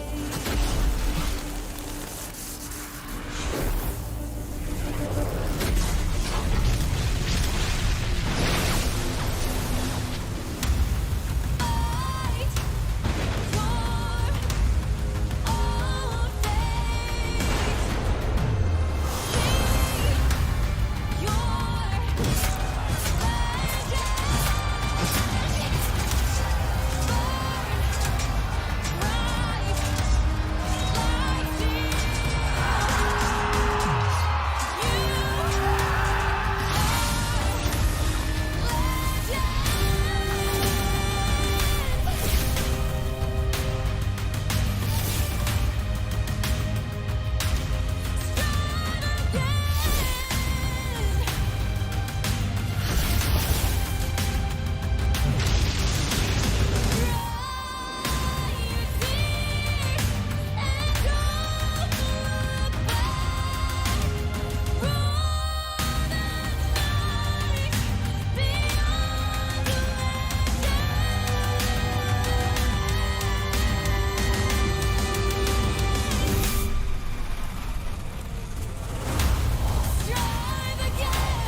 For this land, till the last breath we fight!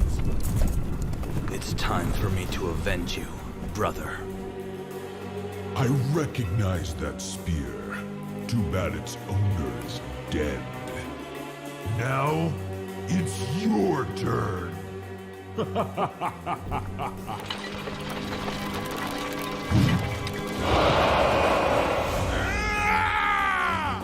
This is for the wild sand. And this is for Moscow. These desperate fights only make the greater conqueror. Your reign ends here, tyrants.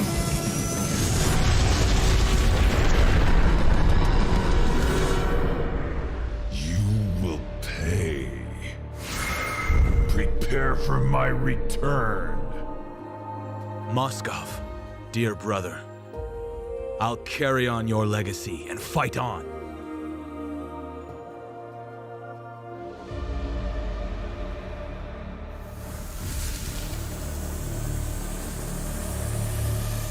As you wish, brother.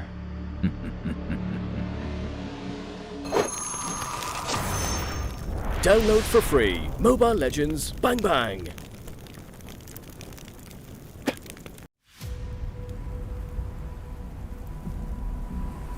This godly power. What is this? Yuzhong has combined the reverse scale and the primordial spirit. He cannot leave here. The Black Dragon has returned. No one, nothing, can stop me now. Let's take him from the side! Now! Death to all who oppose me. No! So this is what I'm truly capable of. Wake up! Yuzhong! How is this possible? You are getting rusty, brother.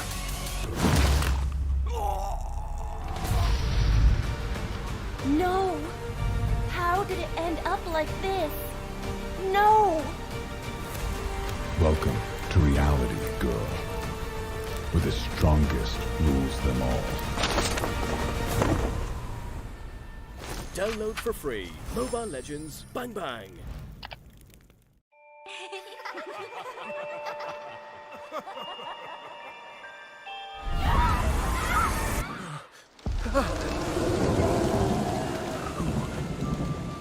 Who am I?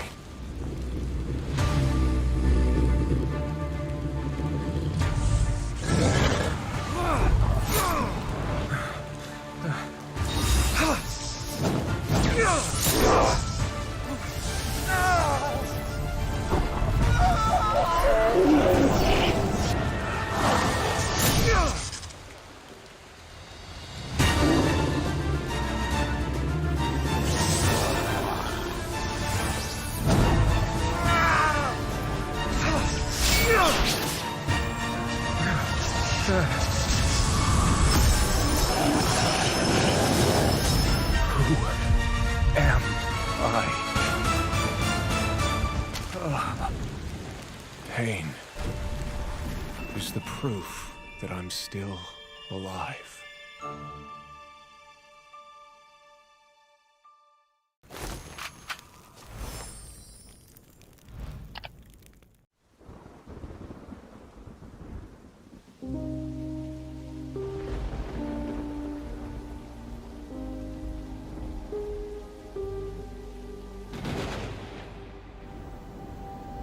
Dust, there's only dust.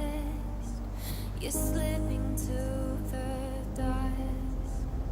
There's nothing more beside your faults that dig inside your soul.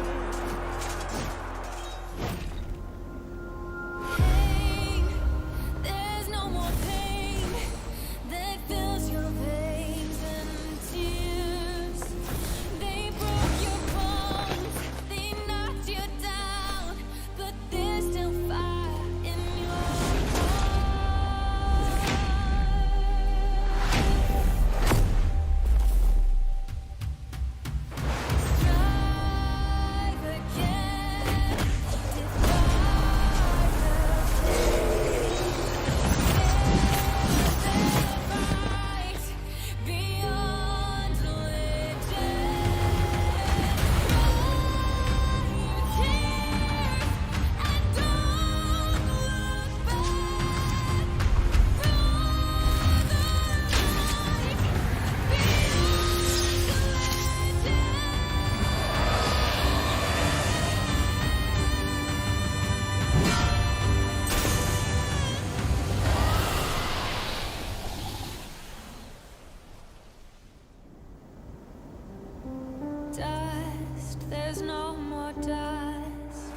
that brings you through the dusk. Despite your fall, could be this night.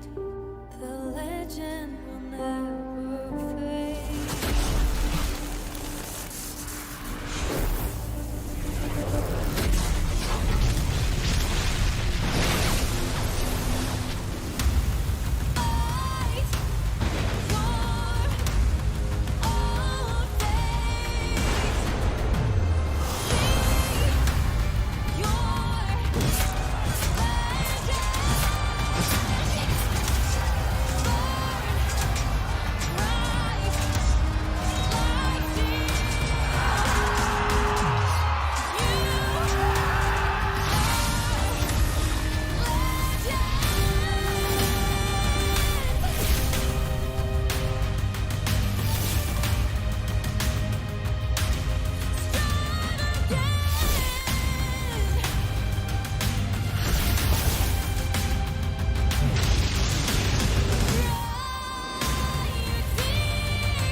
For this land, till the last breath we fight! It's time for me to avenge you, brother. I recognize that spear. Too bad its owner is dead. Now, it's your turn.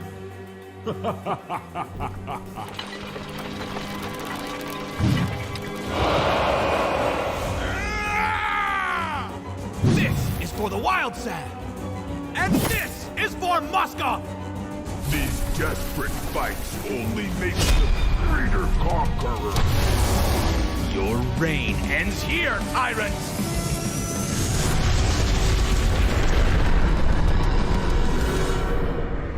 You will pay. Prepare for my return. Moskov, dear brother, I'll carry on your legacy and fight on.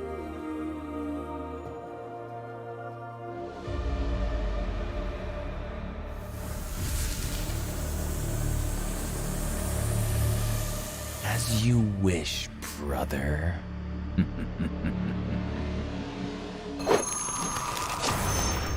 Download for free. Mobile Legends Bang Bang.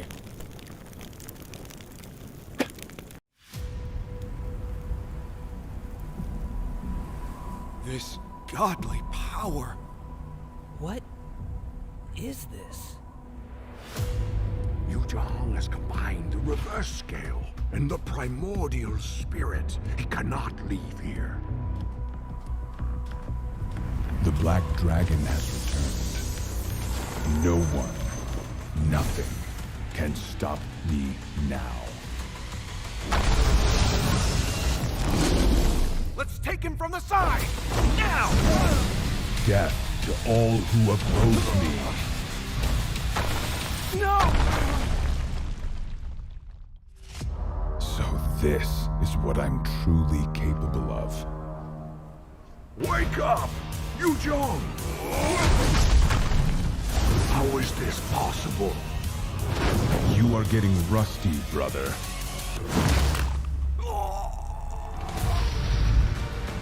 No!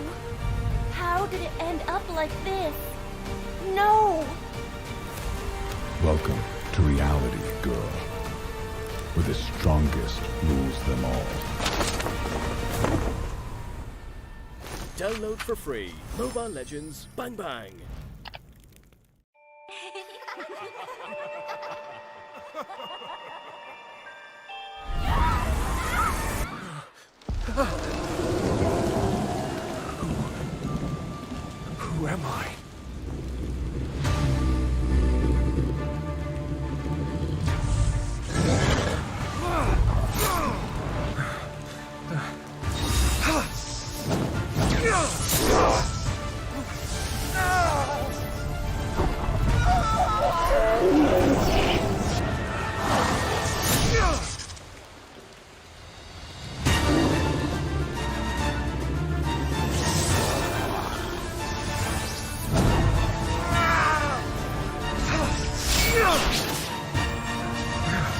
Who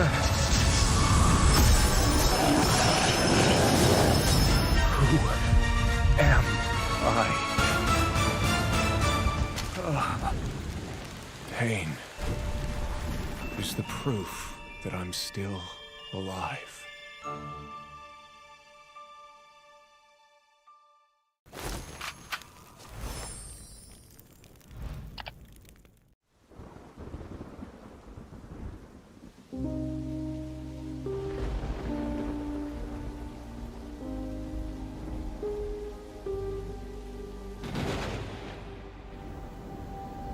Dust, there's only dust.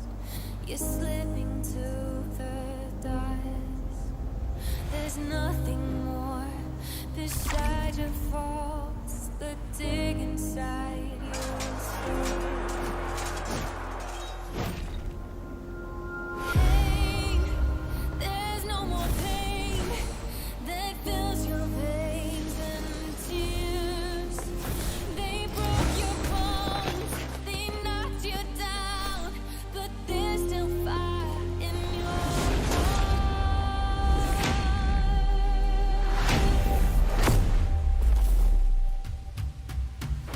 Strive again, defy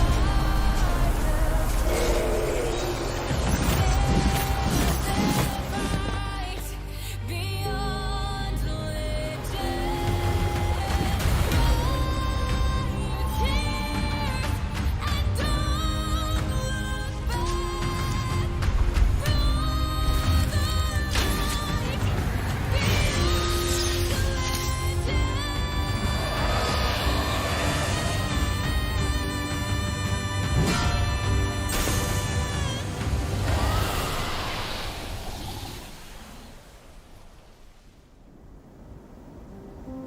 Dust, there's no more dust that brings you to the dust. Despite your fall, could be this night. The legend will never fade.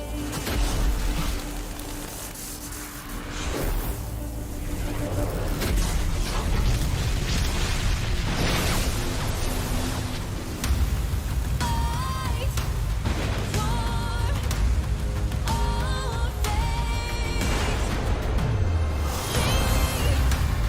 Be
For this land, till the last breath we fight!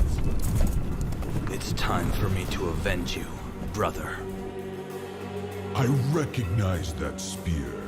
Too bad its owner is dead. Now, it's your turn.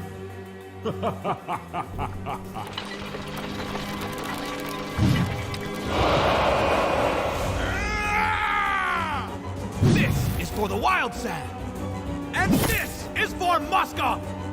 These desperate fights only make you a greater conqueror. Your reign ends here, tyrant!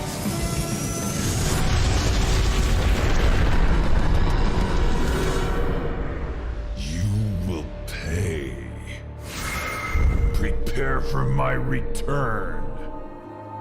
Moskov, dear brother, I'll carry on your legacy and fight on.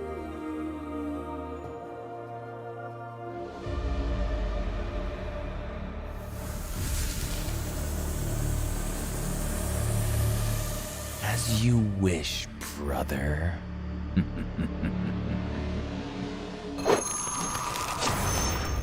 Download for free. Mobile Legends Bang Bang.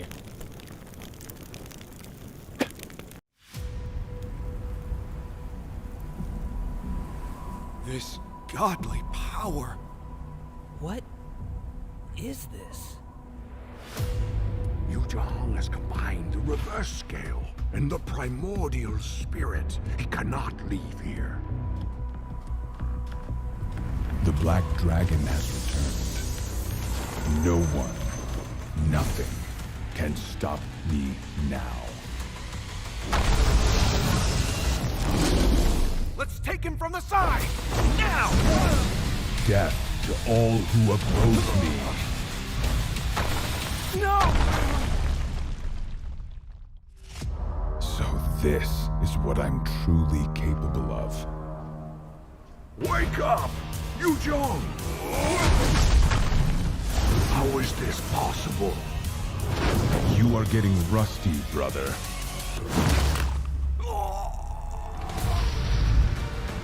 No! How did it end up like this? No! Welcome to reality, girl. Where the strongest rules them all. Download for free. Mobile Legends Bang Bang.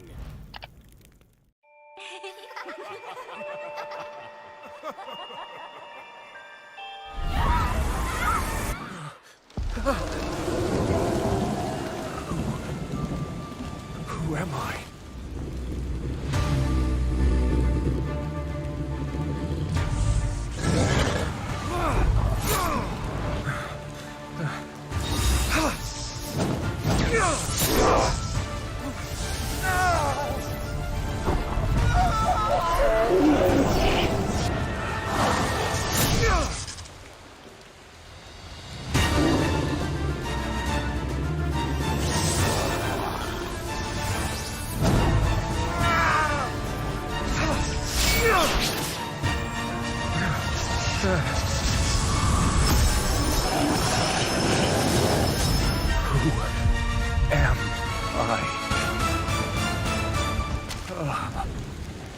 Pain is the proof that I'm still alive.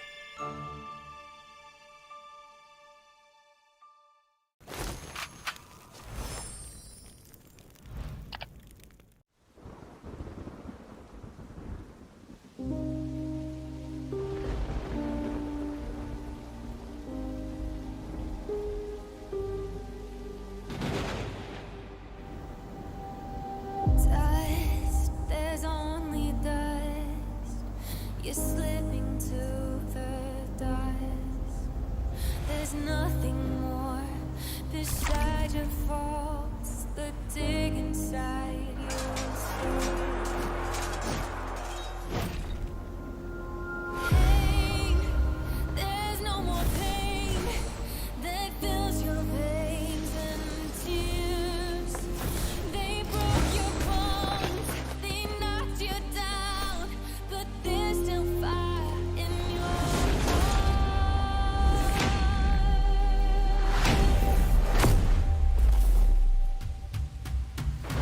Strive again, defy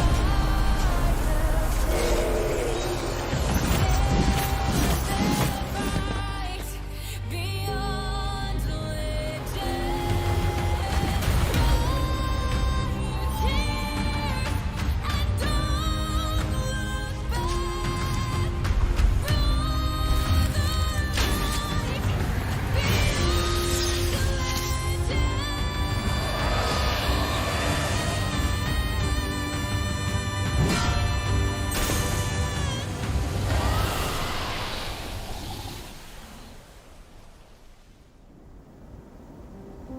Dust, there's no more dust. guides you through the dusk. Despite your fall, could be this night. The legend will never fade.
For this land, till the last breath we fight! It's time for me to avenge you, brother. I recognize that spear. Too bad its owner is dead. Now, it's your turn.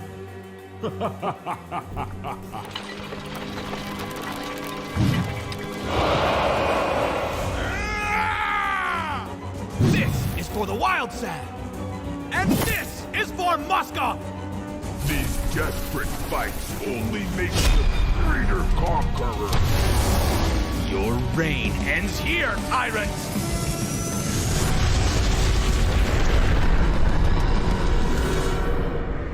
You will pay.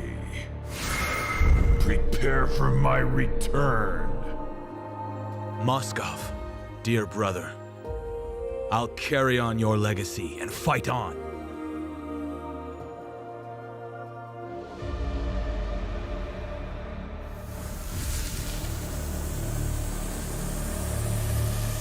As you wish, brother.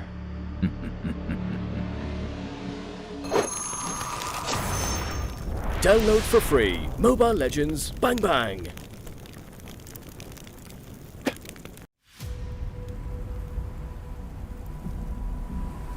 This godly power.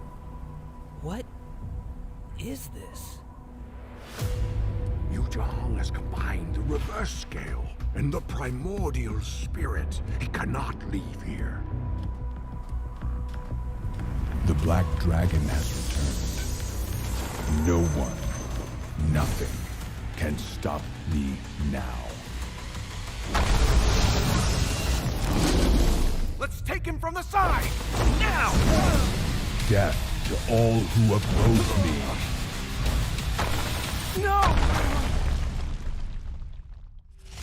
So this is what I'm truly capable of. Wake up! Yuzhong! How is this possible? You are getting rusty, brother.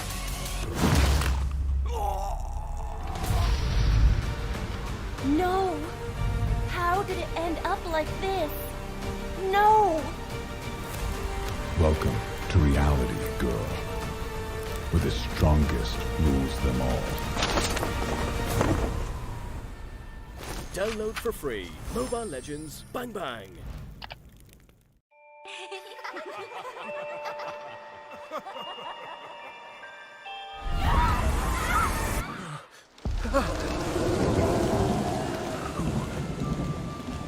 Who am I?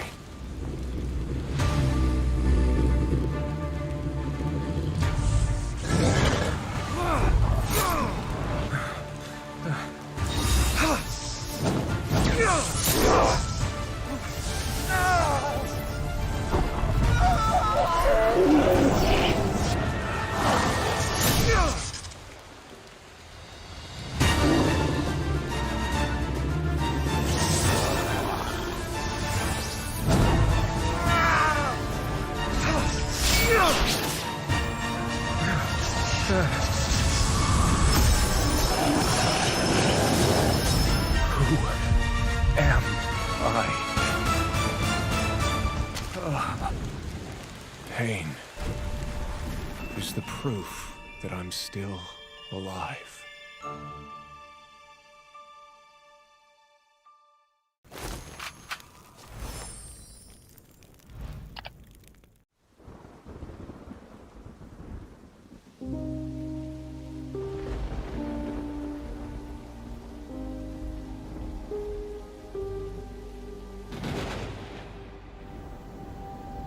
Dust, there's only dust. You're slipping to the dust. There's nothing more beside your faults that dig inside your soul.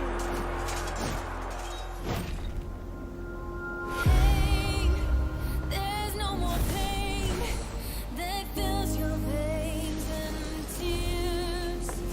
They broke your bones, they knocked you down, but there's still fire in your heart.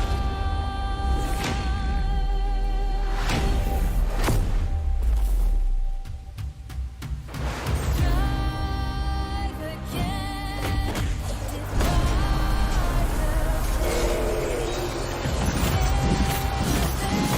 fight beyond legend.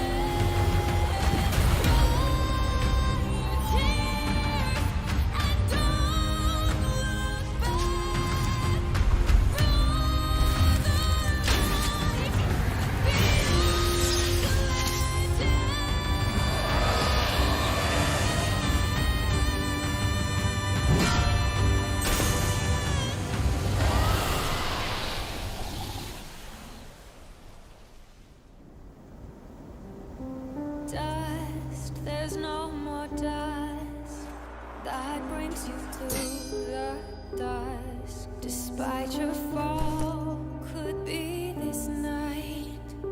The legend will never fade.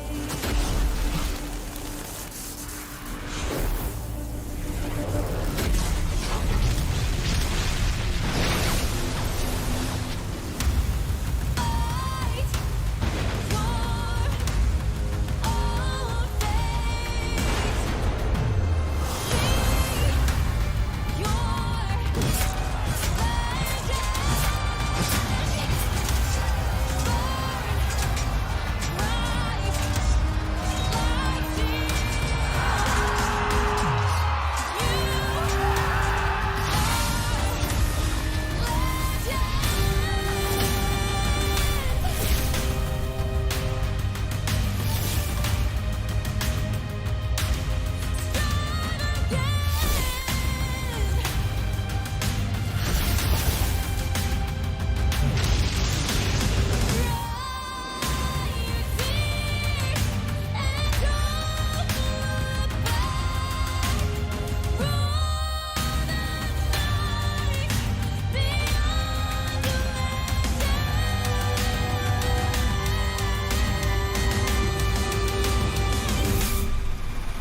Be your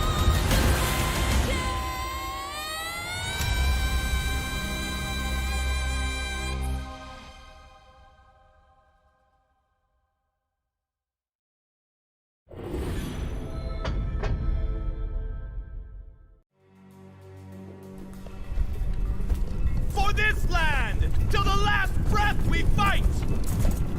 It's time for me to avenge you, brother. I recognize that spear. Too bad its owner is dead. Now, it's your turn.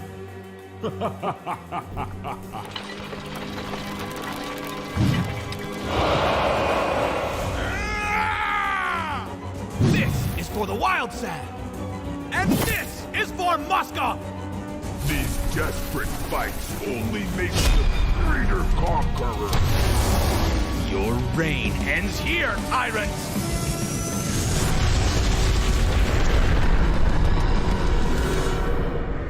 You will pay. Prepare for my return. Moskov, dear brother, I'll carry on your legacy and fight on.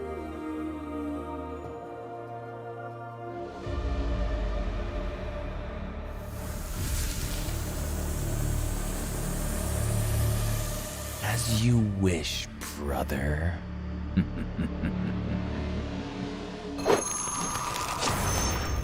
Download for free. Mobile Legends Bang Bang.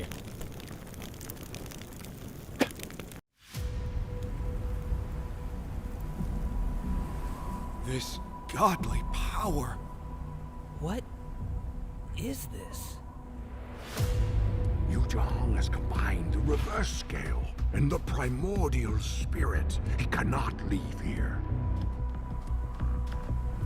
The Black Dragon has returned. No one, nothing, can stop me now. Let's take him from the side! Now! Death to all who oppose me. No! So this is what I'm truly capable of. Wake up! Yuzhong! How is this possible? You are getting rusty, brother.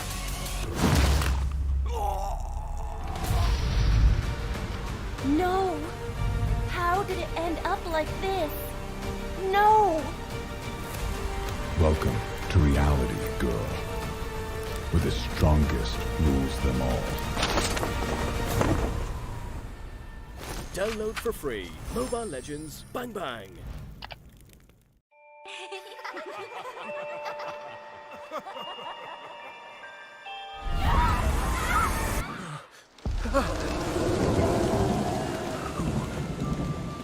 Who am I?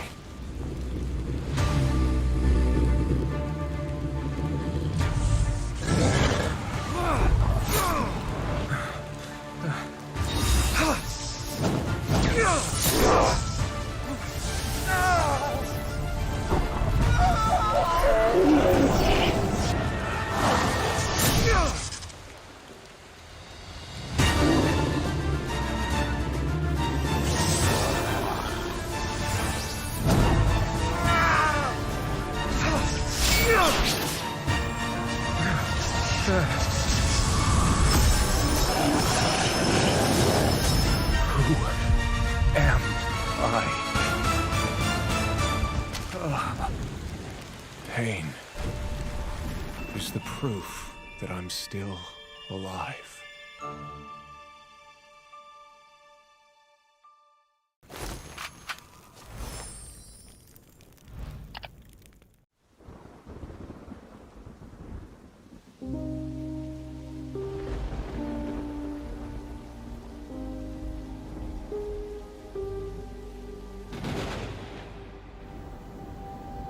Dust, there's only dust.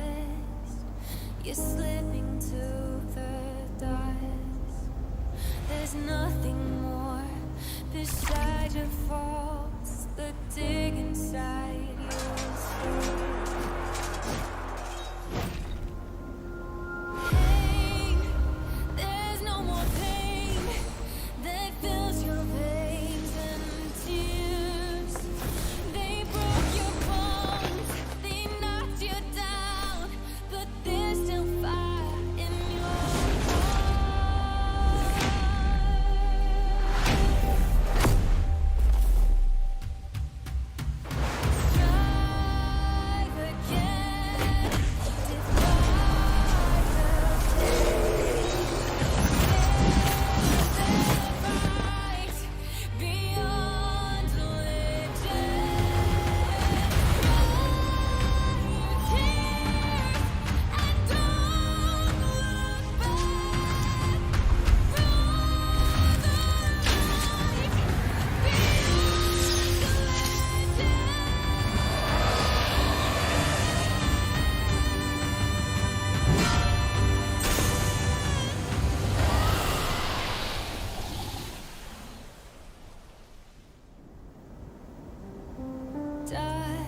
there's no more dust that brings you through the dusk. Despite your fall, could be this night.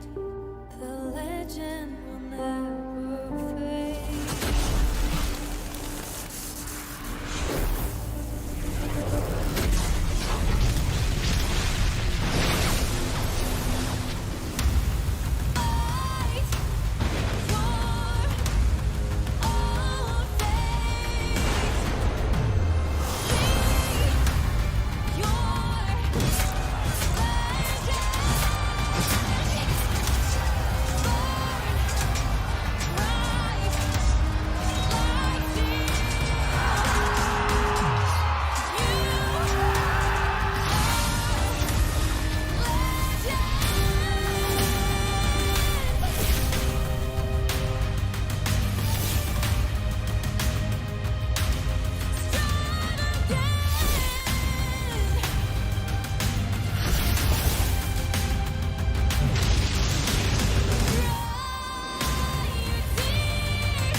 This land! Till the last breath we fight! It's time for me to avenge you, brother. I recognize that spear. Too bad its owner is dead. Now, it's your turn.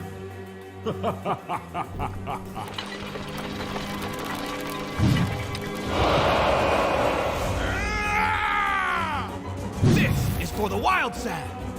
And this is for Moscow! These desperate fights only make you a greater conqueror. Your reign ends here, tyrants!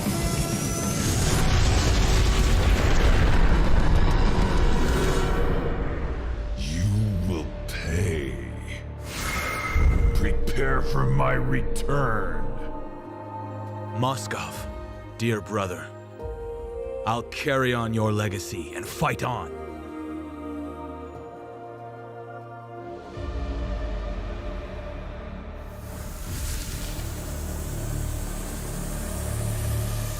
As you wish, brother.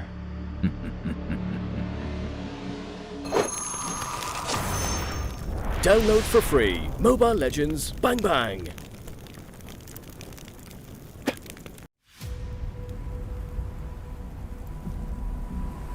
This godly power.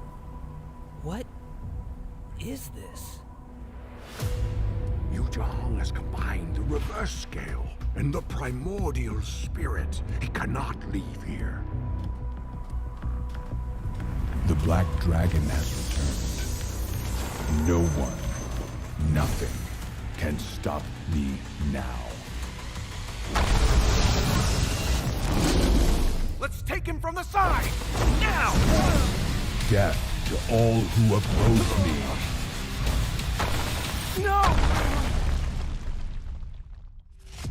So this is what I'm truly capable of. Wake up! Yuzhong! How is this possible? You are getting rusty, brother.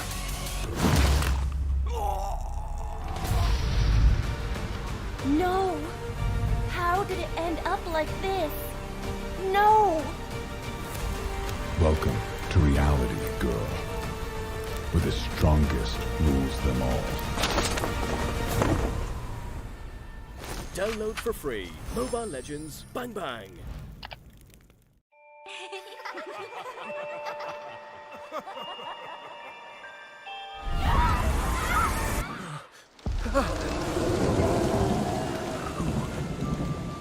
Who am I?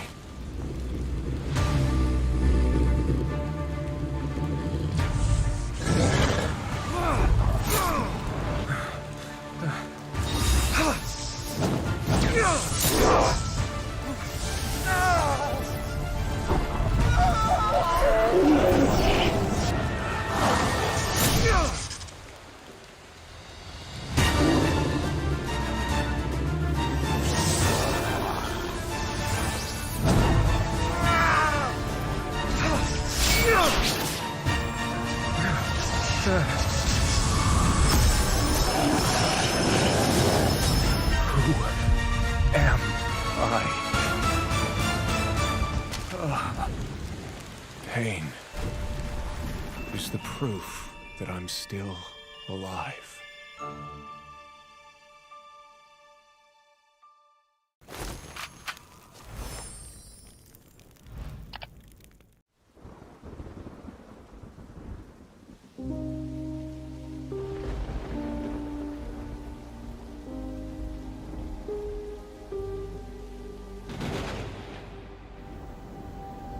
Dust, there's only dust.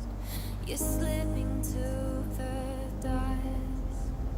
There's nothing more beside your faults that dig inside your soul. Pain, there's no more pain that fills your veins and tears. They broke your bones, they knocked you down, but there's still fire in your heart.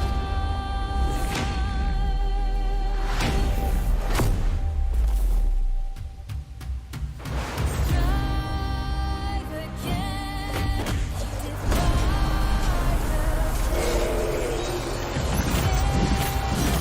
the fight beyond legend.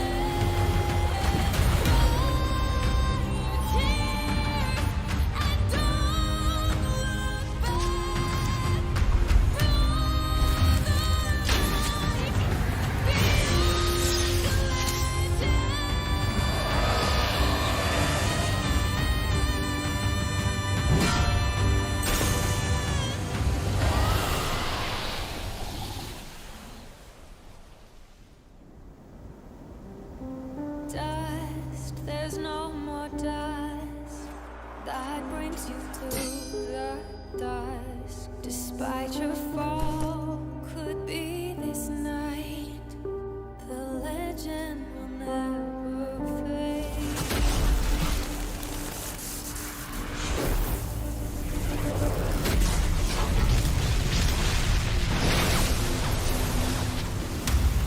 Fight for all fate.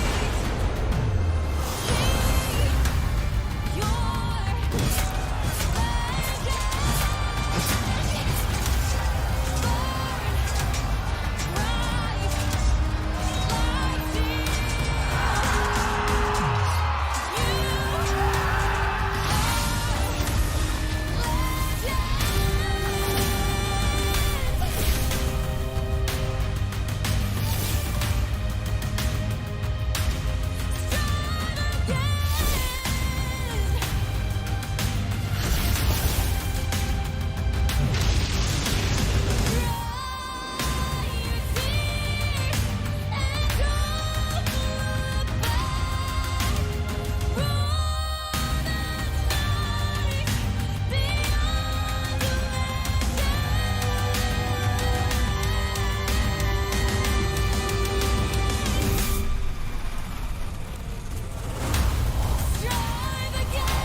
For this land, Till the last breath we fight! It's time for me to avenge you, brother. I recognize that spear. Too bad its owner is dead. Now, it's your turn.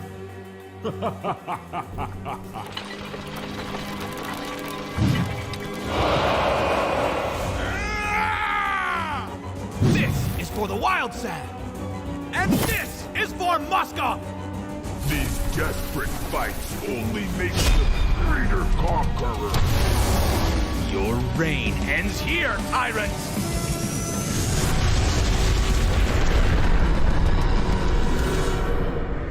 You will pay. Prepare for my return. Moskov, dear brother, I'll carry on your legacy and fight on.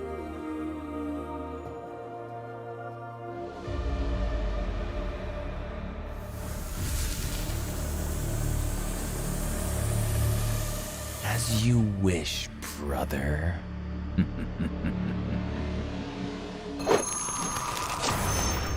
Download for free. Mobile Legends Bang Bang.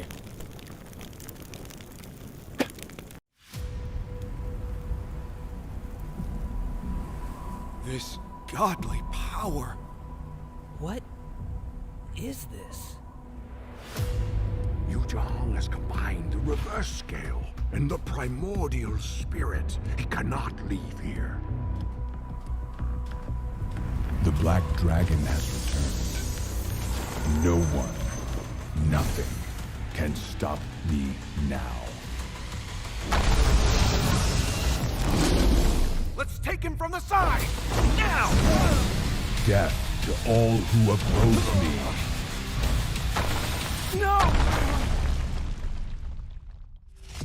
So this is what I'm truly capable of. Wake up! Yuzhong! How is this possible? You are getting rusty, brother.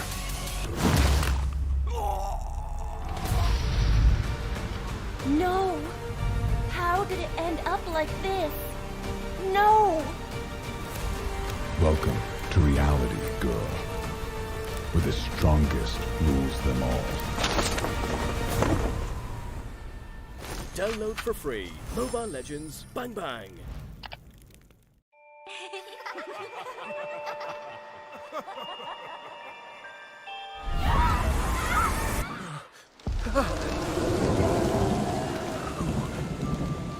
Who am I?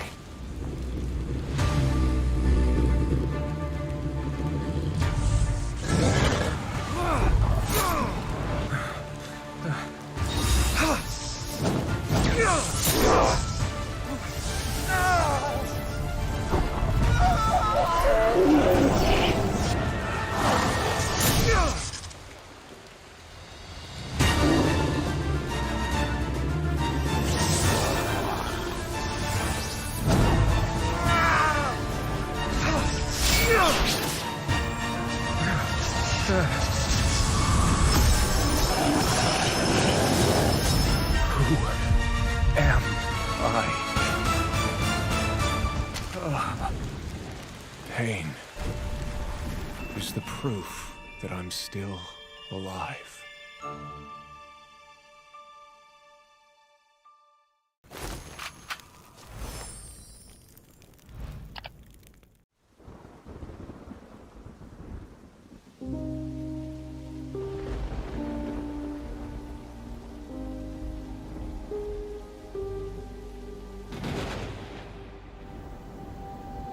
Dust, there's only dust.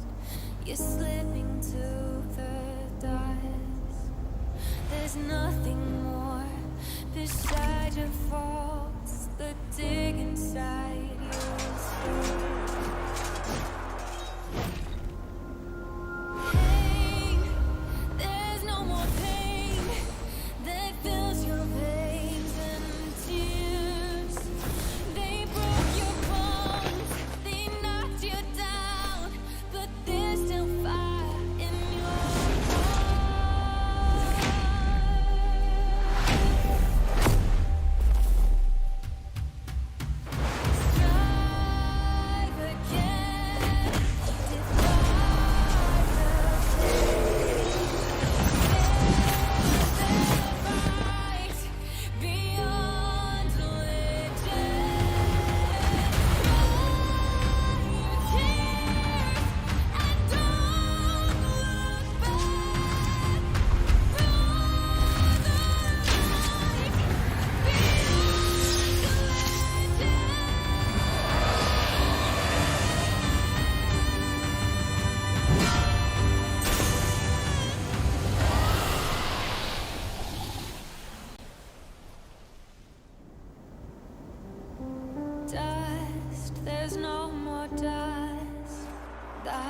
guides you through the dusk. Despite your fall, could be this night.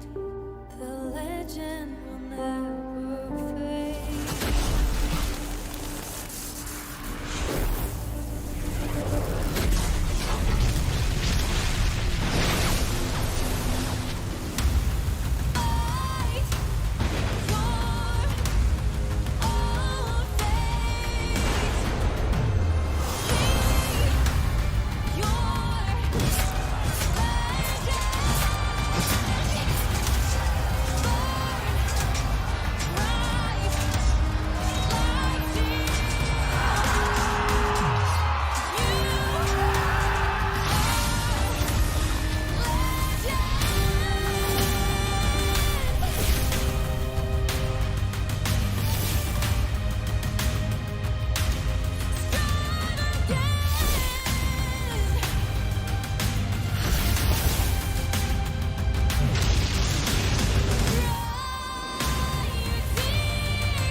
For this land, till the last breath we fight!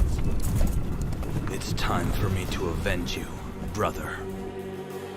I recognize that spear. Too bad its owner is dead. Now, it's your turn.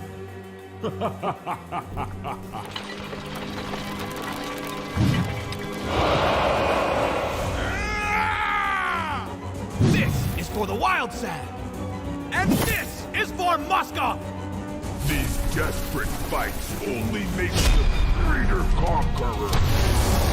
Your reign ends here, tyrants!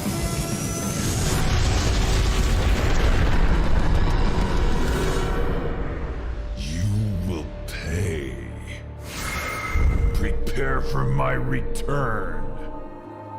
Moskov, dear brother, I'll carry on your legacy and fight on.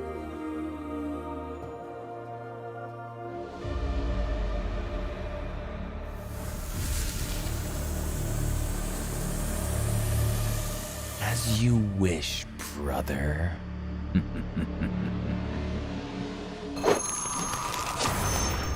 Download for free. Mobile Legends Bang Bang.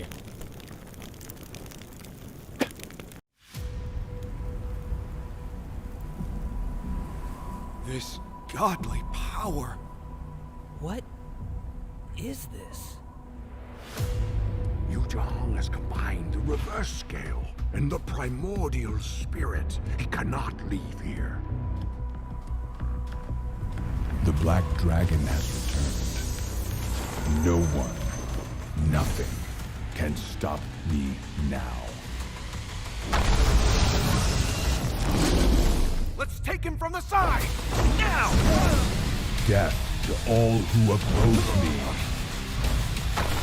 No! So this is what I'm truly capable of. Wake up! Yuzhong! How is this possible? You are getting rusty, brother.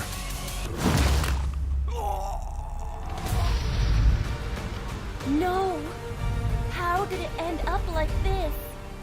No! Oh, welcome back back, players and Mobile Legends fans out there too.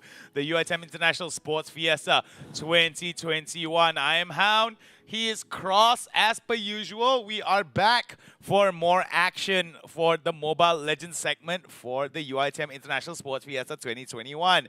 Cross, it's been a crazy past few hours. We've been here since 9 o'clock in the morning. It has been a heck of a day. Indeed. But we are on the last few legs. I think in total, we have about 3 more best of 3s. If all of them go to a best of 3, it's going to be 9 games in total. So if you guys just joined us, make sure you join Cross and me as we break down the action. Let's take a look at those excuse me, not updates. Let's take a look at those standings and let Cross break it down for you guys at home. Well, ladies and gentlemen, as you can see on your screen right now, on the lower bracket, we have a winner for IPB University against the Universitas GADJAH MADA 1. And it seems like on the right side of it, this is the current match that is going on. National University of Singapore will be held against from IPB University, and 1 score has been given to them. And right now, what we are going to be live is this match on the loser bracket.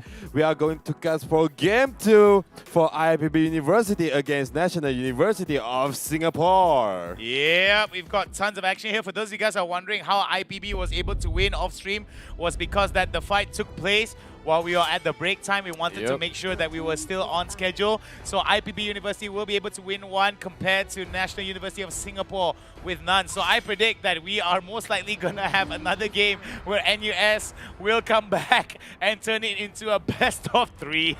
Well, anything could be possible at this rate. I don't care about it anymore because look at those draft picks on the band right now from Team IPB University. They are taking out Selena and Yisun Shin. In the meantime, for Team NUS, they are taking out Brody and Paquito from the first 2 band. And we're going to go for the first pick. There goes for the Benedetta pick for the first pick for IPB University, and of course Silvana or probably with the Esmeralda are going to be picked for Team NUS. Alright, it's going to be a good one here coming in from the pickups here. I do believe that these pickups are going to be very interesting indeed. We do see the Esmeralda being picked up by Daniel Rose already for National University of Singapore, and Jawhead as well. Pretty surprised that we don't see a Selena, or is Selena banned? Selena is banned. Yeah, Selena is being banned over here because IPB University knew that from Team Singapore, which is I think from the one of their support role, which is Brawl Master. Yeah, Brawl Master Selena. The mechanical skill on the Selena from Brawl Master is really good. So this is the respect band from Team IPB University. But it seems like Claude has been chosen for the side lane for Team IPB University. And there goes for the Dragon have been chosen as the off lane for this match. Mr. Dragon, Mr. Flying Dragon himself is going to be in play here. I do actually really like the fact that whenever he goes into his dragon form, he's able to actually penetrate the back lines, and the fact that he is quite beefy in terms of his HP and his resistance is actually really good. Does a pretty decent amount of damage as well, but the thing about when he goes into a dragon mode, right, he needs to have his team follow up with him, or at least cause a lot of disarray in the fight. Yes, that is what the Yuzong's for the Black Dragon form. He could just go for the solo kill to the backline of the enemy, such as Marksman and Mage support as well. But right now we can see from National University of Singapore banning out Forza and pick a Cho as their 3rd pick, and we're gonna look for IPB University. What are they going to be banned over here? I think the good choice probably one of the marksmen, or maybe I already think they already have the tank. Just need a little bit of mage support. Probably Farsa a good target for IPB University being banned out here, but it's kind of probability. And there goes for the carry. All right. Seems interesting because we know carry from NUS is really good. Yeah, carry for NUS is really good, especially when you have someone like a Jawhead, Esmeralda, and Cho. Cho as well tends to do quite a bit of damage and has a little bit of resistances as well. It really depends on how you want to build it. You can go full damage Cho, or you can go semi-damage, semi-tank kind of Cho as well. So I'm thinking that this could be an opportunity because considering that the IPB is going to be banning out carry, it is a targeted ban here. Eudora Is that Idora? Yeah, Idora It is. with the hover here. Don't know whether it's going to be locked in yet for Smelly Cat. They're going to be adding a little bit more utility here. It is going to be actually a very, very good pickup. Why? Because it actually replaces Selena with the stun and also able to do quite a bit of area of effect damage with the spells. Yes, indeed. And those burst damage out from the Eudora is really, really good to the, the squishy heroes such as Claude, Benedetta, and we have Kagura over here. Even Yuzong, the tankiest hero, being burst out by the Kagura just like that, banished from the map. As you can see right now, there is the Kagura and Kufra being chosen by IPB University as the last pick, and then there we go, Bruno again have been chosen by Team NUS for their marksman in the mid lane. Yeah, I do actually like this Kufra pickup here, and the Bruno pickup as well is pretty good because there is the stun as well as a crazy amount of crit damage that can come from Bruno as well, depending on how you build him. Excuse me, not depending on how you're building, based on how you build him, he is going to be doing some crazy amount of crit and some substantial amount of lifesteal. Not entirely sure whether or not, because I don't play Bruno that much. They do build Endless Battle and lifesteal on it, right? Yep, indeed, they did with the Endless Battle and with the Blade of Despair. These two items, just all they needed for Bruno to gain those 2k critical damage per hit. If you want to gain more, go for the Berserker Fury to gain more critical damage, probably around 2.5k per hit. Indeed. Ow. It is a thing over there, Yeah, and that's the thing. I think Bruno, the thing about Bruno that I feel is really good is the fact that he does have a stun and a little bit of mobility as well, which I think is a very good kit to have within a marksman. But at the same time, hang on a sec. Oh yeah, but at the same time, it's all about how you're able to actually position yourself. Because I think amongst all marksmen, Bruno has to be really, really wary of how they position themselves. Especially in the Smelly Cat. Yeah, pretty fast first blood over there. I think on the bottom lane of the lane here, Hinoklo with the using of those Benedetta is really, really good. Again, the first blood onto the Joe. And it seems like right now we can see into the mid lane from Team Singapore. They're trying to get those Little Wanderer, and Retribution has been used by the Bruno to get those Little Wanderer over there. And right now we can see into the mid lane, which is from Eudora and Johead.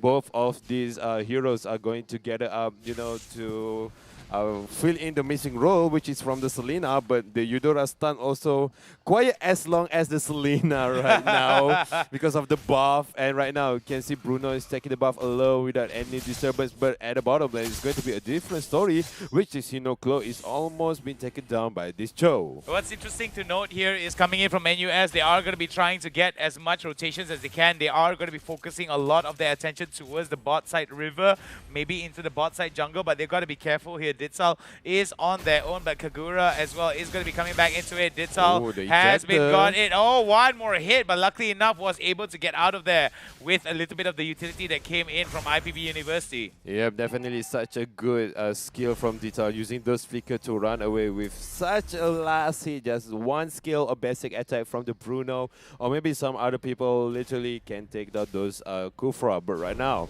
we can see from the rotation, Team IP University, there goes the ejector onto this Claude. And yes, this Claude into the early game is not pretty good to deal with the Jawhead, because Jawhead is really, really strong in the early game. And right now, Toto has been spawned on a minute of 2 right now, which is going to be contest for both of these teams. Look at the Cyro Revenge from the Kufra, trying to get into the mid lane, but it seems like he doesn't want to go into there yet. Look at this Masara into the bush, and from there we can see those ejector and launch rocket missile. There goes for the ejector into the Nigga, but Nigga got run away from that skill. There goes the damage from the Eudora. This is what I'm saying. Eudora's poking ability on this early game is really, really strong. And there goes for the Bruno. He's taking those turtle on the top lane. Meanwhile, on the bottom lane, we can see Hinoklo is doing the split push. Very nicely done here. Smelly Cat right now more interested in just getting the clear here. Might be a bit of an interesting one.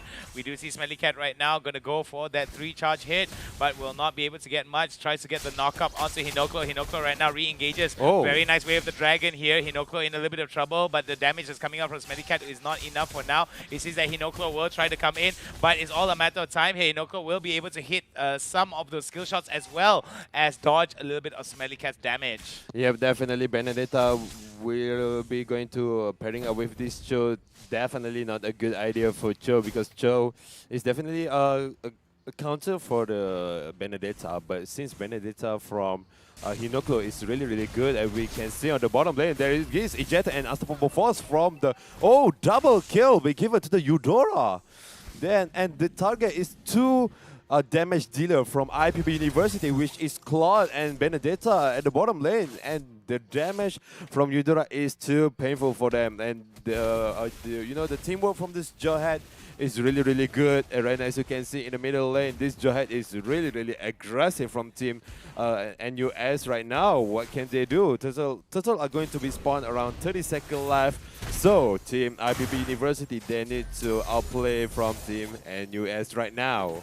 Alright, we're going to be seeing here over to the top side, Daniel Rose going to try to do some input damage to his Kato. Kato does go a dragon mode here, will be able to fly out of the way with that extra movement speed as well. So that's going to be working on Masarap right now, going to come into the middle of the fight here, going to try to actually pick up quite a bit with the ejector, but it seems that they're not going to be picked up here. We do see that 5 kills ahead is going to be NUS. Yeah, definitely right now on the bottom lane, Smelly Cat are going to 1 versus 1 against Hinoklo, but it seems that this turtle are going to be taken again by National University of Singapore just like that, using the retribution, but it seems that the damage from the Eudora into the detail is really hurt. And look at the Hinoklo is already on the side lane trying to get the Masarap, but Masarap didn't take any damage too much from this Benedetta because it's still 5 minutes into the games and Benedetta still doesn't have much item of the damage. By looking at the rotation from the downside right now, it seems like Dita going for the title race. Oh, big cancel by the Eudora. Such a good start, but that goes for the electrifying blow into the Eudora on the backline.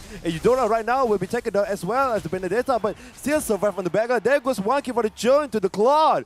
There goes two until nil for team NUS. Very nicely done there. Very nicely done there, coming in from the side of NUS, taking advantage of the mispositioning that came in from the side of IPB, being able to score at least 2 kills in that, at least a kill in that exchange here. 7-1, 6 kills ahead is going to be NUS compared to IPB. IPB only getting 1, and it seems that the enemy turret is going to be what they are focusing on. 900 crit damage right there by Reminiscent. Very nicely done here. Hopefully we'll be able to check out some itemization in a bit, but it's still pretty early on. Yeah, it's still pretty early on. De Bruyne probably just done the Raptor Machete on these 6 minutes around here. Probably halfway through the either Berserker of Fury or Blade of Despair. There goes the itemization. As I said, already halfway through to the Berserker of Fury over there and already done the Raptor Machete. And on the top lane right now, Smelly Cat trying to get off the way of the dragon. But there goes the dragon, black dragon form from this user into the Smelly Cat. And it seems like this Smelly Cat will be taken down from the Shira Essence passive. This is what I'm talking about. Oh, mega kill be given to the Eudora. 4 kills in Eudora hand right now, taking down those Kagura like it was nothing. Very nicely done here coming in, but it is going to be another kill here going over to IPB. IPB did lose Neg there, and they were able to trade out with Smelly Cat, so it is going to be working out pretty well here as they're going to be respawning back into the game. Top lane turret now being down by Reminiscent, and they are going to be able to go for this turtle there. Look at that, 1,500 damage. We'll be able to basically solo it without much problem. Yeah, there goes for the turtle without using the retribution from the Reminiscence on the cooldown. And look, 2k per hit into the jungle. What can you say about that? This Bruno is totally broken right now. But into the mid lane, we can see Reminiscence already rough on the mid lane. But well, the dragon getting into this Benedetta. Nice killing spree from the Esmeralda. It seems that Detail and Mecha, they can't do anything to help Hinoklo. Hinoklo literally too much to the front. They cannot catch up with Hinoklo. But right now, for team NUS, they try to take on for the mid lane. But there is no idea. Oh, stop for Moon to the backline. There goes on top of for the Eudora. Also 1 kill given to the Yuzong right now. And it seems like this dragon tried to go for the backline to search for the Eudora, but mega kill being given to the Esmeralda. And there goes 2 for 1. Well, it seems that Daniel Rose as well as Brawl Master right now are going to be doing quite a bit of damage here. 4 and 5 kills each alongside Masara. But look at that. Look at the amount of damage here. Another monster kill there going over to his Brawl Master. And it seems that because of the stacking damage that comes in from Brawl Master as well, the utility that comes with the stun, it seems that it's going to be a hard time for the side of IPB to come back into this game. But another ejector there onto Katu. Katu is going to be thrown out of the game. Yeah, definitely just like a fool football from Masarap, throw away at the backside, and then being burst up with the Eudora. I mean, this Eudora is totally hurt with all of the full combos. And right now for Team NUS, they are trying to wait for the third, I think for the fourth time of the turtle right now. And they are on the 6K goal lead at the moment. For Team IPB University, it seems like they're not having a single chance. The Tyro Revenge being hit into the jawhead on the backline, but it seems like for the front line, this Kufra cannot do anything. Try to get the Tyro in range, but there goes for the Yin Yang overturn. Getting two people doesn't have anything much at all, and it seems like for Team IPB University, they're trying to get the jawhead on the front line. There goes for the electrifying blow to the backline, but it seems like Hinoklo taking a lot of damage from Team UNS, and there goes Turtle be spawning around 9 minutes, and it is going to be, oh, it seems like the Turtle already dead, and the Lord are going to be spawned instead. And looking now at the middle lane for Team IPB University is not looking too good. The mid lane of the second tower almost being destroyed. Yep, as you can see here, Ditsa right now is going to go over for Brawl Master, but look at the amount of damage. He just got kaboom with the AoE as well as the stun that followed up. And another one going over towards... And another one? And like Wiz Khalifa would say, no, actually not Wiz Khalifa, what's his name? DJ Khaled would DJ say. Khaled, yeah. And another one. We're going to be seeing another, the first Lord of the game being picked up there, Reminiscent, just doinking the damage there. Look at that, insane.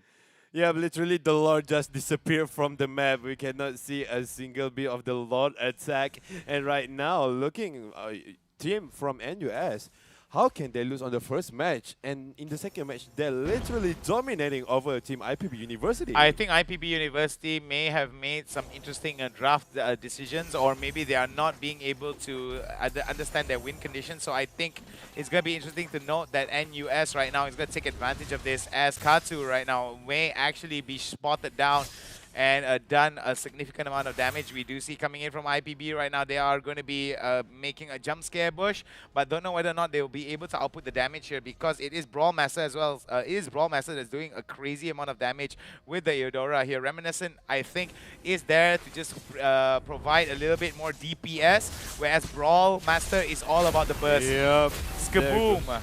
Skadoosh gone from the map right now, and Detail using the bouncy ball just to run away from the team fight. But looking low, or they arrive at the bottom lane of the turret, and there is no other follow-up from Team NUS. They don't want to... Oh, such a nice flicker, and there goes for the ejector. Best it has been open for the claw, and there's one kill for the Kagura. But the Lord will be taken down as well. Unstoppable from the Esmeralda, and there's one kill. Double kill being given to the Bruno. It seems like from Team NUS, they try to end this as fast as possible, but there isn't any minion left. They don't have any minions, but minions triple kill for the Bruno. They're going to be end for the game, and there goes for the game number 2. Winner been given to the team National University of Singapore. National University of Singapore seems to be surprising us at every turn here, with IPB being thrown away to the backside with a dominating display of gameplay shown by the side of NUS. Beautifully done by NUS here, as they were able to basically draft out very strong composition.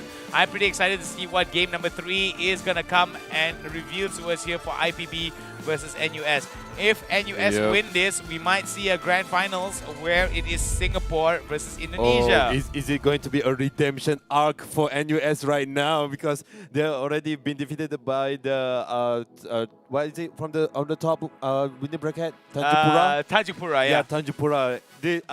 This is going to be the redemption arc for the team from the Singapore. There seems like, you know, we're already waking up. We are going to take this match away, and we will going back to the upper bracket and against the champion of the upper bracket, which is Universitas Tanjungpura. Well, I do not know about you guys, but we've just been told by production that we are going to go straight into game number 3 in a bit. So they are going to be setting up all of the stuff behind the scenes, you know, doing the clickety-clacks and stuff to make sure all of our tournament rooms are all ready. But what did you think about that draft, though, coming in from NUS? I felt like it was an automatic checkmate from NUS from the draft up until the end game. Yeah, indeed, that is the checkmate, because from Team IPB University, they're banning out carry. Maybe they are trying to be watching out the carry from the Team Singapore, but it seems like the Reminiscence not just only can play one hero, but his hero is versatile and really open to lots of role. Not only assassin but marksman. All marksmen can be all marksmen can be played by Reminiscence over here. Yeah, I'm pretty excited to see that.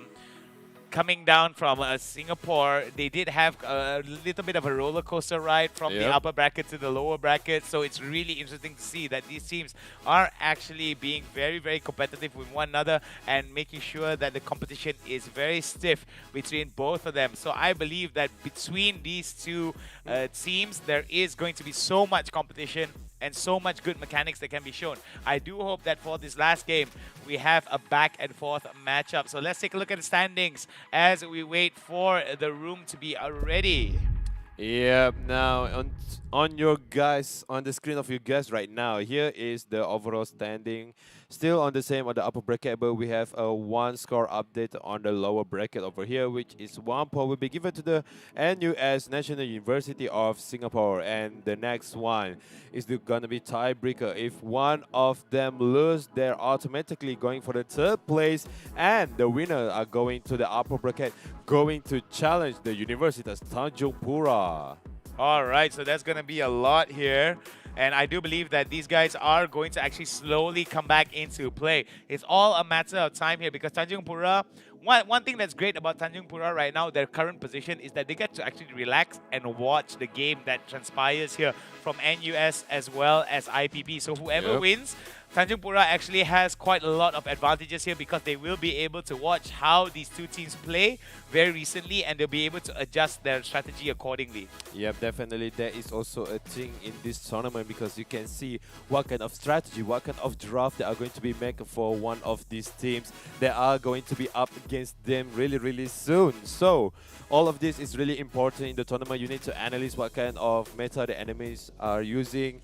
But as you can see over here on the first match of the thing, you can see which is University of Singapore. Oh, okay. I just realized over here. It's a rematch. It's a rematch between NUS and IPB University. You can see on the first round of the upper bracket, they are having against each other, but now on the lower bracket, they are against each other. And we can see over here 2-0 being given to the NUS. And I don't know how still IPB University can take 1 point. I think maybe IPB University, because the IPB game for game number, the IPB University and NUS game was actually taken off stream, right? It was happening during the break. I felt like maybe there were some changes that IPB made so that NUS were not able to be very dominating. But we did see that in game number 2, NUS was able to actually, how to say this, adjust their strategy, adjust their draft, and bring it back towards NUS. But the biggest thing I feel that is going to be really important is the third game, because what does NUS want to do here? Do they want to show their strongest pickups? Do they want to go with their pocket picks? Because they did fight against Tanjungpura, and they went 2-0 against Tanjungpura. 0-2 against Tanjungpura. 0-2, yeah, indeed. Okay, from what I can see here, both of these teams, they are trying to secure the jaw head. Because the jaw head with the ejector is really, really useful, and to be comboed with the jaw head is either Selena or any other mages that can be comboed with the stun, such as a Eudora from Team Singapore just now.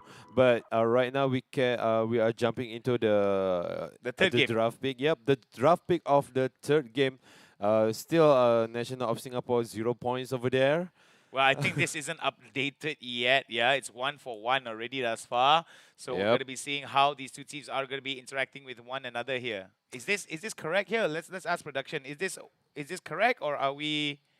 Yeah. So it's it's a bit of a visual update that will come up here. So they will be working hard to make sure to update those scores. Remember, IPB University with 1, National University Singapore with 1 already. Whoever walks away the winner from this one will proceed to the finals. Yeah, definitely. This is going to be the tie match for the number 3, and into the final upper bracket, which is the grand final that are going to be happening soon.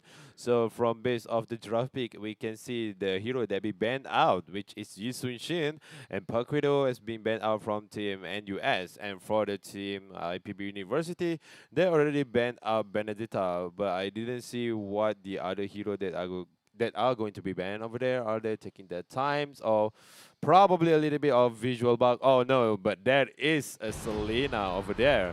And here we are, the reel of the screen that been presented to you guys. And here we have, oh, this is the first time Brody made into the action of the game and in the hand of the Singapore. Yeah, I think that we had like a what, almost 100% ban on him. Yep. Throughout the entire game. Yes, indeed, 100% ban, because I hope that team from the Singapore, they are going to show how scary this Brody is, how scary if it does let go to the right hand of the owner. And for the team IPB University, they already picked Johan and Esmeralda as usual. They are going to make those wombos with this Johan. And yeah, of course, one of the majors probably they're going to take, I think, either Kagura, or maybe they can pick a Eudora like a National University of Singapore. But right now, we are going to see the second and third pick. Oh, such a nice pick from Team NUS over here. Now NUS right now, sparing no expense, going for the Lapu Lapu and that one more pickup there on Masara, which I think is going to be a good one here. Jawhead as well as Esmeralda being picked up for the side of IPB. That's going to be very, very important here. Yep. Selena being banned out for the side of IPB. So that's going to actually delay. That's actually going to maybe open up another utility pickup that could be useful. We did see Eudora being picked up from the side of NUS in the previous round. Maybe they might want to take it just to take it away, but nope, it's going to be a Farsa. Yep, definitely Farsa is a good choice from Team IPB University. With that feather airstrike, this Farsa can reach Brody at the backline without any hesitation, without any much effort. But this Farsa also need to watch her position, because with Sylvana on the side of the NUS, and also there's also Lapu Lapu. Both of these heroes can go to the backline as easy as it is with the Imperial Justice and also with the Brave Warrior. So this Farsa is also gonna having a hard time dealing with those feather airstrike. But meanwhile, Yuzong, the Black Dragon, is going to be banned out from our third game, and also Claude. This is going to be a respect ban from IPB University. I think this IPB University really good with the Claude. That's why for Team NUS, they're banning out Claude from the third ban. Yeah, that's very important here. We do see that with the Farsa as well. Not the Farsa, with the Cloud being banned out, they want to be taking away. Wait. Uranus? Oh. Yep, Hinoklo with the Uranus. I don't think any problem over there. Wow, okay. I think this is the first time we're seeing IPB actually pick up the Uranus, no, right? It's actually 2 times. 2 times already. 2 times, and 2 times they bring Uranus into the match. All of them is 100% win rate with the Uranus. Yeah, so I do believe that that's going to be a pretty hot attempt here from these guys, because this is going to be a very important game for them. Dragon Man is out of the game. Eudora here coming in from the side of NUS. Oh dear, there is another one combo. Eudora and Alice at the same time. It seems like from Team NUS. Oh, there goes another carry for IPB University. It seems like both of these teams have quite a stable draft, so it's kind of hard to predict who is going to win for this round, but I'm going to put my hope on the NUS because they do have Brody in the hand. Yeah, I think that's going to be really important here as we're going to be going into the game relatively soon. We're going to be waiting for them to load in, and we can't wait to see what is in store for us. Is it going to be IPB? Is it going to be NUS? We shall have to wait and see. This is the first time that IPB and NUS have tied up for 1 win each compared to the upper bracket fight that they had just now. This rematch, like you said, is a redemption arc here for IPB to actually try.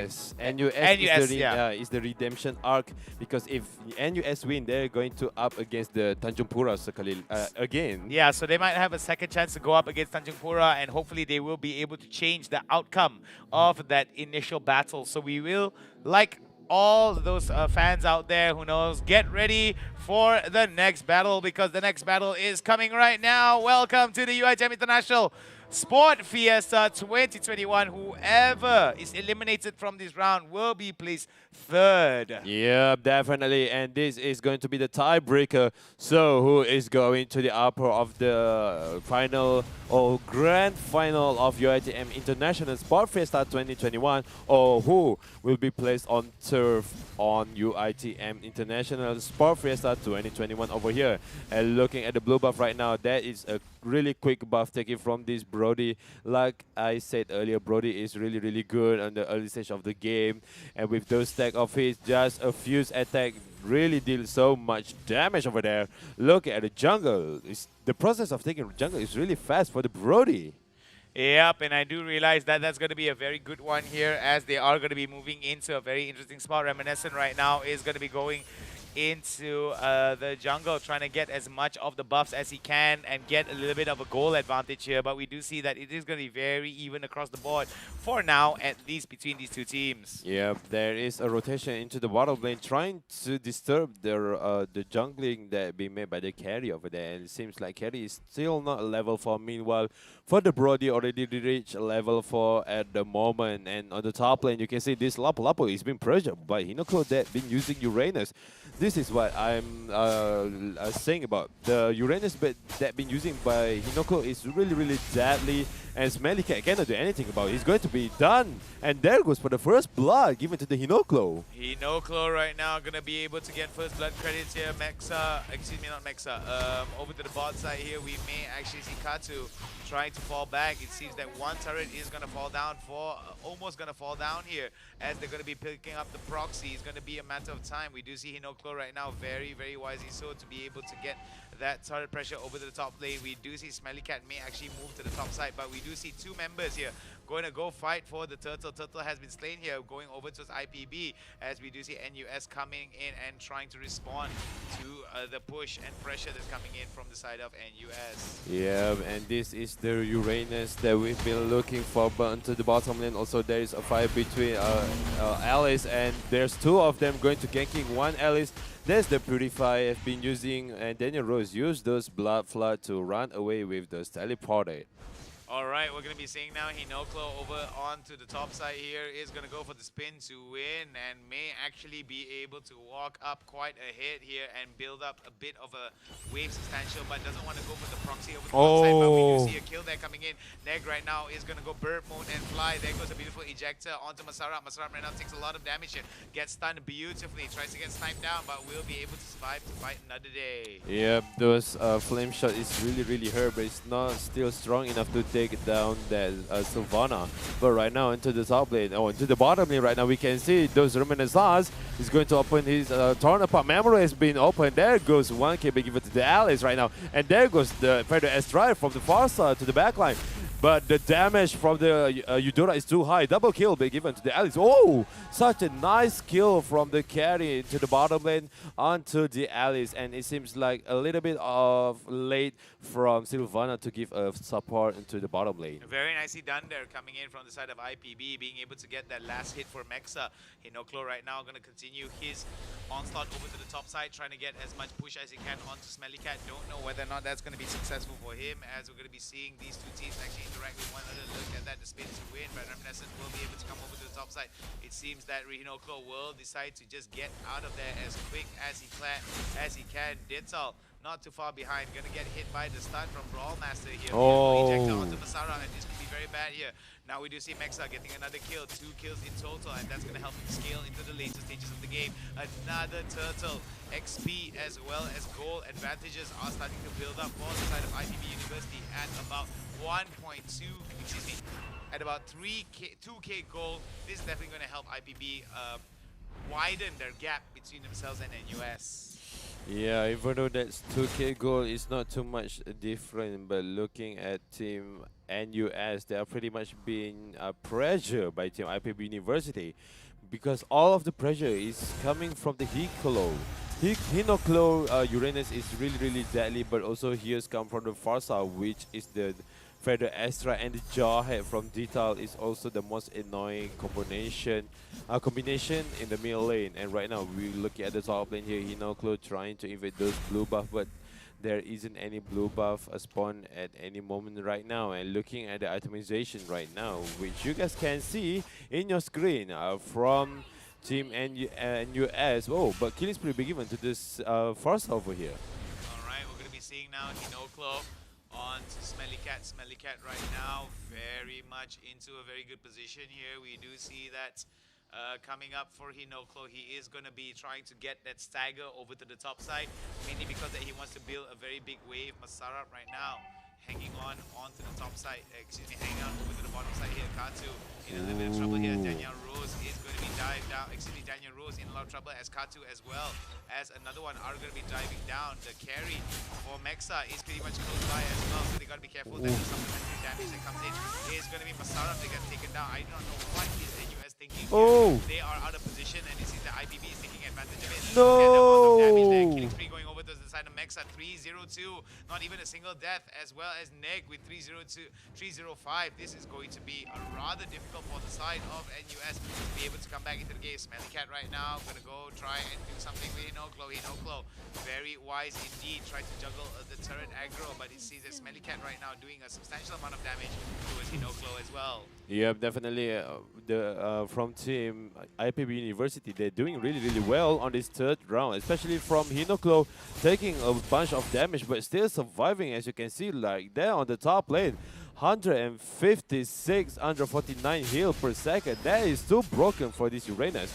And looking, Hinoklo is trying to take all the damage from the Eudora, but still survive of their Brave Warrior have been opened by the Lapu Lapu, and there goes for the Imperial Justice taking the Hinoklo, but there is no any Necklace of Durance trying to take out this Hinoklo. There is the Feather Extra try to take it down one, but from the turn apart memory from this Brody, they are all still survive, and it seems like Team IPB University, I know what is their secret of strategy winning for the first match against NUS right now. Alright. We do see that Smelly Cat right now in a little bit of trouble here. We do see, Smelly Cat right now being pressured out of the lane, so there is going to be significant trouble if he decides to overextend. But Hinoklo right now, not much can be done here, as Ditzal and the other members of IPB moving in very well. Smelly Cat gets hit a little bit here, Hinoklo gets hit in return, but nothing much can be done. Masarat right now, again, out of position, not to say out of position, but being very dangerously in front, so it's all a matter of time here, as Neg is going to be dropping down the ultimate. Yeah, definitely. Ultimate from this Farsa on Neg is really painful at the late game right now. But looking at the bottom lane from Team IPB University, they're trying to get this mid lane as they could, and there's go for the Ejecta, but didn't hit anyone at all. But the punishment given from the Eudora over there, one mistake all it takes, and there goes for the Brave Warrior, and the ally is going to the front, and there goes for the Feather Extra to the backline. Mega kill be given to the Farsa, and looking at the front line, still Redna Sis going too much to the front, overcommitted from this Brody. Even with the turn apart memory, he doesn't have enough damage and lifesteal to sustain all of the damage that be taken out by Team IPB University. That is overextended. Alright, we're going to be seeing here for the side of NUS in a little bit of trouble here, as members of IPB are starting to actually slowly bleed members of NUS of their resources. As you can see, Mexa right now going to go very hard indeed to be able to get that pressure onto the turtle, and it is going to be an easy turtle for them. 8k goal advantage for IPB compared to NUS. Yep, definitely for Team IPB University, they are in the advantages against NUS. We didn't see the strategy of the NUS on the second game just now, but it seems that this Esmeralda will be catching off, but it seems still she's still safe. But look at the backline, Ejecta into the allies, but into the backline also. Down will be taken down as well right now from the remaining Suns. Killing spree being given to the Esmeralda, but shut down to the Eudora, to the carry right now. Look at those Farsa is being chasing out by this Lapu Lapu, and two of the people from IPB University has been taken out as well. And meanwhile, Hinoklo on the top lane is doing a split push, but the Lord is going to be spawned around 73 seconds. So there is still lots of time for Team IPB University try to gather their forces and go for the Lord this time. Alright, as we're going to be seeing here for IPB University, there is going to be a rather interesting here, as Hinoklo is going to be hit on a little bit, but it's not going to be enough here as Dinsal comes in, tries to come in front, and tries to get a change here, but not going to be able to get the ejector. Hinoklo right now getting immobilized, as we're going to be seeing Reminiscent as well as the other members of NUS right now jostling for position and playing in a more turtle defensive positioning. And here is the atomization for both of this team. Looking at the Brody, already done those Blade of Despair, but doesn't have any lifesteal item at all. For the Reminiscence, he should build a Bloodlust Axe as the first item because he need those the lifesteal really so much. But in the IPB University side, for the carry, already done those Demon Hunter Sword and Alice Battle. And I guess probably they're carry going for the Thunder Belt for her third item as for the damage and slowing movement slow stack over here. But for the NUS from here, we can see Alice trying to take down this Uranus without Necklace of Durance. Only Eudora dead already do the Necklace of Durance, but none of the other mages such as Masorab, or maybe we can see here Daniel Rose do any of those items to just counter this Uranus. But look at the Masorab going to use the Imperial Justice to just run away, but Reminiscence into the front too much without any backup at all, and Masorab also will be taken down as well. There goes for the Purifier from the Esmeralda into the front line, and there goes Masorab will be taken down as well. Meanwhile, the Lord will be taken down by a team from IPB University, even though there is Danny Rose, but Danny Rose cannot do anything about it. Unstoppable for the Forza to the Eudora of the backline. Seems like there is another chasing coming on, and there goes Brave Warrior has been opened up, Battle Up Lapu, but the blood from the Alice is not enough to take it down any of the person from IPB University. Well, IPB University seems to be very much ahead here with about 8 kills ahead and tons of gold. 10k goal advantage for the side of IPB. It seems that the doom, it seems that the inevitable doom for the side of NUS is going to be knocking on their door, and third place, well, although isn't what they want to aim for, they can be happy for it, but we do see a beautiful look at that. Masara out of position, will be get ejected and will be taken down by Mexa. Mexa right now trying to best his way into the fight, and it looks like with this keeping up, it is going to be an Indonesia versus Indonesia fight. It's going to be an interesting one here, as we're going to be seeing it. It's going to be a GGWP, but you see the Daniel Rose trying to turn it around. Look at Kato as well as Reminiscent trying to do as much damage as they can, and it is over. GGWP coming in from the side of IPB University towards NUS. Yeah, unfortunate for Team NUS, National University of Singapore. They are going to be placed on turf of MLBB UiTM International Sport Fiesta 2021. But for Team IPB University, they are going for the grand final, will be held against from Team Universitas Tanjungpura. This is going to be an interesting match from these two teams from both Indonesia. Where is the Indonesia fan? We want the hashtag Indo Pride in the comment, ladies and gentlemen. Yeah, that's going to be very important here for both these teams, because why? It's going to be an Indonesia versus Indonesia grand finals here, ladies and gentlemen. I don't know about you guys. I'm pretty sure the comments are going crazy with Indo Pride, Indo Pride, Indo Pride, Indo Pride, Indo Pride. And we can always appreciate that, because Indonesian supporters, when it comes to supporting their fellow countrymen, are fanatically awesome at it. You know, I mean, there's so much spirit and there's so much Indonesian pride that me as a Malaysian, I'm just like, wow, taken aback as to how strong the spirit of Indonesia is. It is. The esports in Indonesia is really strong. And right now we will be thrown in the break for the grand final that will be held against really soon enough. But before we go into the break, we're going to see the MLBB match grand final that will be happening after this. Universitas going to versus IPB University over here. Yeah, we do hope that it is going to be an interesting one. We only had one 0-2 matchup here, and it was NUS going up against IPB, and it seems that IPB as well as Universitas Tanjungpura have been able to go 1-2 thus far. The only match that happened for NUS being 2-0 unfortunately fell short towards the lower bracket. However, they are going to be placed third in this matchup. So no shame in that whatsoever. So I don't know about you guys. We're going to go take a short little break in a bit. There's so much more here, but potentially a last best of 3 between 2 of the best universities from Indonesia. He's Cross. I'm Hound. We're going to be back with more UiTM International Sports Fiesta 2021. Don't you dare go anywhere. We'll see you in a bit.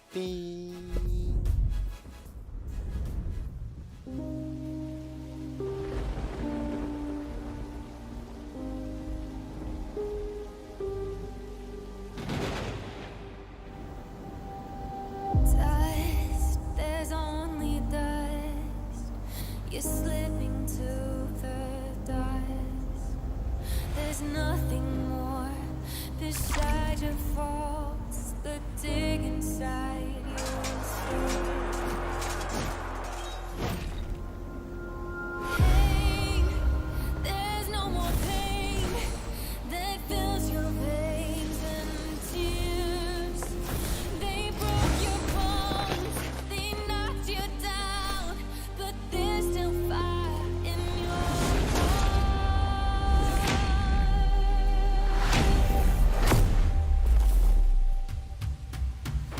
Strive again, defy the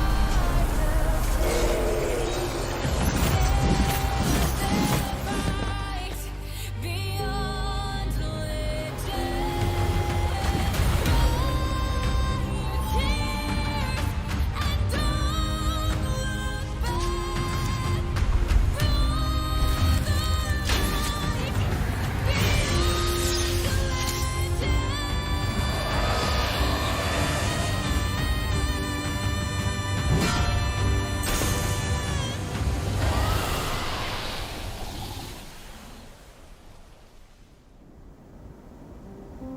Dust, there's no more dust that brings you to the dusk. Despite your fall, could be this night. The legend will never fade.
For this land, till the last breath we fight! It's time for me to avenge you, brother. I recognize that spear. Too bad its owner is dead. Now, it's your turn.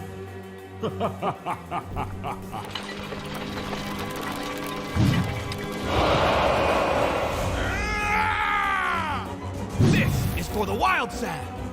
And this is for Moscow! These desperate fights only make the greater conqueror. Your reign ends here, tyrants!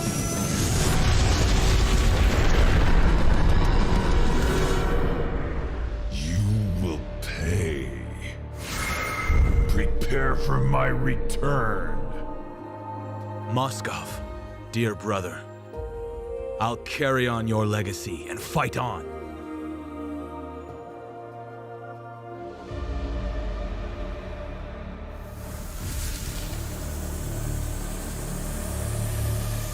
As you wish, brother.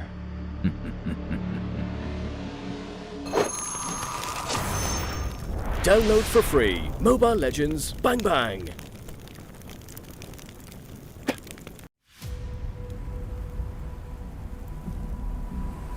This godly power. What is this? Yuzhong has combined the reverse scale and the primordial spirit. He cannot leave here. The Black Dragon has returned.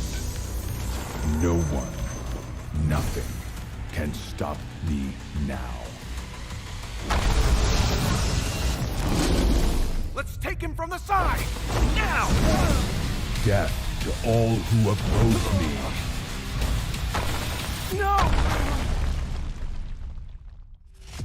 So this is what I'm truly capable of. Wake up! Yuzhong! How is this possible? You are getting rusty, brother.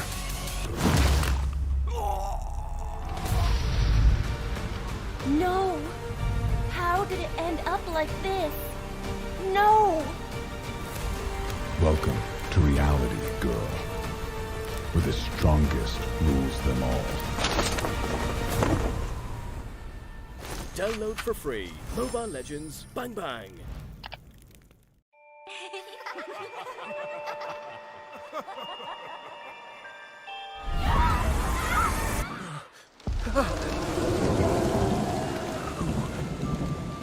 Who am I?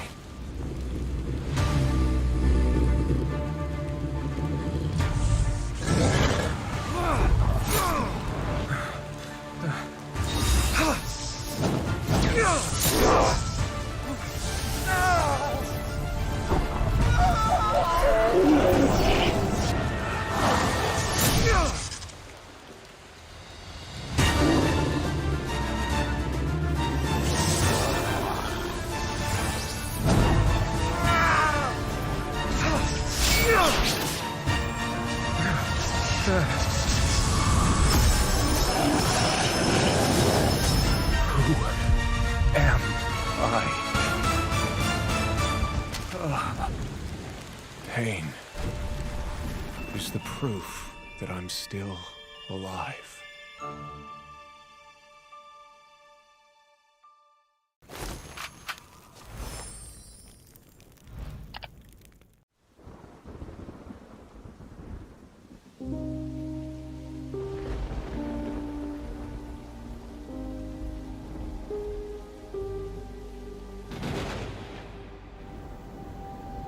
Dust, there's only dust. You're slipping to the dust. There's nothing more beside your faults that dig inside your soul. Pain, there's no more pain that fills your veins and tears. They broke your bones, they knocked you down, but there's still fire in your heart.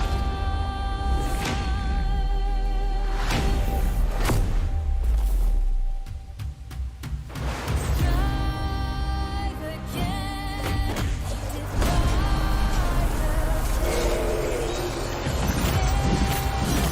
the fight beyond legend.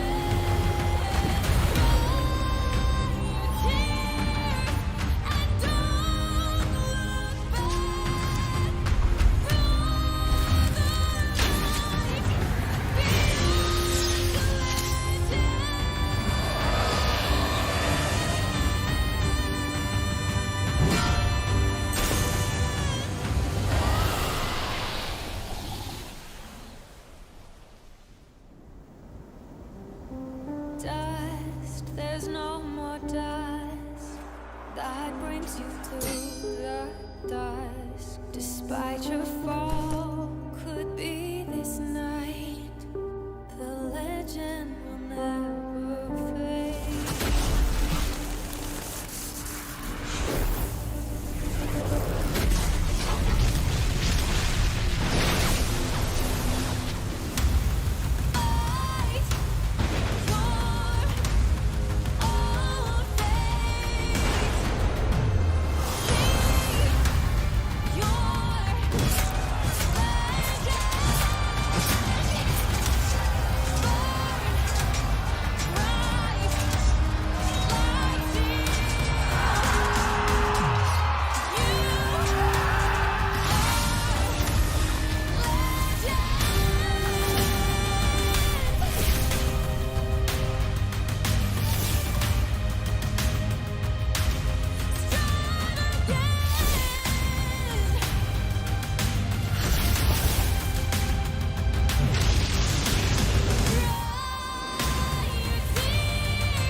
For this land, till the last breath we fight! It's time for me to avenge you, brother. I recognize that spear. Too bad its owner is dead. Now, it's your turn.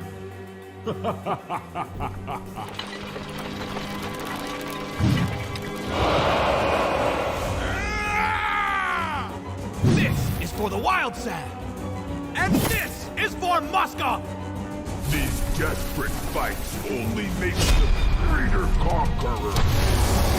Your reign ends here, tyrants!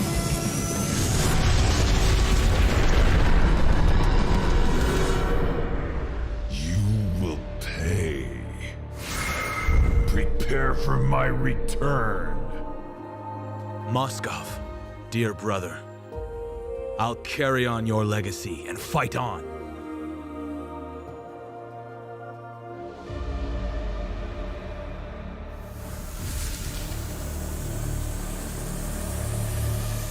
As you wish, brother.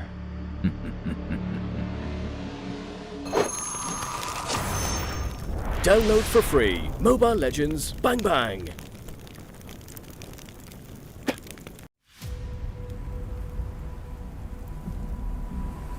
This godly power.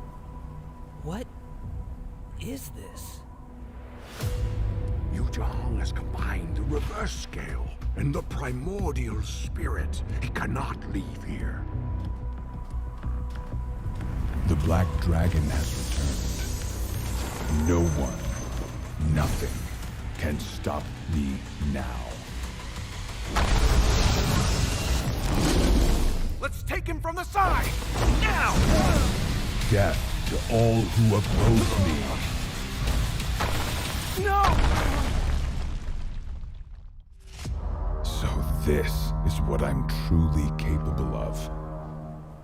Wake up! Yuzhong! How is this possible? You are getting rusty, brother.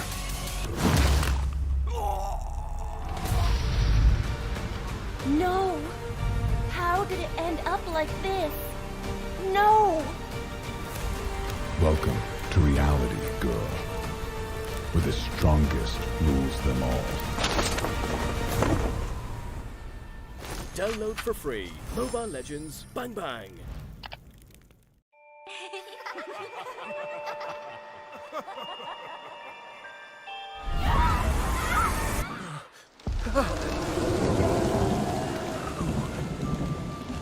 Who am I?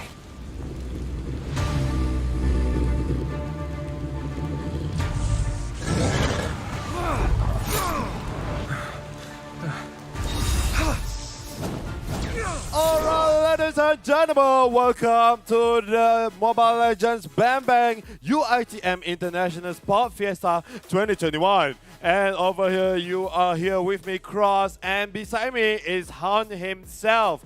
And right now, right here, right at this moment, this is Final! the grand final for Mobile Legends Bang Bang! Woo! Cannot wait, cannot wait, cannot wait, cannot wait. Universitas Taruna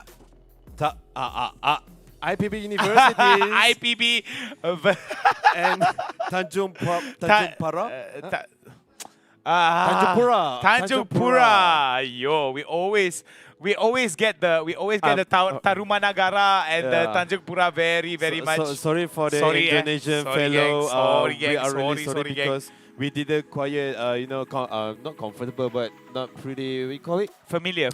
Yes, familiar with the pronunciation. Yes, indeed. But we're gonna see the standing overall, which is on your screen right about now. All right, Universitas Tanjungpura going up against IPB. Both of them still 0-0. Could it be a best of 3? Could it be a best of 2? As for you all, it is going to be 4th place for Universitas Gajah Mada 2. National University of Singapore at 3rd place. Now, whoever is eliminated from this round will be placed 2nd, and of course the winner will be the champion of our UiTM International Sport Fiesta 2021. Yep, and this is for the Mobile Legends Bang Bang. They are fighting for their countries, but this is between their countrymen. So basically this is between their universities, and right now we will jump into our first game, our first draft of the round. Right here we can see Natalia have been banned out as their first ban. Very interesting indeed here. What do you think about this Natalia ban on the first rotation? I do think that maybe they might actually ban the Selena. As I see it, they're going to be banning the Selena. So we might actually see a Jawhead being picked up, maybe with an Endora. Not entirely sure on that. But I do predict that we are going to see a Jawhead at least in the game, and I do know for a fact that if Esmeralda is not going to be banned out, she is going to be picked. Yes, indeed, because Esmeralda is one of the strongest mesh fighter in the game. If you really can play it really well, then this is going to be a trouble for any team that going to be held up against this Esmeralda. But we are going to the second phase of the ban, and it seems like probably Benedetta or Paquito. Paquito also been one of the top ban on our tournament for today, and of course either Benedetta, Benedetta or Esmeralda could be one of them going for the first pick. Anything can be happening now. Yep, and that's going to be the case here as we're going to be seeing it. Oh, I already said it, Esmeralda is going to be picked up from the side of Tanjungpura. IPB University will most probably pick in the Jawhead as well as maybe another one to add towards the utility. So it's going to be really important to see how IPB is going to respond towards this initial Esmeralda draft. I feel like picking Esmeralda in blind is always a good idea. Yi Shin as well picked up from the side of IPB. Yeah, definitely. You can say it's a common pick from all of this team, which is Yi Shin. You can see a must pick hero also goes for the Benedetta, but so far we can see the Benedetta being played by all of the player and team. He's not having a really good win rate over here, but it seems like the one and only Jawhead have been picked up by team Tanjungpura right now, including the Matilda, one of the support mesh that really annoying with the circling eagle and gliding wing on the second skill. Also the poking of damage from Matilda, the Soul Bloom really going all out over there. Alright, this is going to be an interesting one. So let me just say that coming in from the side of Universitas Tanjungpura, coming from the side of IPB, they are going to be putting in the Farsa here. I don't know about how this is going to be working out, but we did predict that there is going to be a Jawhead picked up from the side of UC, and they are going to lock it in on the second rotation here. Second ban phase has begun. Before we start, IPB now has the initiative. Oh, it seems like there goes for the Alice as the respect ban from team IPB University right now. Tanjungpura, they are on their third ban. So I guess probably one of the tank or one of the offlane are going to be taken out as well right now. One of the good, yep, there goes for the Uranus, which is going to be used by Hinoklo. This is going to be a respect ban from Team Universitas Tanjungpura, because we can see the Uranus being used by Hinoklo is really good, really annoying, and really troublesome. Yeah, very troublesome indeed. I do believe that there is going to be a lot of that happening out here, because we are going to be witnessing these two teams go up against each other. Ooh, this Khalid Khalid has been picked up here. And what was that skill where he sends in the wave, the Raging Sandstorm. The Raging Sandstorm, yeah, you know, Darude Sandstorm plays in the background, you know? So, yeah, indeed. So Claude there being picked up from the side of Universitas Tanjungpura. IPB has one more reply here, wondering what they're going to go for in a reply towards Universitas Tanjungpura and their Kufra. Yep, indeed, this is kind of a risky move from Universitas Tanjungpura, taking on the Claude as the main damage dealer over here. Meanwhile, for IPB University, they only relies on Yisushin and Benedetta, but with the help of the Kufra, I not recommended that Kufra has been taken as the tank. Probably for much better choice is Tigreal, because Tigreal with those implosion, like taking everyone in this area of his into the middle, and with the second skill, Tigreal can push anyone in the side of his way and then knock out for the second phase. So I didn't know why Kufra is being one of the top pick here, because in my opinion, Tigreal is much more convenient rather than Kufra right now. Yep, so there are many opportunities for these guys to actually come back into play here. I do like the fact that the Kufra has been picked out. I do also believe that both these teams have what it takes to actually defeat one another, but it's all dependent on how they are going to execute. Remember, this could be a 2-0 or it could be a 2-1. It's all dependent on whether or not we're going to go. Let's go into the game, ladies and gentlemen. Our grand finals of today. Rimau as well as Roy are going to be our observers. Aduka as well as Nge are going to be our associate producers. So thank you guys very much for those men behind the scenes for making all of this possible and trying our level best to give you a very good quality production ahead of our, not say ahead of our schedule, but on schedule. So we would like to thank each and every one of you all that have been involved in this show. Whether you are a caster, whether you are one of the producers, or whether you are one of the viewers, thank you guys so much. Yeah, definitely that all of from Hound. And right now we're going to be focusing into our first game over here, which is from the bottom lane. We can see Yodin giving the pressure to the Kato using those Shira Essence. Meanwhile, the top lane, there is a fight between Hinoklo using those Benedetta with Aheng that been using Esmeralda as well, the top lane. Meanwhile, we will see on the bottom lane, which is there's going to be another fight also happening with Kato and Yuzong on the bottom lane. Yudin is trying to do the pressure onto the bottom lane. Meanwhile, looking at the rotation from Team IPB University, Farsa is coming on the top lane, but Ecstatic using those Soul Bloom didn't get in touch with those Benedetta. Alright. Oh, the team fight is happening right now. There goes for the Blazing Duel from the Claw into the bottom lane, but it seems like it doesn't hit anyone at all because Claw doesn't have any item at the early stage of the game, and it seems like this Claw gonna need to farm a little bit of the item before the Blazing Duet of his gonna deal some pretty insane damage. And look at that. This Nick is almost being captured by the Jawhead. He's so lucky enough we turn into those bird from. Meanwhile, on the Sengen, he's already used his flicker just to get to this nigga. Alright, Neg is going to be in a little bit of trouble here. There might be a lot of problems as Katsu right now may actually be able to get out of there. Hinoklo takes a little bit of damage from Aheng, but will not be punished too hard. Looks like Turtle will be slain from the side of UT. IPB right now looking towards getting a fight over to the bot side, and we do see First Blood is going to go. We do see an exchange, 1-for-1 exchange, 1-for-2 exchange. Double kill going to go over towards UT, as we do see IPB right now on the retreat, but Katsu right now trying his best to actually waste their time, but they are going to decide to yoink out of there before they get too involved in the fight. Yeah, there is a good decision making from Katsu over there. He's definitely need to get out of it because lots of people from UT already arrived just to kill him alone. But it seems that on the top lane, there goes for the Shadow Slash from the Hinoklo and eye for an eye. But it doesn't seem like all this damage have any effect on Aheng because Aheng does have that Frost Moon Shield as his reserve HP over there. There goes for the Electro Blows on the minion, and Hinoklo say, I'm gonna be out of here. Meanwhile, on the mid lane, there's gonna be a team fight happening right now. All right.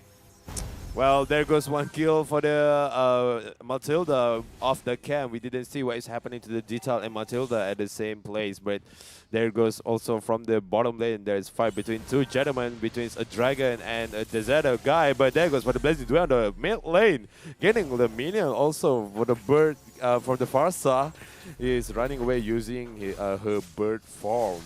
Yeah, and I think there is going to be a lot of that happening out here, as we're going to be seeing a lot of these players actually going to be fighting it out. It's all a matter of time before we are going to see a fight break out over to the bot side. Look at that beautiful stun there coming in onto Cloud. Dragon time here coming in from the side of IPB. IPB right now trying to get in the middle of the fight, but look at that, the Raging Sandstorm right now going Darude on everyone, but it might not be enough here. Dita has been taken up for a double kill, and you see the UNIVERSITAS TANJUNGPURA will be able to get some crazy kills here. It seems to be a 4-for-1 exchange in favor of Universitas TANJUNGPURA. Yeah, definitely a good team fight from Universitas TANJUNGPURA. They literally know what they are doing. And for IPB University, I saw lots of overcommitment over there.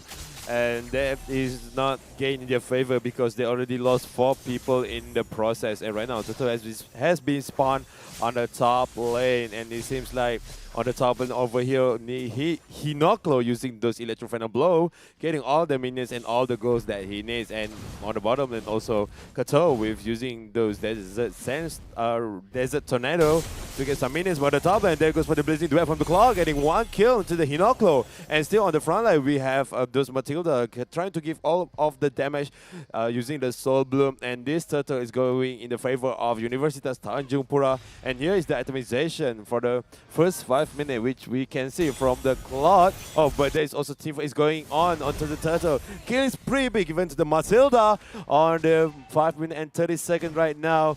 And it seems like there is a difference go 4K over here. And yeah, back to the atomization, which is Claude almost done with his Demata Sword. But there goes for the glowing one for Ecstatic over there, also from Team IPB University. Only Benedetta done with her Bloodlust Axe over there. You know, we're going to be seeing this over in the mid lane here. There could be an opportunity to see how that's going to be working out for the side of IPB. IPB right now trying their level best to actually try to start a fight off in their own terms, but it seems that UT is the one making a lot of these moves here. Hinoklo right now not going to commit onto Aheng and may use his mobility skills to get out. Very nice jukes there coming in from the side Hinoklo, but it seems that Aheng was able to do more damage across that trade. But over to the bot side, over to the mid side, excuse me, Neg is going to be blown up here from the side of Senget. Senget right now is going to be traded back instead. It's going to be a 1-for-1 exchange over to the top side here. We're going to see Aheng trying to push out that top lane and get priority as much as he can. Yeah, and here comes the Black Dragon from the Yodi into the bottom lane, trying to get this turret as fast as he could because the cavalry from Team IPB already arrived. We can see Kufra over there trying to get into the Cloud, but it seems that that is not a good target because he is alone and there is no any other friends with him except for the Khalid. But this Khalid is already busy handling with about this Yuzong. Oh, minimum on the top lane, 1 kill being given to the Hinoklo, then taking the Aheng, but also on the bottom lane, Unstoppable being given to the Cloud and 1 turret as a compensation. Also 1 kill being given to the Jawhead over there, and Meska, I didn't know what he's trying to do over there. There goes for the gold buff getting a little bit of the gold buff from the top lane. Yeah, very interesting here. Udins right now gonna go put a lot of pressure here. Might actually try to freeze, not to say freeze this lane, but try to constantly shove this wave over to the bot side here, opening up priority for them to go over towards the bot side to get the turtle. All about priority here for this team of Universitas Tanjungpura. Yeah. For IPB, it seems that they are playing to the tune of Universitas, as they are like the composers. They control the pace of the game. Yeah, definitely, and we can see right now here, Claw is trying to get his item as fast as he could, because with Claw already done with his item, those Blazing Duet are really going to explode everyone on IPB Universities on the late of the game, but also from Team IPB University, they need those Kufra to be online. If those Kufra doesn't find the target that they need, then there goes for the team fight. It's happening right now. Let's go for the Circling Eagle. The Tiger Revenge does hit, but Blazing Duet to the backline, getting 1 kill for the Claw, also 1 kill for the Benedetta, and double kill for the club, and monster kill for the Yuzong right now for 2-1. It seems like this is going to be in the favor of Universitas Tanjungpura right now. Under the minute of 10, they are pushing to the mid lane, trying to get into the inhibitor turret over here. What can Kato do? Kato does have this rating set stop, but he cannot do anything. And there goes for the inhibitor turret on the mid lane, and for the Universitas Tanjungpura, they are going to be retreated right now. All right, there's a lot of problems here coming in from the side IPB. The pressure that's coming in is a little bit too high, and we do see that Universitas Tanjungpura knows that they can't match the pacing or the pressure. Yeah, definitely they didn't know what they can do, but it seems like for IPB University, they're trying to take the team fight into hand, but it's not. The team fight is actually in Universitas Tanjungpura hand, and it seems like the Lord is going to be spawned around 20 seconds, so be prepared for both of these teams, who I think Universitas Tanjungpura are going to take on this Lord. Meanwhile, for IPB Universities, they are pretty busy going to clear out all of those minions, all of those lane, and I hope probably some comeback from IPB University using this Yi Sun Shin to their favor with those, you can call it the ulti of the Mountain Shocker, can open the map to everyone in his team to locate all the places of the enemy from Universitas Tanjungpura. And here comes the Lord, starting by the Cloud alone. There goes for the Cloud. Damian Hunter Sword has been done, but the ejector from the Joy to the Kufra of the Detail, try to go to the front, try to the contest of this Lord, but he is alone. There goes for the Black Dragon to the back of the front of the backline team IPB University. Just a little bit of the unstoppable from the Cloud over there, and also unstoppable from the Matilda. It seems like 2 already down from team IPB University, and here comes the itemization, which is from the Cloud already done, those golden stuff and Demon Sword. And for the final item, I guess is going to be those Wind of Nature. That is a must item for the Cloud. And right now, here comes the Electro Final Blow from the Hinoklo, going to take down this Lord, but it seems like Hinoklo is almost been taken down. Thanks to the Soul Bloom, 50% of Hinoklo HP is already gone. All right, we're going to be seeing a very big, strong push here. This could be the end of game number 1 for the side of Universitas Tanjungpura. IPB now trying their very best to muster a very desperate defense, but it's going to be a godlike there going in towards the members of Universitas Tanjungpura. We did get a monster kill. A shutdown is going to go down, but it's not going to be enough here, as Universitas Tanjungpura will be able to win game number 1. Well, that is a pretty quick, fast game for the grand final, but congratulations to Team Universitas Tanjungpura for taking the game 1 in the grand final against Team IPB Universities. And yep, we are going to jump into the game 2 as fast as we could, but this is the grand final, so most of the players right now is really nervous. It's really shaking their hands, because yeah, this is the honor of the university. Lots of people really cheering them on right now. We have 118 people watching on this live stream right now. All of these people are coming from the Indonesia and are coming from these 2 places, which is from IPB Universities and Universitas Tanjungpura. Yeah, it's going to be very interesting that we have Indonesia versus Indonesia finals. I'm pretty excited to see that it is going to be 1-0 right now for the side of IPB Universitas Tanjungpura. Whether or not IPB will be able to muster up a turnaround, we'll have to wait and see. What do we have in store for you guys next? It is going to be the second match for IPB versus Universitas Tanjungpura. Yeah, definitely. Are we going into a break, or are we going into the round 2, producer? Well, we're going to have to wait and see. So we're going to go for a break, a short little break, as we're going to be setting up everything behind the scenes. We're going to go get our coffee filled up, and we're going to be back energized as ever to cast the second game of a potential best of 3 for the grand finals of the Mobile Legends Bang Bang segment for the UiTM International Sports Fiesta 2021. He's Cross, I'm Hound. We'll be back soon. See you in a bit. Yep.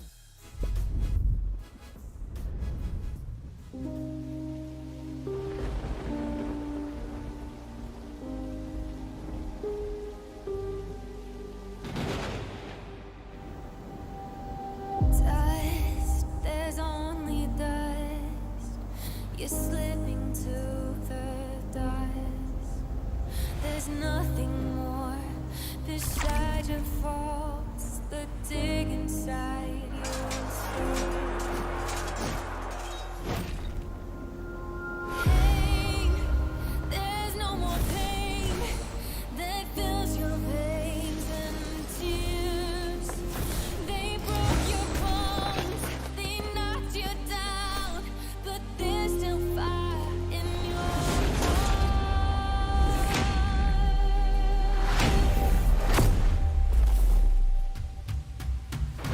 Strive again, defy the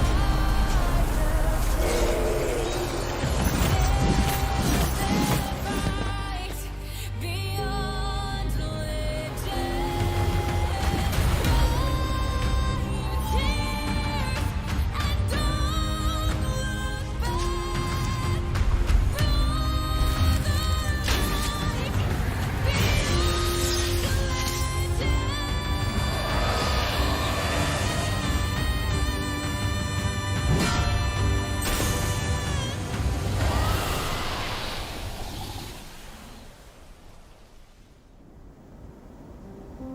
Dust, there's no more dust that brings you to the dust. Despite your fall, could be this night. The legend will never fade. And welcome back, ladies and gentlemen, boys and girls, to the UiTM International Sports Fiesta 2021, the Mobile Legends Bang Bang segment. I'm Hound, he is Cross, and we are ready to be casting the final, potentially, best of 3 game. It's round 2 between IPB and Universitas Tanjungpura. Yep, definitely it is a thrilling match on the first match, but it seems like from the first match we can see it's a kind of one-sided match for Team IPB University. Meanwhile, for Team Tanjungpura is literally dominating over the IPB University. But on the round 2, on the second game, we didn't see what kind of draft that they are going to do. But maybe from IPB University they're going to take out their meta. But from what I see from the draft of game first, Team Tanjungpura, they taken out the Uranus, the respect band Uranus from the team IPG over there, because you know, from Hinoklo, really good with his Uranus, and there goes for the ban. But on the second game, is Uranus going to be released upon the land right now? Yeah, pretty excited to see how that's going to be panning out, excuse me, as we're going to be going into our second game relatively soon. Before we go into the second game, we'll have to go into the draft pick as well. So that's going to be an interesting one, because at the draft pick is going to be very revealing as to how we see the initial strategy take form. Yep, definitely. Right now, we're going to jump into our second phase of the ban for IPB University versus Universitas Tanjungpura right now. As you can see, on the left side is IPB University. Meanwhile, on the right side is Universitas Tanjungpura, and there goes Selena as the first ban. Yep, definitely one of the really good smash support with those Abyssal Arrow and those Abyssal Trap. Literally dominating over this Land of Dawn. And there goes Pacrido being taken out from ban first of Team Universitas Tanjungpura. Well, that's going to be a very interesting one indeed here, as they are going to be fighting it out and going out for all of those very important banks. The reason why they want to initially ban out the Selena is because they do not want to have the Jarhead Selena wombo combo that can set up fights very, very easily. We've seen it time and time again that it was very important for the Selena to be picked out on the first rotation or at least the second rotation so that they are able to secure the Jarhead as well as the Selena pickup. So I think that's going to be very important for the side of either team here, especially Universitas Tanjungpura, that is very, very much... We do often see Sengen on the Jarhead, so I'm not going to be surprised if Clouds is going to be locking in his marksman and Sengen is going to be locking in his Jarhead. No surprises whatsoever here. It is going to be a very strong pick, despite the fact that IPB did have a pretty strong pick on their side as well. It's going to be Esmeralda for the side of Clouds here. Very interesting indeed. Yep, definitely two of the meta's hero right now, which is Jarhead and Esmeralda, is on the side of the Universitas Tanjungpura. And right now, Matilda also being picked by IPB University. We can see from the first game, the Matilda being picked by Universitas Tanjungpura is really, really relevant, really good from the usage of it. But right now, what is going to be picked? And there goes the Uranus for Hinoklo, as prediction. usual. Yep, I already know they don't want this Uranus to be banned again for the second game. They gotta pick this Uranus first for the Hinoklo, and on the third ban is probably Yi Sunshin are going to be picked off from team Universitas Tanjungpura. It's going to be very, very revealing indeed here. These next few bans are going to be picked up. Carry going to be picked up for the side of Universitas Tanjungpura. It seems that all the strong weaponry is coming out for the side of UT. They don't want to be risking this last game. They are going to be going for all of their strongest picks and strongest pocket picks here. And we did see that coming in from Clouds on the marksman, he is very effective indeed, with the fact that Carry does so much damage. Definitely so much damage in the late game, but not in the early game. But there goes for the Tiki being banned out by team UT right now. I didn't know why they pick ban out Tiki. Probably from they want to pick some hero that have a high CC as the tank. But we have a Jarhead as their tank right now, so maybe some mages such as Farsa or Eudora. But we can see here Yuzong has been taken up. Yep, definitely one of the respect ban from Team IP University, because as you can see on the first game, Yuzong that been using by Team UT is really wonderful. It's really good to the backline using the Black Dragon form and then into the land and dominating all people on the backline. What I'm really surprised by here coming in from the side of Universitas Tanjungpura is the fact that they didn't want to actually get the Yuzong in and actually opt out to get that last pick for the carry. I think that could be that could have been, they would have been able to have that kick and eat it as well. You know what I mean? Yep, yeah, I know. So I think that could be a very interesting, how to say, decision here coming in from Universitas Tanjungpura. But I feel that the reason why Ecstatic wanted to go for the lock-in for the carry is because they wanted to secure one of their strongest picks here.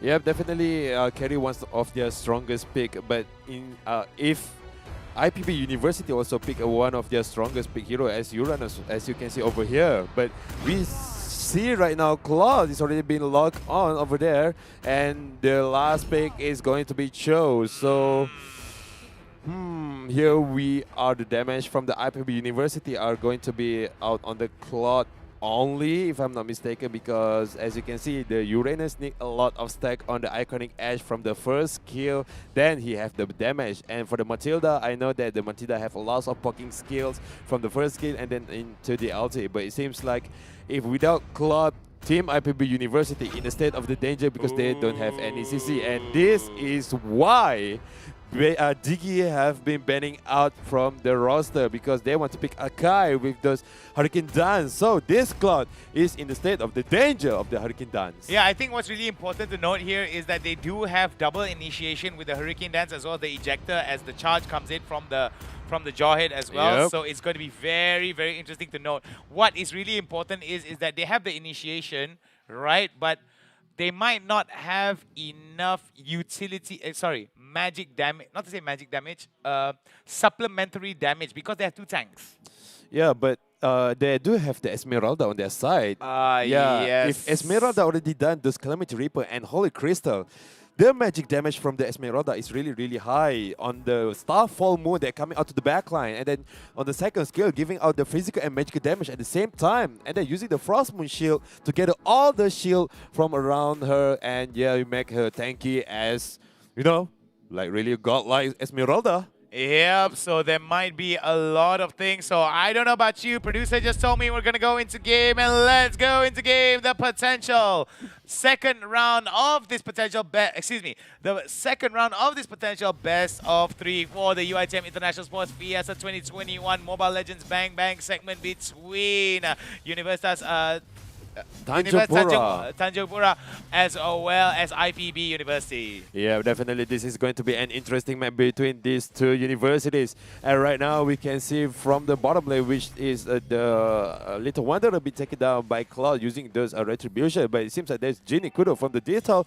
into the Sangat is really high, the damage, even though in the early game with the help of the emblem of the tank. And it seems like Digital is probably too much into the front, trying to get this kill on the Yo doings. And there's go for the first blood, big even to the Data, but it is not worth it as he just sacrificed himself for the sake of the bottom lane. But yeah, definitely not worth it because Sangat get those kills onto the Cho. Meanwhile, this Cho already dead and need to be spawned again. Just wasted those flicker for nothing. If he does have those Shumpo, probably get a little bit of the shield from the tanky of the turret right now. But it seems like looking at the top lane, this carry going to be having a hard time because there's going to be a rush from Paquito over there. But right now also, this Cho is literally playing really aggressive.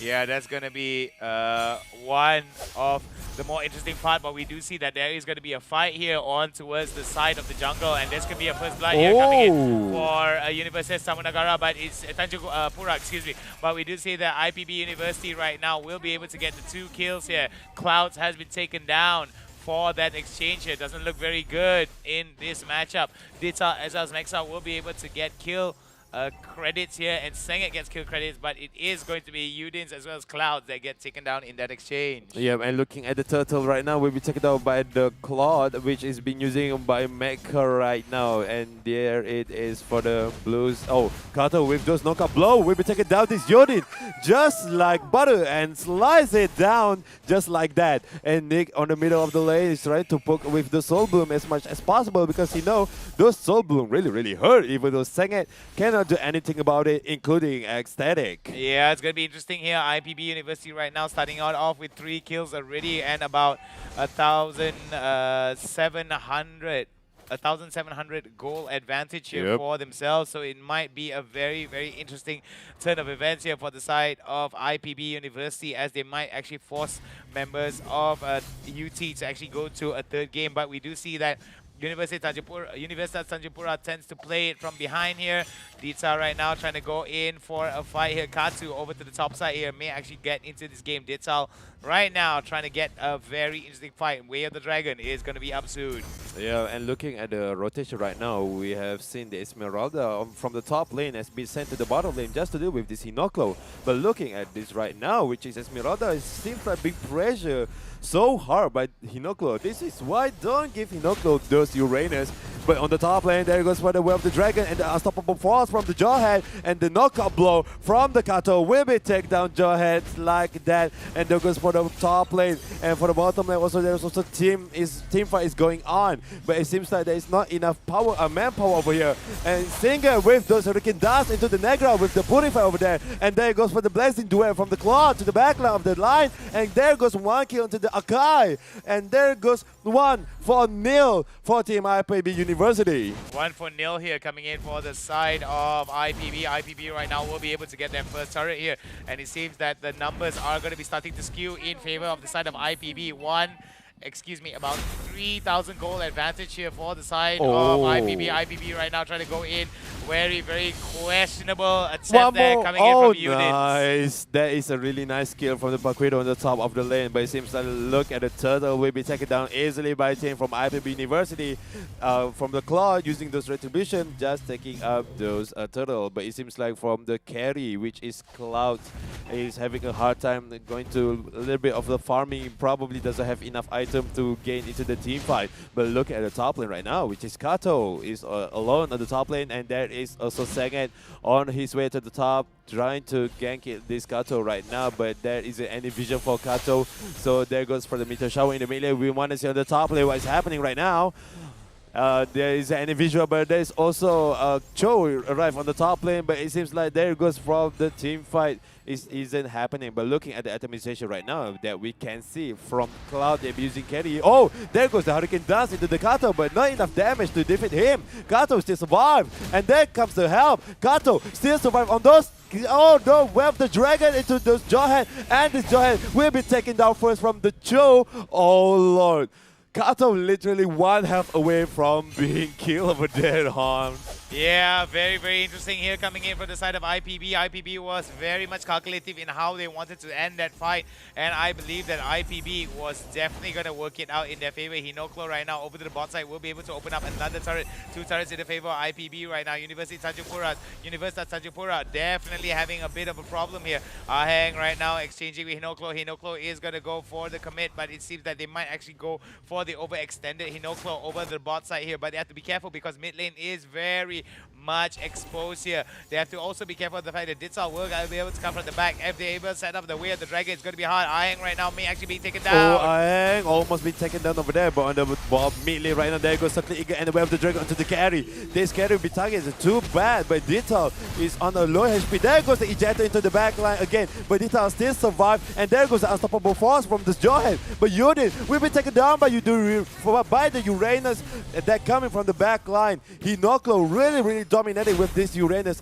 and there goes another turret from the mid lane be taken down from the by the Cloud, and this Cloud also will be taking down the turret.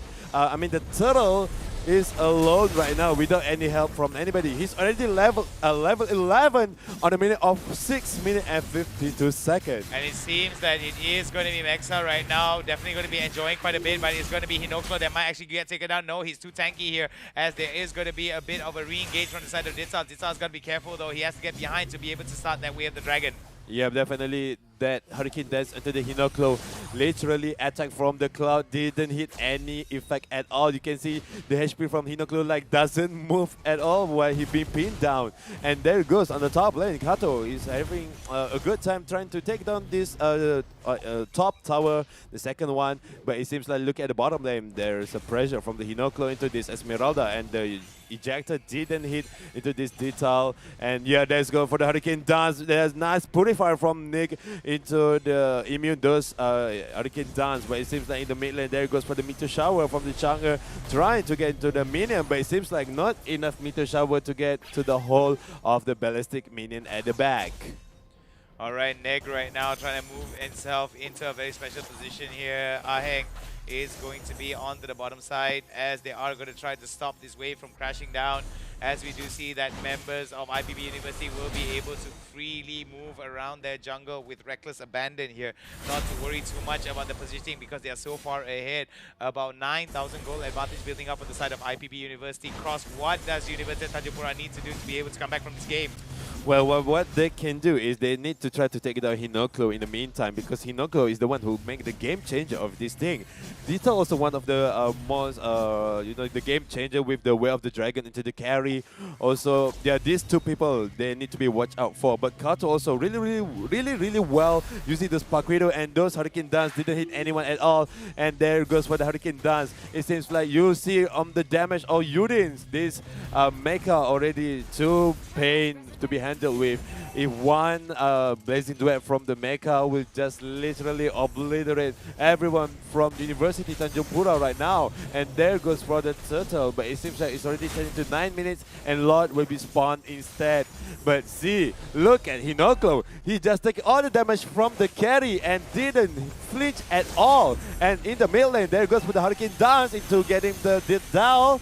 And one mistake are just all they need. Hinoklo into the front line. He's going to be taken down as well. Be given kill to the Akai. Another mistake from Team IPB University. 3% down over there. 3% down here. Could be an opportunity for members of the Universitas Tanjungpura to actually try to go for the Lord here, considering that there is going to be at least 20 seconds of them down. I suggest that IPB, not actually IPB, I suggest that the Universitas Tanjungpura actually go for the Lord immediately right now. Ignore Katsu and just go for it. And that's what they're going to be doing. Senget right now does not spot Neg. Neg is going to be spotted out here. And look at that. They will be able to peel it down. Senget right now, dangerously low. They got to be careful that they don't get stolen. Oh, Hurricane Dance onto the mega kill given to the Kato right now. But there's Lord still have a double kill given to the Kato, and that's way of the dragon into the carry. And now Team Universitas Tanjungpura doesn't have any retribution at all. Look at the damage from the Kato into the Ahang. Ahang's trying to pull himself up, but still cannot do anything. There goes for the meteor shower,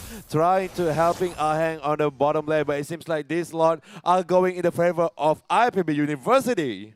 IPB University right now going to be slaying the Lord 11 to 5, 6 kills ahead with almost 6,000 gold advantage. Even though the bridge, even though the gap of, even though the gap of goal is starting to get smaller and smaller with the IPB and Universitas Tanjungpura, it seems that the Lord coming out is just going to spell the end here, because it is going to free up so much opportunities for the side of IPB to just keep pushing and pushing and pushing, and do not give any breathing room for the side of Universitas Tanjungpura. Yep, they definitely cannot do any mistake at all. And look at the optimization right now, which is Folklore already done those Demon Hunter Sword and Golden Staff as they needed.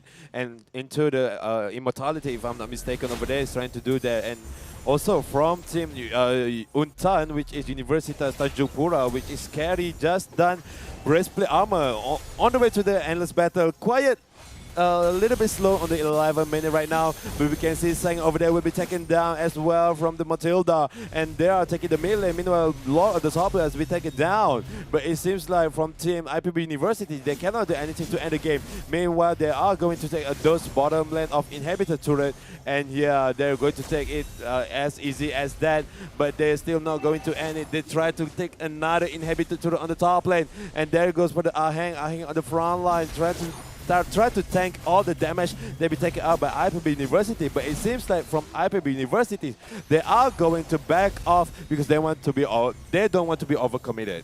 Yeah, very wise choice there coming in from the side of IPB. They don't want to be overcommitted and want to throw away their lead here, but considering that Universitas Tanjungpura is so far behind, not even a single turret in their favor here, it seems that IPB that can actually allow themselves to make some mistakes here, but they cannot do too many detrimental mistakes, because at this stage of the game, it is going to be fairly long death timers here. If any member of Universitas Tanjungpura gets taken down right now, it's going to be pretty hard here, because the commitment coming in from the side of IPB is just unstoppable. Yeah, definitely, as Hans says, the discipline and commitment from IPB University is really, really good at this rate. Looking at Kato, even though he is a fighter Paquito, but he tanked most of the damage from the Unta right now.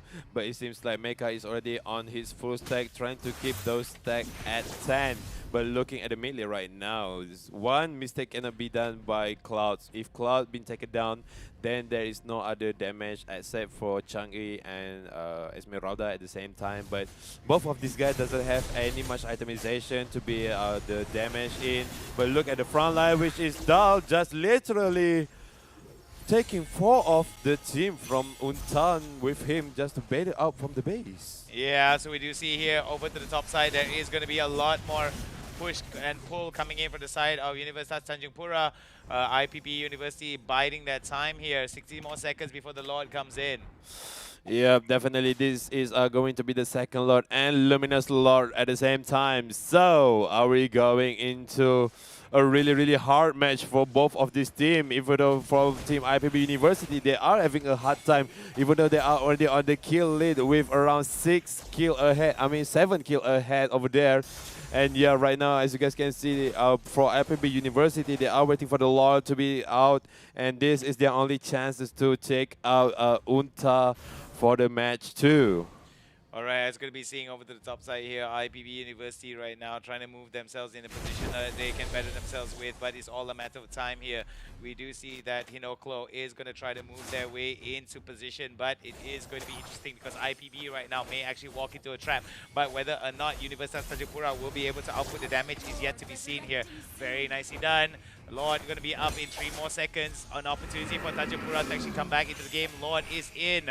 Yeah, definitely. And right now, Lord is already up on the 40 minute and 30 second and taken down solo by this marksman Cloud. And yeah, no one is helping him besides only 4 people just defending this Lord. But it seems like Aheng is trying to take those risks. it is all or nothing for Aheng right now. He's trying to get this claw into the action, but look at those damage from the Aheng. Still not enough. And those Mito Shower. Oh my god! Bestowed by those Changi on the back line. And it seems like Claw also will be taken down by double kill being given to the Paquito. Unis also will be taken down as well from those unstoppable force. And for Team IPB University, they need to clear out all of the lane. They need to end this game as fast as possible before the Lord is coming out. And there is the Lord is already coming out into the middle lane. And it seems like Kato using all his skill to kill out all the minions. And there's go one kill for the Changi into the middle lane. And right now it seems like there goes for the Blazing Duel from the Claw into the Lord right now. But the Lord is still up. This is a Luminous Lord.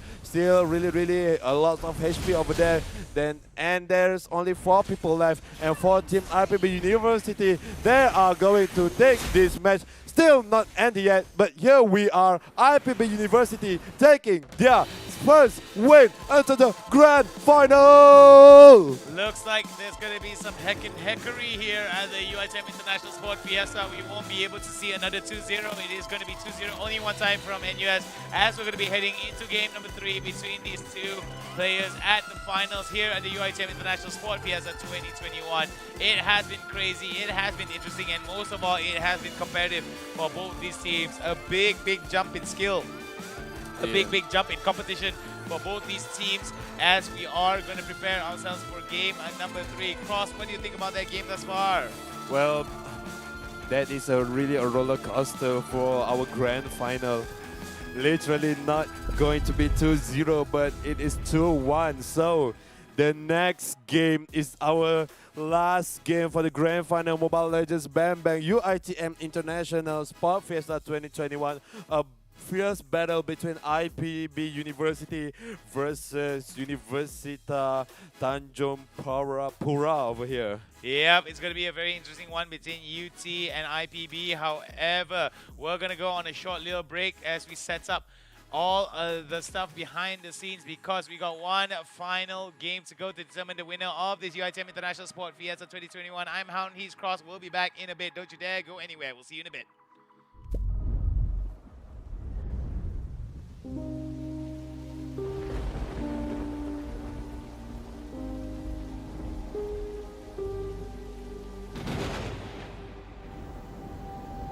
Dust, there's only dust. You're slipping to the dust. There's nothing more beside your faults that dig inside your soul. Pain, there's no more pain that fills your veins, and tears, they broke your bones, they knocked you down, but there's still fire in your heart.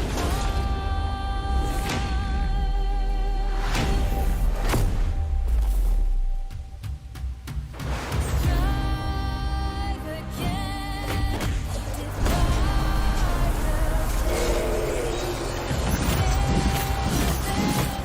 fight beyond legend.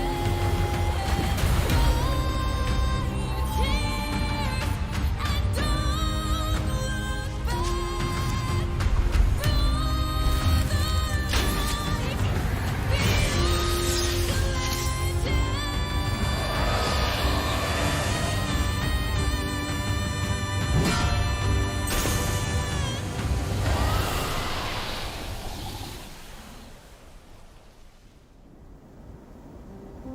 Dust, there's no more dust that brings you to the dusk. Despite your fall, could be this night. The legend will never fade.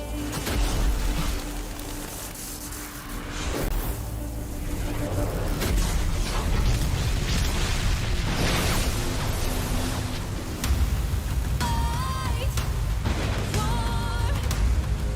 all fate.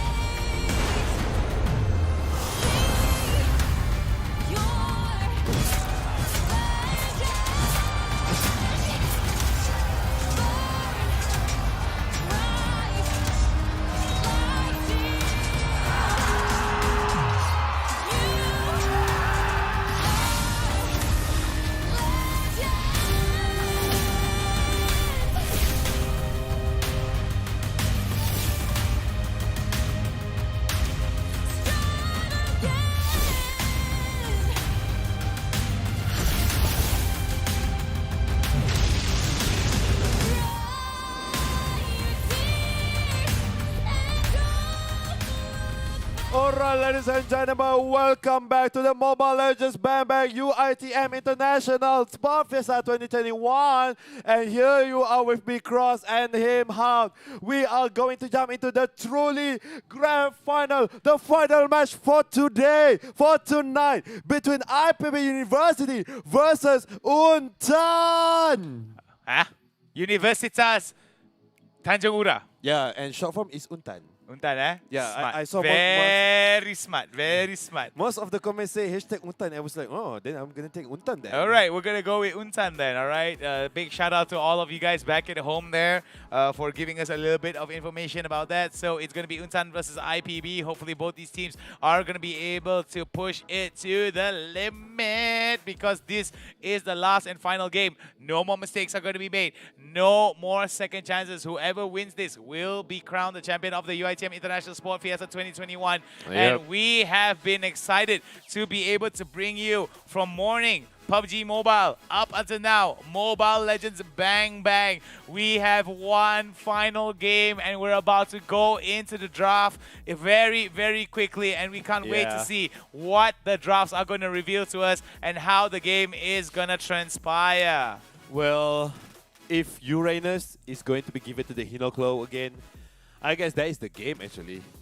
Yep, I think that's going to be the case. Yeah, I think that's going to be the case. So I'm not going to be surprised that they're actually going to ban the Uranus in the first rotation and maybe even pick up the Granger, because the Granger was actually very, very much doing crazy amounts of damage as well. But there was also the Cho that was very problematic coming in from the side of IPB over towards Untan. So Untan has got to be very, very careful on how they want to be able to fight this out, because Untan has a lot of potential to end this game and be the winner, but IPB as well has the same amount of chances. Let us go into this draft pick and find out how this is going to go here at the final game for the UiTM International Sport Fiesta 2021 Mobile Legends Bang Bang Grand Finals. Well, well, well, what do we have here? Which is Brody have been taken out as the first ban from Team Untan. And right now for IPB University, they are going to take out Selena as always, because Selena is so freaking annoying with those episode arrow, and Uranus have been banned out for this match. Yep, we kind of saw it already. Going to be a big respect ban there coming in from the side of Universitas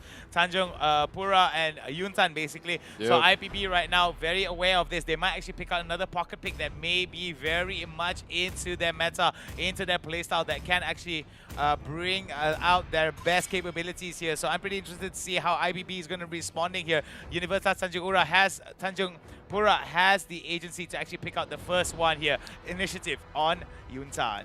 Yep, definitely Esmeralda or Paquito is going to be one of the top two that are going to be chosen over here, and we gotta see what is going to be for the first pick. There goes for the Paquito as the first pick of Team Untan right now, and it seems like for the IPB they are going to be taking Esmeralda and probably including with Silvana as well. These two are really fit in together, and there is Esmeralda has been shown off, and yeah, as usual. Oh, Matilda also is a good pick. Matilda from Team IPB University played really, really well on the second game just now. And here we are. They are picking it again. But with the extra of spiciness from Esmeralda also have been picked up as well. That is going to be the case here. Jawhead already picked up here for the side of Untan. Really curious to see what they're going to be picking up for that third part. Esmeralda already picked up for the side of IPB. Claude already denied towards the side of IPB. Kind of saw that coming already. Yeah, definitely Claude is one of the famous pick for Team Indonesia right now. But you can see from Team IPB, I'm not. No, they're not gonna be. They are always their favorite show. One of the I could give MVP to the show because this show is literally targeting all the marksman, the damage dealer of the enemy. Yeah, so that's going to be very, very important for them here. Cross as well. I don't know about you, but this is going to be a heck of a fight here. Both these teams right now not going to be giving any half measures here. It's going to be full measures all the way. Final ban coming in from the side of IPB University. What do you think about it? Well, definitely the banning of Alice also is one of the good things, because Alice do have those capability to go to the backline, also the lifesteal, but not so many we see Alice user that is shown or maybe show the full potential of Alice right at the moment, but we can see Yi Sun-shin has been taken out. Yep, one of the heroes that need to be taken out as well from the marksman. So for Team IPB, oh lord, there goes for the carry. Yep, we still remember the carry from IPB University is really great aggression from the early game until the late game. But I feel that compared to the carry as well, the Granger, I feel like Granger does a little bit more AoE damage. And not say AoE damage, a little bit more consistent damage here because he does have a little bit of the mobility as well as the ultimate. So it really is dependent because if the carry for the side of IPB is not positioned properly or is not able to get into the middle of the fight and do a very interesting amount of damage, then it could be interesting. That could be very interesting indeed. Oh, okay. What is that look, Cross? Yep. I Ruby. sense skepticism in your eyes. Well, yep, definitely one of the heroes that have a lot of CC, which is Ruby, which have Don't Run Wolf King, and I'm offended. So for Team IPB Universities, they are going to play a lot of team fight over here. Meanwhile, for Team Untan, they are going to play, I think, aggressively, but going to have a little bit farming in the early of the stages because of the Cloud. Do really need these two items, which is Demon Hunter Sword and Golden Staff. If this Cloud doesn't have this item, then he will he cannot go the full team war yet. But even that Demon Hunter Sword, he already can join the war. Yeah, that's the thing though. With the Demon Hunter Sword, I'm pretty sure they will be able to sustain and do a lot of good damage there. But it's also really important to note that despite the fact that you do have a crazy amount of damage, if you're squishy as paper, all you need to do is get hit by water and then you're going to crumple up. So you do need a very strong front line or a very strong sense of peel for you to actually be able to come back. Let's go! This is the final game of the UiTM International Sports Fiesta 2021 featuring Untan and IPB. Yes, and looking at the poking on the early stage, and Nick with the Soul Bloom doesn't hit saying it at all. And right now we can see both of these teams are starting blue buff as usual without changing the meta with the help of the tank at this time. But it seems like from the part of Untan, they are really fast taking the blue buff because of the help of the Jawhead. But it seems like Senget is taking quite amount of damage on the early of the stages, and he have those bubbly thingy to gain a little bit of the HP and mana as usual. But right now it seems like Cloud over here doesn't get those little wanderer being given to the team from IPB University, and it seems like this they're using Cloud are going to take this red buff. But looking at the top lane, Hinoklo using the Ruby, and here comes the Cho using the Jinny Kudo. Is it going to be a first blood among Aheng? Aheng still really strong over there. Ooh, Aheng taking a little bit of damage, but does a little bit of damage as well to Hinoklo, despite the fact that he is 1v2 over to the top side here. It seems that the supplementary damage that came in from IPB was not enough to take down the Untan standout for the top side here. So it's going to be very interesting to note how they are going to be interacting with one another. Looking at how Universitas Tanjungpura is going to be moving here, there is going to be a bit of an emphasis toward the bot side as well as the mid side. But they have to be careful, though. IPB seems to be going for the 3-man push over to the top side and may actually go for a dive. Oh, Nick missed the Soul Bloom. Might as well can take it out those claws. But there goes for the first blood to the carry from Max God. This is what I'm talking about. Carry from Team IPB University is really aggressive. And look at that.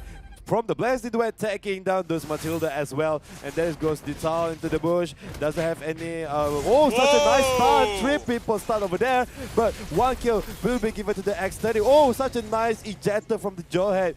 Just save his teammate life over there. Very nicely done there. Coming in from the side of the Jawhead. Being able to save Ecstatic definitely will be able to negate whatever lead that IPB was trying to get over Untan here. So Untan right now, they are definitely going to play it out as safe and sound as they can, because it is going to be very interesting here over to the top side. Hinoklo as well, trying their level best to get some of these fights off. Aheng trying to move forward here, and this could be an opportunity for him to try to stack up the pressure over to the top side, because the top side is going to be pretty much open and free. We do see Senget right now actually trying to get information towards the turtle to try to open up an opportunity to get some XP as well as gold. Yeah, definitely Senget needs to do that as the frontliner, and there goes for the Soul Bloom damage has been taken out, but it's not that much because of the ejector that have been taken out by the Sengen with those a little bit of the shield. And here come for the Cho with the Genie Kudo and the flicker being used by the Sengen. Quite a little bit of, you can say, a waste of skill over there using those flicker. I agree with you. It was quite surprising to see why he actually flickered, because he could have actually been able to sustain and get out. Yeah, I know, right? And here comes the turtle being taken by the Clouds. Oh, nice retribution, but we have the Dragon on the Clouds over there. And when one kill being given to the X30 right now, into the backline, here comes the Esmeralda. Kato is going to be, one kill for the carry also on the backline. But Aheng also being taken down by this carry as well. But it seems like this carry doesn't want to go too much to the front line because he knew that someone is waiting in that bush. Very interesting here coming in from Universitas Tanjungpura as well as IPB. Both of them now 2-for-2 with a slight lead here. Either way, going either way, it's almost anyone's game here because it's going to be very, very much important to see who opens up with the first turret down and what they're going to be doing with that first turret down priority. Because if they open up their first turret over to the top side, it does open up the top side here, and it will open up a lot of the objectives and priority for them to open up to ganks. Yep, and looking at the bottom lane, we can see those Paquito is having a hard time. There goes for the Circling Eagle, and whoa, almost one hit need to be done, and there goes for the job be done by the Detail. Where there's also second with those what's Katsu doing? I mean, Kato probably, it seems like Detail is still survive. It's just trying to get some minion and some turret into the bottom lane. But on the top lane, you can see here, Hinoklo is fighting with this dragon. And he's still sustained as those dragon also. But yeah, it seems like that is only there is to it because Hinoklo need minions from Team Untan to gather a lot of lifesteal and sustainability. Very good lifesteal and sustainability here coming in from both from this team. We do see that there's going to be a big fight here. Sengen as well as Yudin is now trying to fight it out. Clouds is going to be coming in to try to give a little bit of sustainable damage towards the bot side here, but they won't be able to commit over to the mid side. That they're going to be seeing a way of the dragon onto Dital. Dital will be able to use that, if I'm not mistaken. Was he? Yeah, he did use that way of the dragon, and there is going to be two ultis there for the side of Yudin's. Excuse me, Yudin's already getting his ulti. Clouds right now waiting on his ulti. Katsu right now trying to be very cheeky indeed here as they're going to be going for another turtle. Look at the amount of damage they're going to the turtle. It's just going to be melted down. Clouds try to steal it. Yep, and definitely on the way of the dragon of the Detail, we cannot see what is happening, but definitely on the top lane, this good turret is going to be steal by Team Untan right now. And look at Aheng, he's definitely solo. But here comes the Hinoklo to the top lane, getting as much damage as possible. But Hinoklo also will be taken down as well by Aheng. By Sengen. Also on the bottom lane, there goes for the low E. And there goes Starform one to the back line. There is the goal for the Claude. But it seems like taken down Esmeralda by the Paquito to the bottom lane. And look at Detail, he's trying to chase off this Jawhead, but it's not a good target because this Jawhead is a tank. Alright, we're going to be seeing it here coming in from the side of IPB University. It's very interesting to see that they are going to be going for another, they are going to be losing another turret here towards Universitas Tanjungpura. Tanjungpura right now, they are going to be very much level here, but they are going to be replying with a turret of their own over to the bot side, over to the top side, excuse me. I do believe that Universitas round does have a bit of the tempo here. They need to get the pacing up, and they need to actually open up that mid lane turret for them to be able to move freely around the map and try to gank members of Universitas, or at least try to force them back against the wall.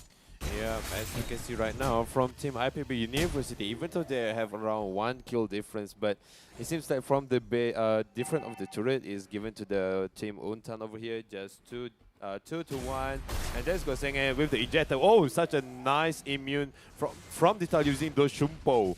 And it seems like on the mid lane, there's going to be war anytime. Detail on the front line just opened the map to give the information to his teammate that where is everyone is worried about. But looking at the bottom lane right now, it seems like it's going to be a hard time for Kato. There goes for the Blazing Duet, and Kato cannot do anything. Then he's been taken down by Clouds.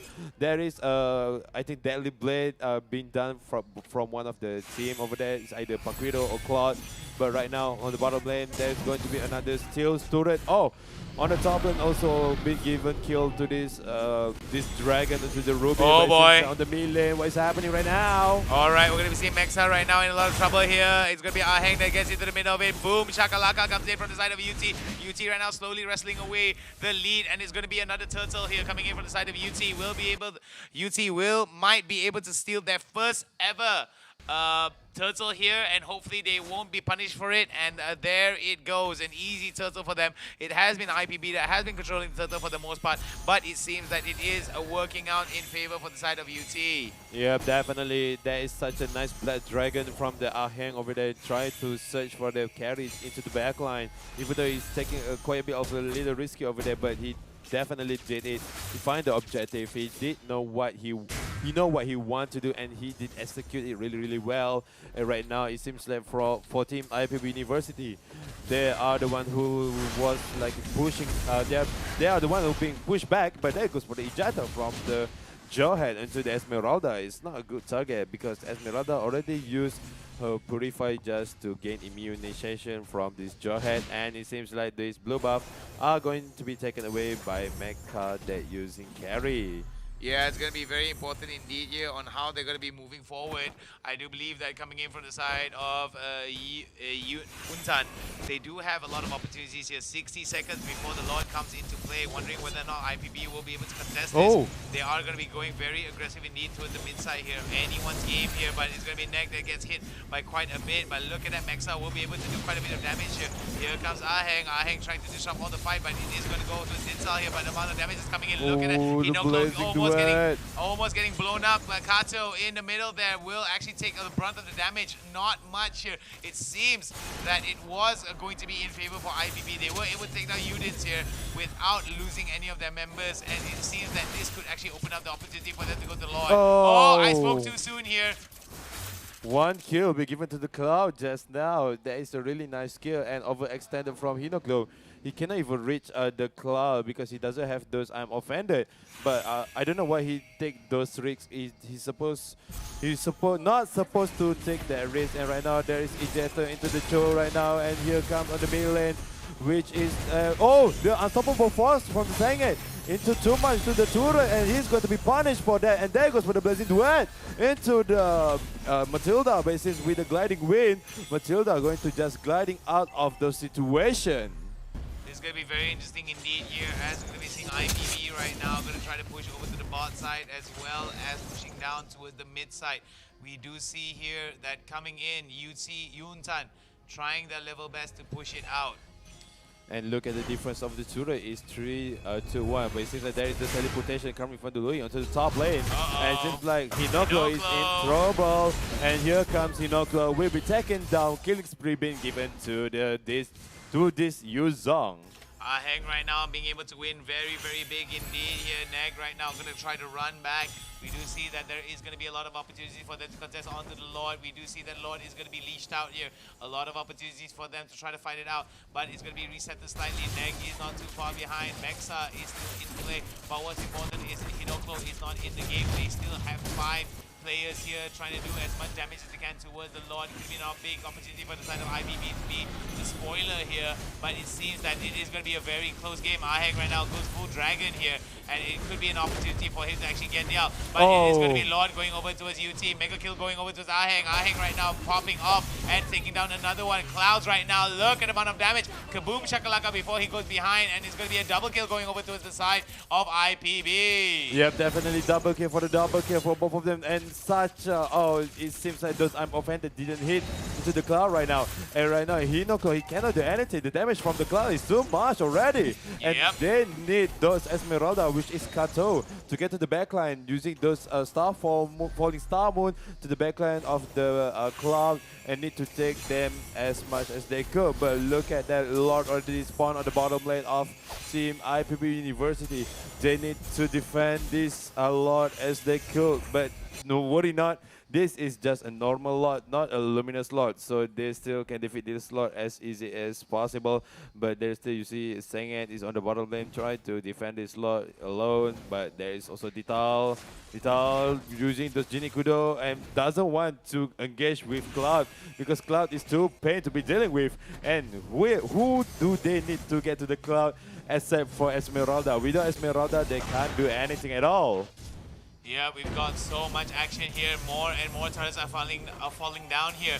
6 turrets in favor of 2 for the side of IPB compared to Universitas Tanjungpura, and it seems that Yuntan is slowly knocking on IPB's door, as we're going to be seeing that potential end is coming very, very soon. Lord is going to be coming back out very, very much soon here, and it's going to be about time for the side of Untan to actually start setting up for the Lord pickup. 30 minutes into the game, it seems that it can be anyone's game, but it's slowly giving way towards Untan to be the champion for the UiTM International Sports Fiesta Championship match for Mobile Legends. Yeah, definitely this is the battle between 2 universities on the same region. And right now, both of these teams probably are having a really hard time. Their communication got to be more sharper than usual, because all this or nothing right now. It's already turned into, for the 30 minutes, I think most of the player already done with the item, especially for Mecha that be using carry. He needs to play more consistently, more disciplined into the backline, and try to dodge those blessed duet that are coming out from the cloud with using those wind of nature that being, selling on into the item shop. So you need to buy that just to counter those blazing duet. But right now, as you can see from here, Kato is taking a little bit of the damage from the Ahang. And Hinoklo also trying to go through this Ahang just to counter this guy. But seems Hinoklo didn't know what he's trying to do. He's trying to chase off this dragon. But it's not a good situation, because they are on the point of the defending turret right now. You can see there's the difference between turret, which is 6 into 2.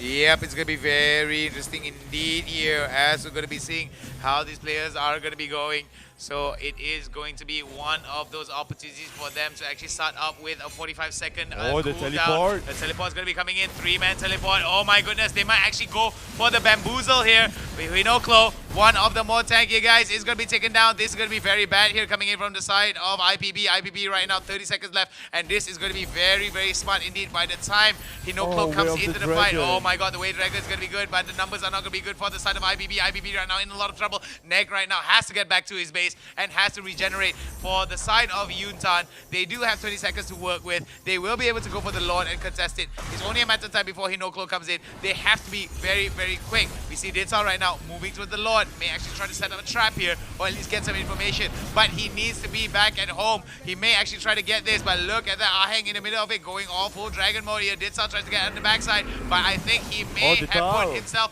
in a very bad spot. The flicker's gonna go. One more few auto attacks here. The shield is up. Udin's trying to go for the chase. Clouds tries, but he won't be able to get it. No mobility coming in from Dinsal is way too high here. Clouds trying to get as close, and there he goes. Mega kill going over the Clouds, and we are going to see the Lord up. Top tower is already opened up. They are bleeding from all angles here, coming in from the side of IPB University. Yuntan looking to end the game. Yeah, definitely such a good team fight from Team Untan just now. Using those teleporters from the Loi, get to the back line of the line of IPB University. And right now, the Loi has been taken away from Team IPB University. And Untan is, there goes for the contestant. And Senga don't have any much HP left, but they still have retribution for the Mecha. But the Lord is still on the low HP right now. Who is going to take this Lord and going to be taken by the Cloud? There goes the Blessed Duet onto the back line. There goes one kill, double kill going for the Cloud over there. And this is the game. Only Cho and Esmeralda being left on the front line. What can they do? Meanwhile, 5 people on Team Untan are being left. The minion on the bottom base is trying to push right now, and there's only being left with Dital. Dital cannot do anything to bring down this Cloud, and Dital also will be taken down as well. They come from the Starfall Moon to the back line, and Kaori Goto will also be taken down from the Paquito over there. This is GG. This is the game. This is the game given to the Universitas Tanjungpura. Your champions at the UiTM International Sport Fiesta 2021.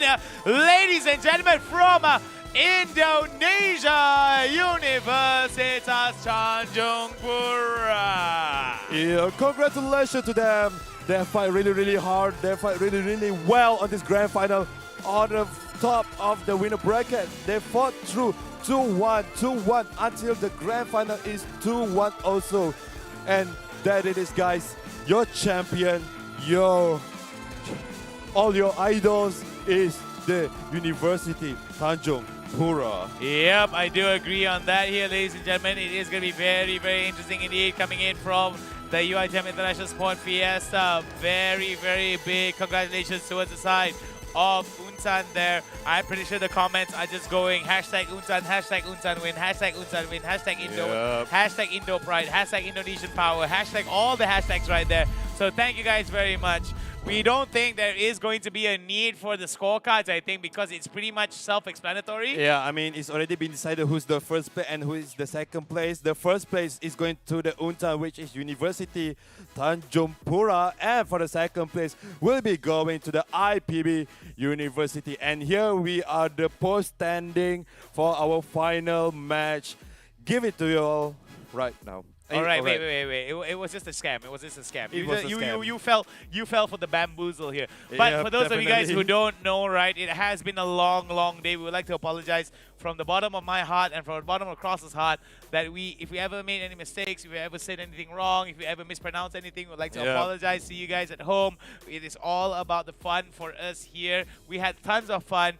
I mean, it's a very tiring and long day, but we had tons of fun being able to cast these Mobile Legends games for you guys. So I'm pretty sure that you guys had the same level of excitement. For those of you guys who do not understand or bak kata orang-orang Indonesia di situ, gua tak paham bahasa Inggris kan. Gak bisa bahasa Inggris.